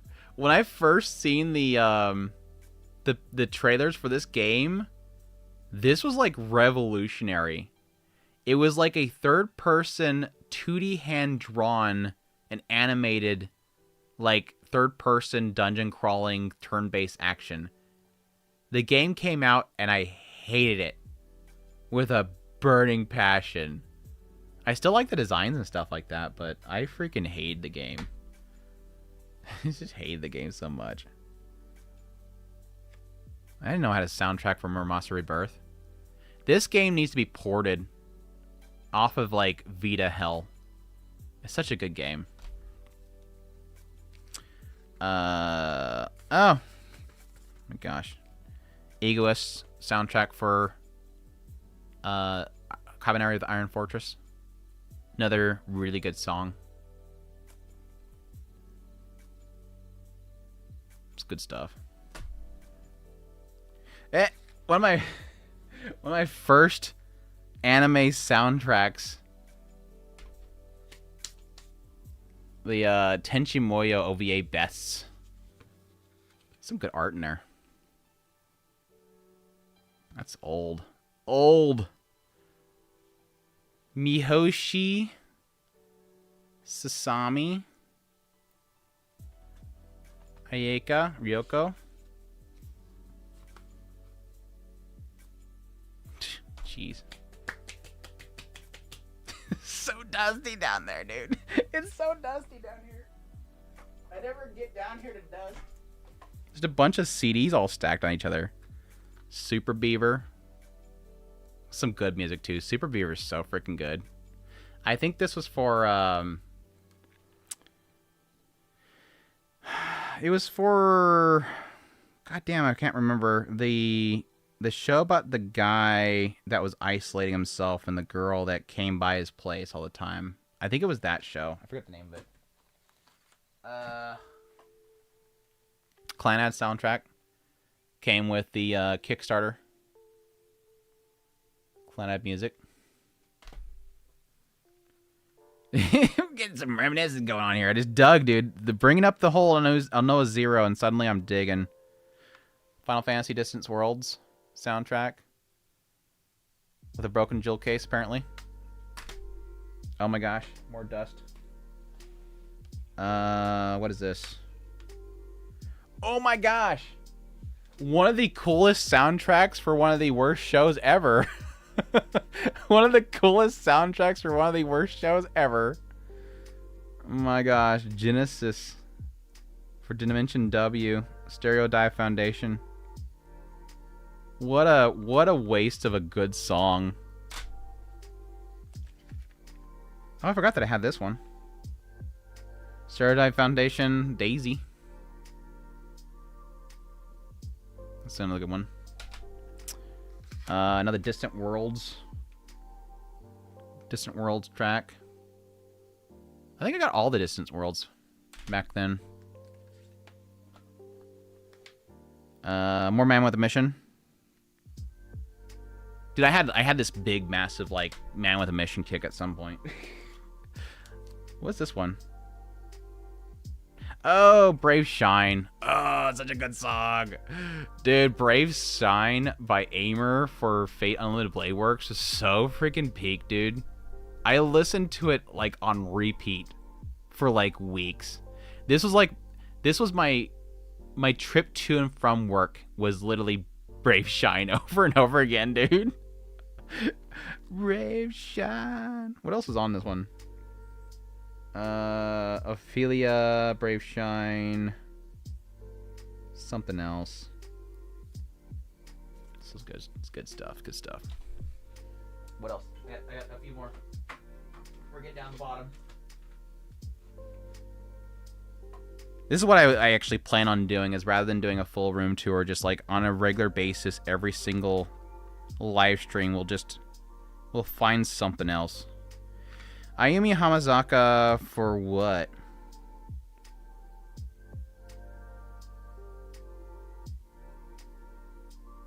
I think this is just a soundtrack. I did really get into her stuff at some point, so that makes sense. I'm not sure if it was for something special. My First Story. There's a few really good My First Stories that I've enjoyed. This one's for Was this the one that was for...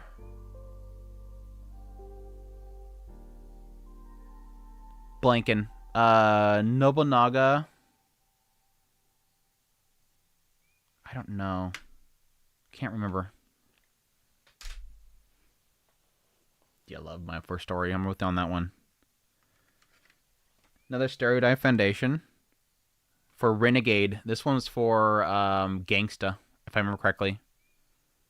Such a good song, dude. Another like song for a show that just it deserved better.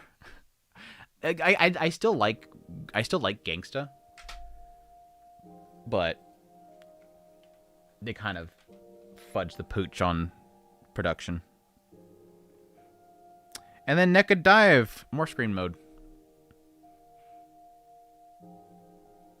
For Myriad Color Phantom World. Myriad Colors Phantom World.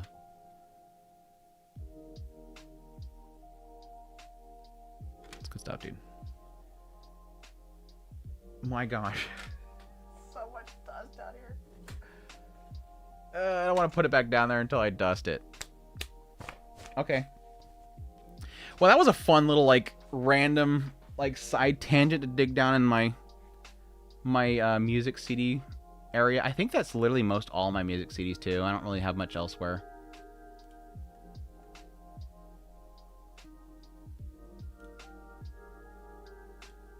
Beep, beep, beep, beep, beep, beep, beep, beep.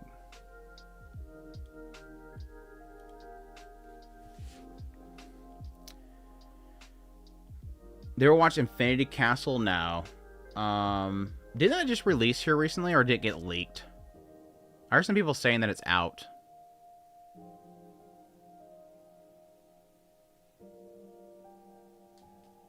Reminds me of the track on Kata Tonkatsu Ramens.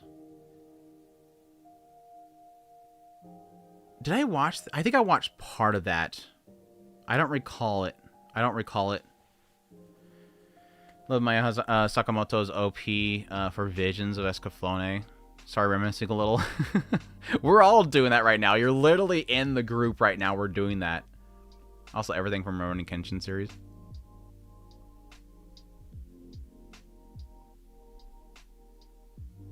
My streams are too long. You don't have to watch the whole thing.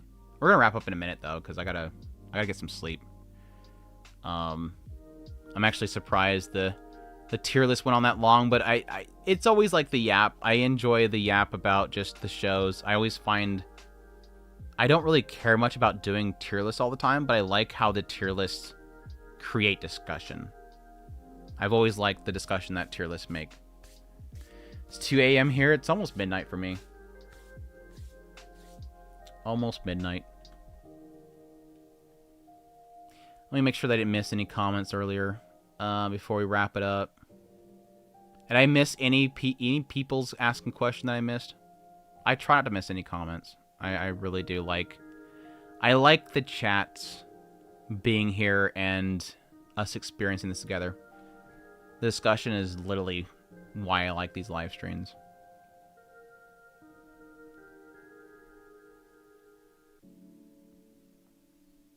No, I think I got everything.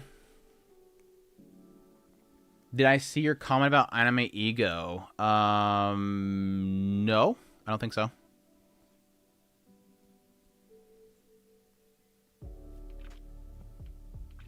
I like the tier list shows. Well, I'm glad people enjoy it.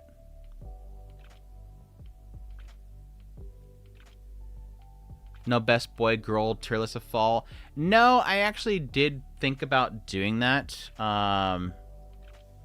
But I'm glad I technically didn't get around to it because I don't think we'd have time for it.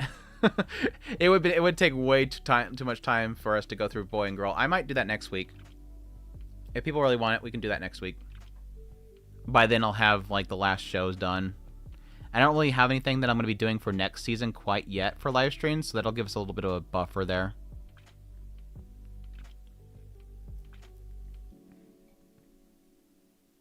making any New Year's resolutions that you'll inevitably break. I do want to work out more. I do need to get back to. I need to get my bench back out and probably get back to that more. I have not been feeling like super healthy lately, so I kind of really need to get back on a bench. Hopefully it still works. It's like one of those Bowflex types of things, so hopefully it still works. But I do want to get back to getting more active.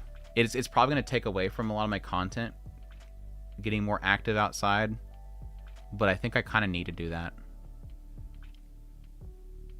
It would be a good way of de-stressing too, because I think I've been getting a little bit, not that I'm stressed like something bad happening, kind of. It's just stressed like I feel like I need to do things that I don't really need to do. I'm constantly thinking about things that I need to do or things that I don't need to do.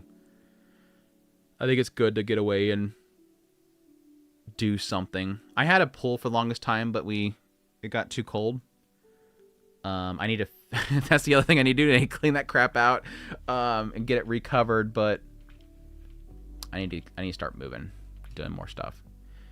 Plus, my mother's in that age now where she's, things are changing for her, and so it's like I have to worry about that. Things are getting crazy. Things are getting crazy. Every time I get comfortable, something happens. So de-stressing with workout's always good. The one about translations losing change and original Japanese context. Anime ego. I'm always curious to see if people like when wax rhapsodic about the old days. It was on the recent video. Oh, okay. The one about translations losing change and original Japanese context. I want to say I did.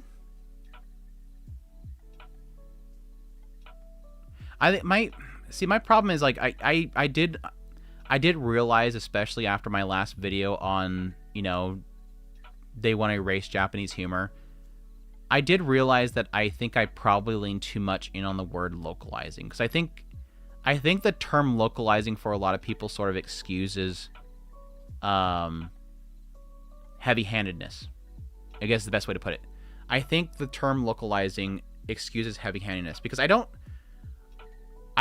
think anime really falls in the same realms as other things when it comes to localizing, where the excuse is that, well, a localizer's job is to change the humor to make it fit with the culture it's going into.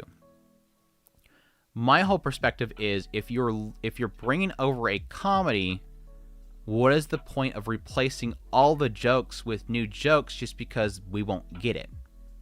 You might as well write it. You might as well write a new book.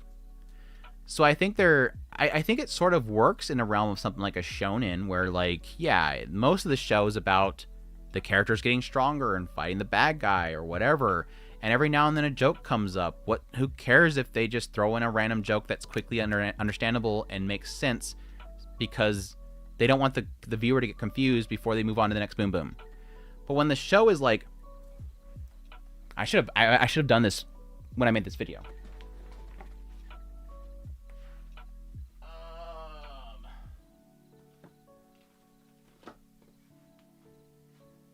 I should have brought this up back then.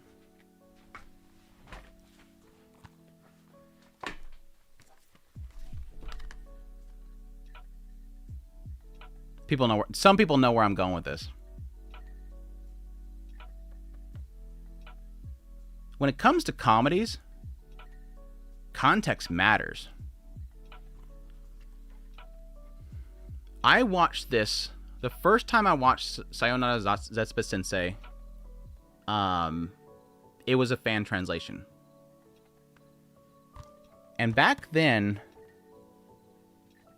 well, I don't want to exaggerate here, but back then, this top of the screen was constantly translator notes or very brief flashes on the screen, translate note. This entire series is references. There ain't a split second wasted. This is, by the way, for those who don't know, this is like early Shaft. This is where you got the Shaft tilt from. This is where you got the Shaft look from. That's from here. Everything that Monogatari did, this is where it started. Like, this is where Shaft really, I think, for me, became Shaft. Now, you give this to it. This is where I was talking about in my video. I feel bad for new anime fans. If this was released today, good luck to the localizer. They would be having a heyday with this thing because nothing would make sense. And they would, here's why I think they're being lazy. And again, this is where I think the whole localizing thing is an excuse. If a modern day, and this is like a lot of stuff that I'm going to get into with my video that I wanted to do. If a modern day localizer had access to this, they would probably be lazy and just change all the jokes. Because you can't make sense of a lot of this stuff. It's so referential. And why I know that is, one, because I watched it. And guess what? Fan translators that weren't getting paid, fan translators explained pretty much all of it. Not all of it. There's some of the stuff that I don't think they probably tried. Random Joe Schmoes in their dormitory at college, at home, in their mother's basement, random unpaid people explained everything. It wasn't that difficult. For some reason, localizers, they think we're stupid and we can't figure it out. I think in a lot of cases, they may not even get the jokes themselves. I'm convinced in some cases, localizers don't even know what the joke is. They don't know how to explain it, so they make a new joke.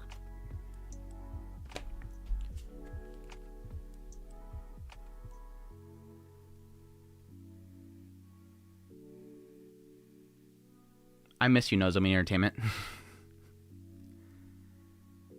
This is Nozomi Entertainment's release of Zetsuba Sensei. These are all of those translator notes. All of those references redone by Nozomi Entertainment. They went through every single second of every single episode. You can't localize this. You can't localize humor because that's the joke. These are the jokes. This is what people used to translator note. This is where they try to make you understand the joke rather than just replace it.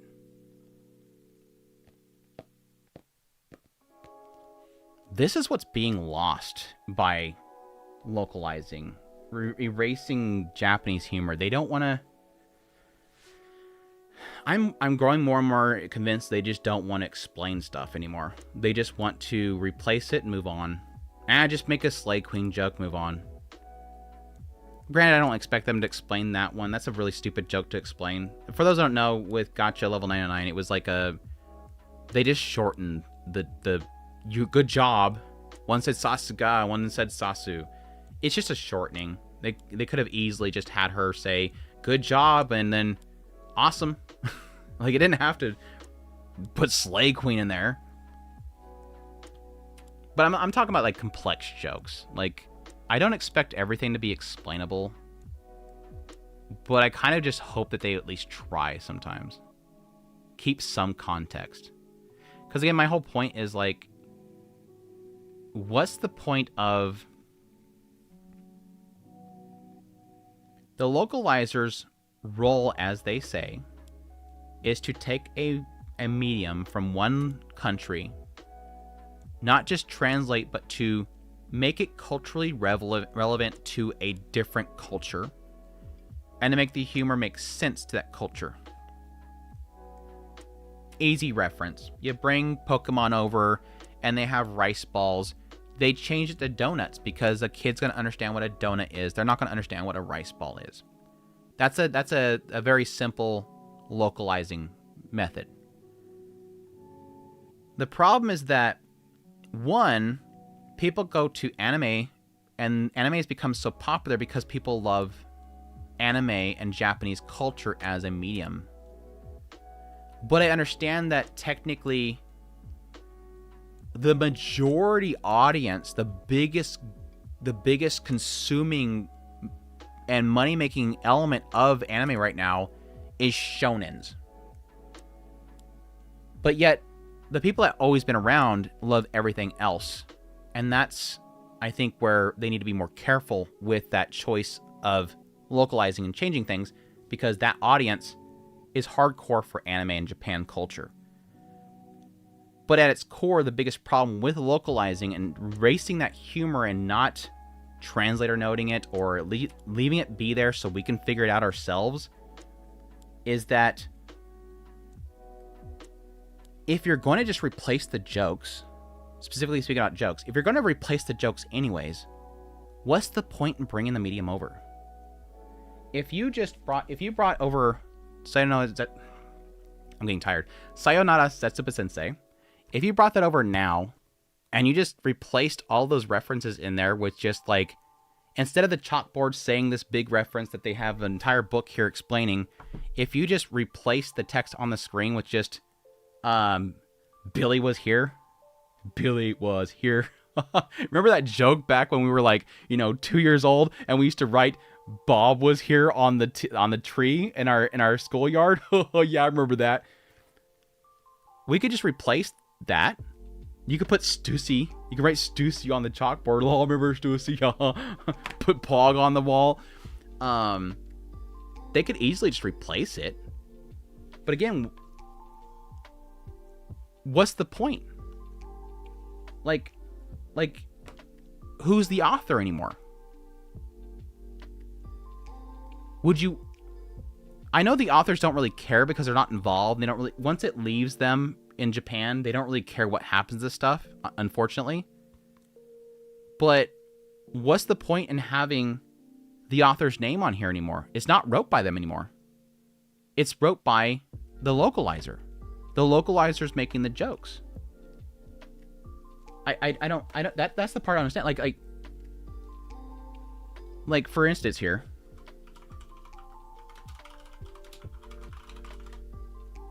Now you can all tell why it's taken so long for me to make this video. Like I sit here and just like think about a million things I want to talk about, and I never finish it. Instead, I just blab about it in my live streams. So the live stream viewers get pretty much like bits and pieces of my jokes and my thoughts on things. Here. Here's the original author. Here's the original manga for Sayonara Zetsuba Sensei.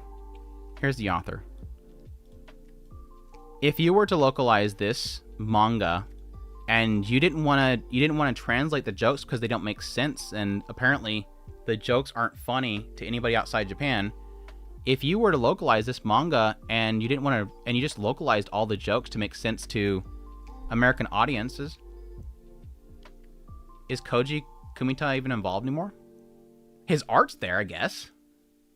So I guess you have his for art, but is story his anymore? It's not. It's somebody else's. So again, it goes back to the whole thing where I understand the idea of trying to make things make sense in the West, trying to make it make sense for an audience in the West. I get it.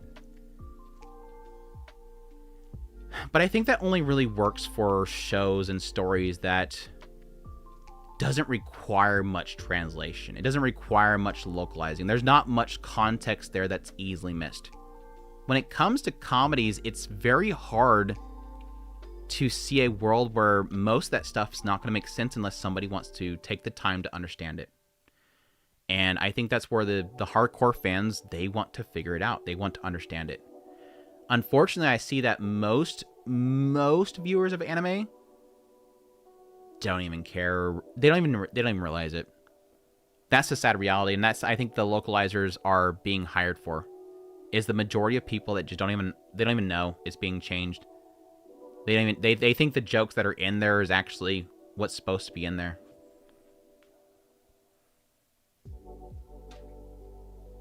When God, what the hell's her name is?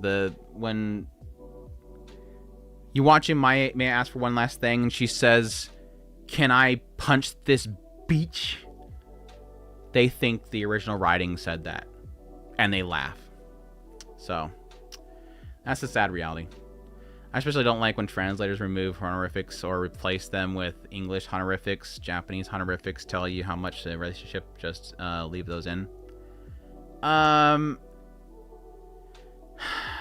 Subtitles, yes. 100% subtitles. I don't... I see the argument for dubs. English dubs. Subtitles, I really do. I'd rather it just be left in there. It's really cool whenever now and then they do leave it. It's like, holy crap, they actually left it in there. It's crazy, right?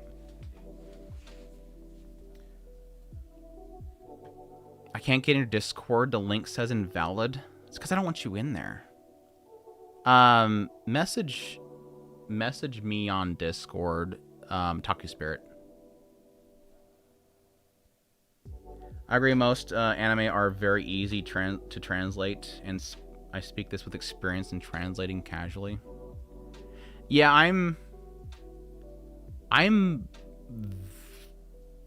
I can't claim to be an expert. Like I've done a lot of like word by word translation. I've done a lot of like juggling with different machine translations.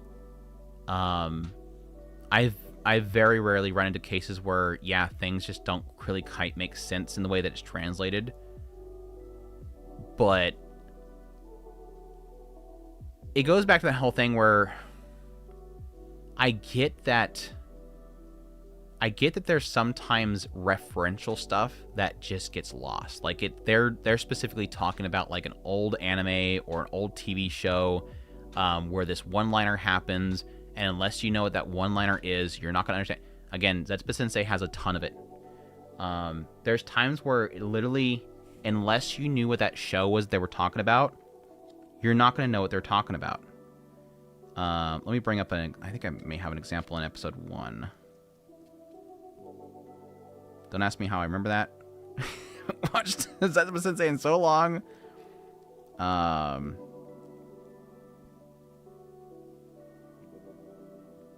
Shoot. Maybe it was in episode 1.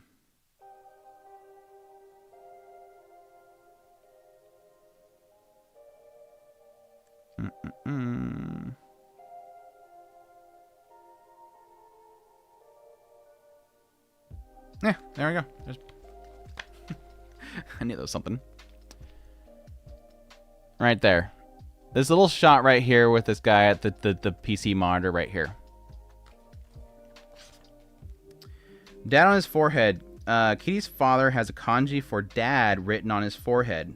This is a reference to the main character in a famous 1979 manga, Kinnikuman, Uncle, the Ultimate Muscle, who has the kanji of muscle on his forehead. Again, it can get changed. Or you can just leave that in there for somebody to figure it out. And I mean, to be fair, when was this, when was Zetsuba Sensei? It's a 1970 reference, 79 reference. This was released in 2007. I'm pretty damn sure most people that watched Zetsuba Sensei didn't even know what the hell that references was. So again, you could erase it or you could just figure it out. Just leave it in there and let us figure it out. I love that discovery. Again, I used to love looking at those translator notes. Sorry. Scarlet and Nano are too similar. Julius is voiced by Rentaro. I did appreciate some of the localization in Shangri-La Frontier in the English dub, as the gamer pop culture languages can be good. But things get dated fast. Yeah, I mean, that was my whole argument there, is like, yeah, throwing in Twitch chat. I cannot tell you enough. I'm sick of seeing Twitch chat references. I hate them so much. Because I barely really touched Twitch culture in general for longest time, and so there was still a lot of stuff that I didn't even recognize until I actually got into it. Like, no cap. No cap.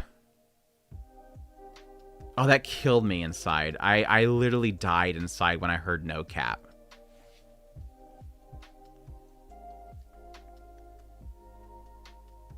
I missed them dub sexual terms in high school DxD.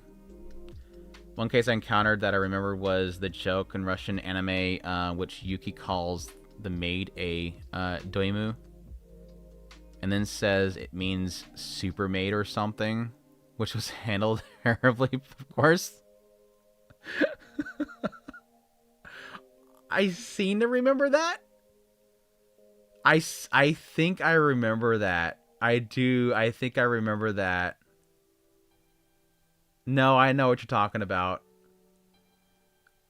What does no cap mean? It just means no lie. I'm not capping you, basically. They did it in, oh my gosh, the show with the really horrible last episode. Wonder Egg Priority. It was in Wonder Egg Priority. In the English dub, they said no cap. They could have said no lie or something like that, but said no cap.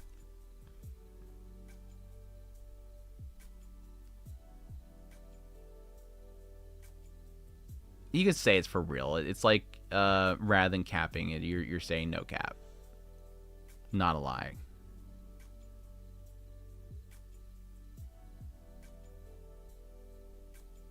I don't get today's slang at all. I cringe when localizers use them. It's a sign that we're getting old. We're getting old. It's a sign we're getting old. It's time to hang up our cats. We're getting too old. They're focused on these kids these days. Yes, Chris, we are getting old. It was at the womb scene, I think. Yeah, I think. I think so. I think so. It was like right after she went and meet him, and she was doing her little diabolical boss talk, I think, if I remember correctly. Time comes for us all.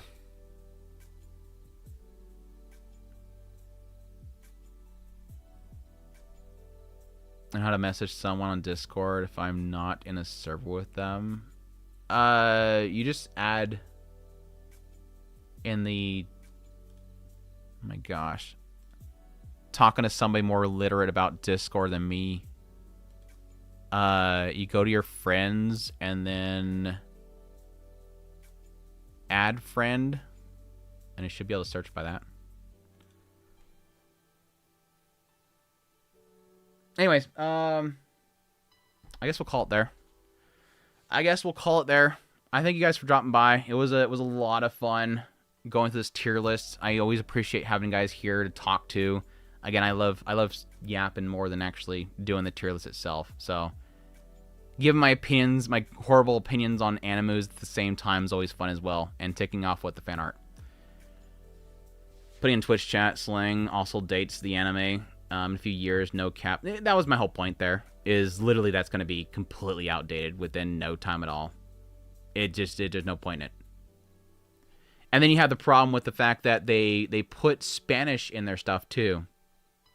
Apparently localizers that are localizing it for English will for some reason put Spanish in there. So now you have to literally look up what the Spanish word means because they decide to put Spanish in there. Or they decide to put French in there. And I don't know what the hell the French means. So now that I'm reading English subtitles and I have to look at what the French word is to find the English word. I have to translate for the translator. Dude, it ticks me off every time I see the freaking Spanish. I want to actually have an example here where I have a bad dubs. A bad translation folder. Where's it at? Y'all get me sidetracked. I'm trying to stop the stream. Where's my folder?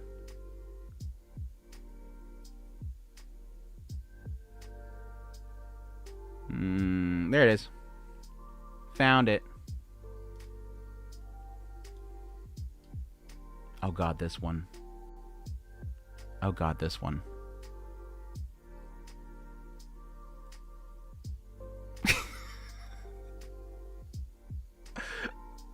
I hate it. I hate it so much.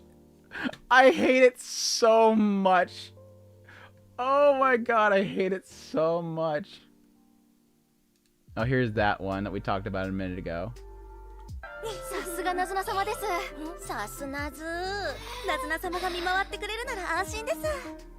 See, did you hear that?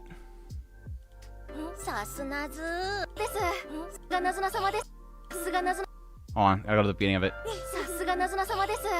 Sasuga Nazuna. Sasunazu. Anybody, if you're just listening what they're saying, you can easily hear they're just saying a shorter version of it. But Slay Queen. Do I have the dub version of it? Did I not say the dub version of it?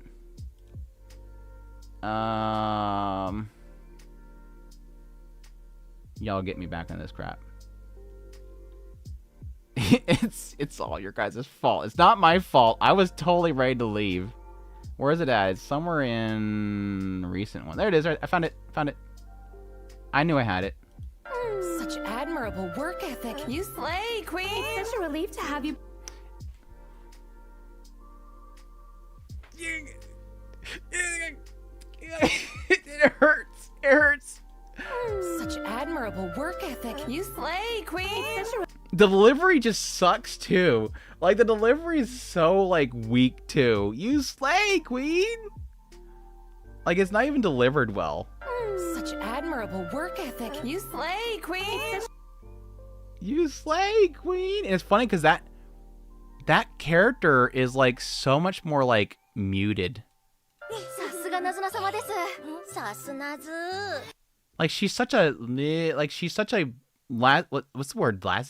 Lackadaisical? Stop, this is torture. It's so like they don't even try. They're not even again, the voice actor probably has no clue what the hell the character is supposed to be. Yeah, here's an example. I mean, C is pretty easy to figure out. I think most people know what C means in Spanish, but it's still like why is the English subtitles saying C? Oh, I love this one. This was a fun one. A surprisingly feminist take. I love that one. Oh, here's another Spanish one. I think this is Spanish. Yeah, hasta la vista. And again, another one that probably most people know what it is, but still, I don't need Spanish in my. Oh, here it is. Found it. Here it is. Yeah, I don't mind. Even if I'm alone at school, I have you guys to hang out with, so it's all good. No cap. Yeah.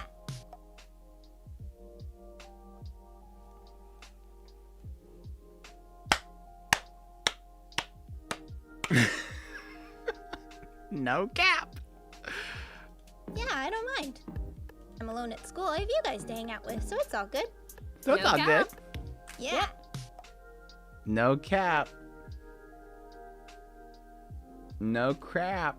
Oh, here's Fish Daddy. I love my Fish Daddy. See you back here tonight. Oh, ready to get weird in some ancient ruins? You know it, Fish Daddy. Fish Daddy. Ancient ruins? You know it, Fish Daddy. What is a Fish Daddy? Oh, here's a classic. Did I just start mansplaining fashion to a little pro model? Did I just mansplaining? Oh, here's the proof that they dubbed that scene. That's very feminist. That's very feminist. Very feminist. That's very... It, like, literally, the context of this has nothing to do with him being a feminist, by the way. That's very feminist. That's very feminist. And my last one. Here's my last one. My last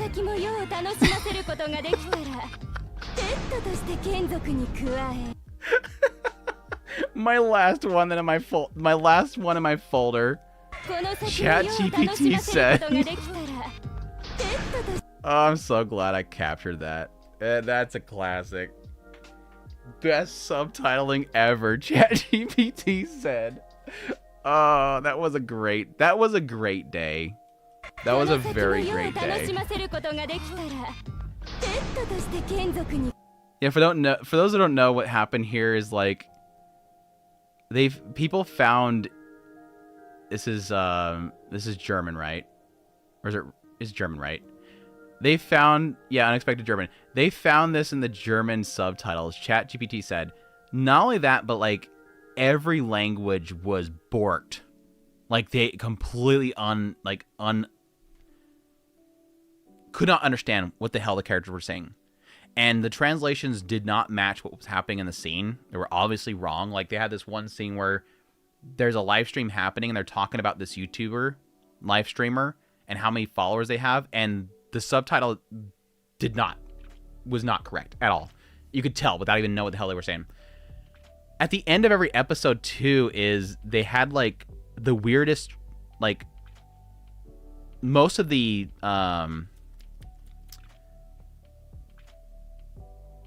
credit for the translator was blank on most of them. Like it said translator, but it didn't say who it was. So it was almost like they were all templates of the same person. Like, this was like an oddity. Like, whatever happened here was weird. ChatGPT, yeah, you can go to sleep now. Anyways, sorry I got sidetracked. I appreciate you guys for dropping in. I hope you guys enjoyed. Hopefully I made you guys super upset before we all close out here with all my bad subtitle examples that I've put together over the last couple of years. I hope I'll do that video eventually, though. I have a lot to say, and you guys I've only scratched the surface on it. My thoughts on localizing and translating, but eventually I'll put that video together.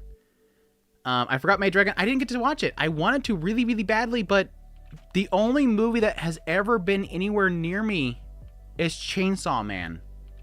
Normally, it's like it's a day trip for me. Like, we're talking 10 hours total. Drive, theater, and everything. I can't. Chainsaw was the only time it actually came here. Otherwise, I would love to watch it. But anyways, I appreciate you guys for dropping in. It was a lot of fun to talk to you guys and everything. I appreciate the support. Again, thank you to What the Fan Art for all the supers. Crystal. Crystal, thank you so much. Mr. Blood Muffins. YP. Mr. Blood Muffins again. Who else? Rusty Fowl for the follow up there. I appreciate it. I really do appreciate it. Could clip part of the stream or something. Was very insightful. Yeah, I guess. What I usually find is that whenever I try to clip out like my live streams for a separate video, it's like I hate how I don't enunciate in my live streams. I often don't like how I enunciate, or it doesn't flow well. I'm my worst critic. Anyways, thank you guys for dropping in. Y'all have a great rest of your night. And again, Happy New Year's to everybody. I really appreciate you guys' support.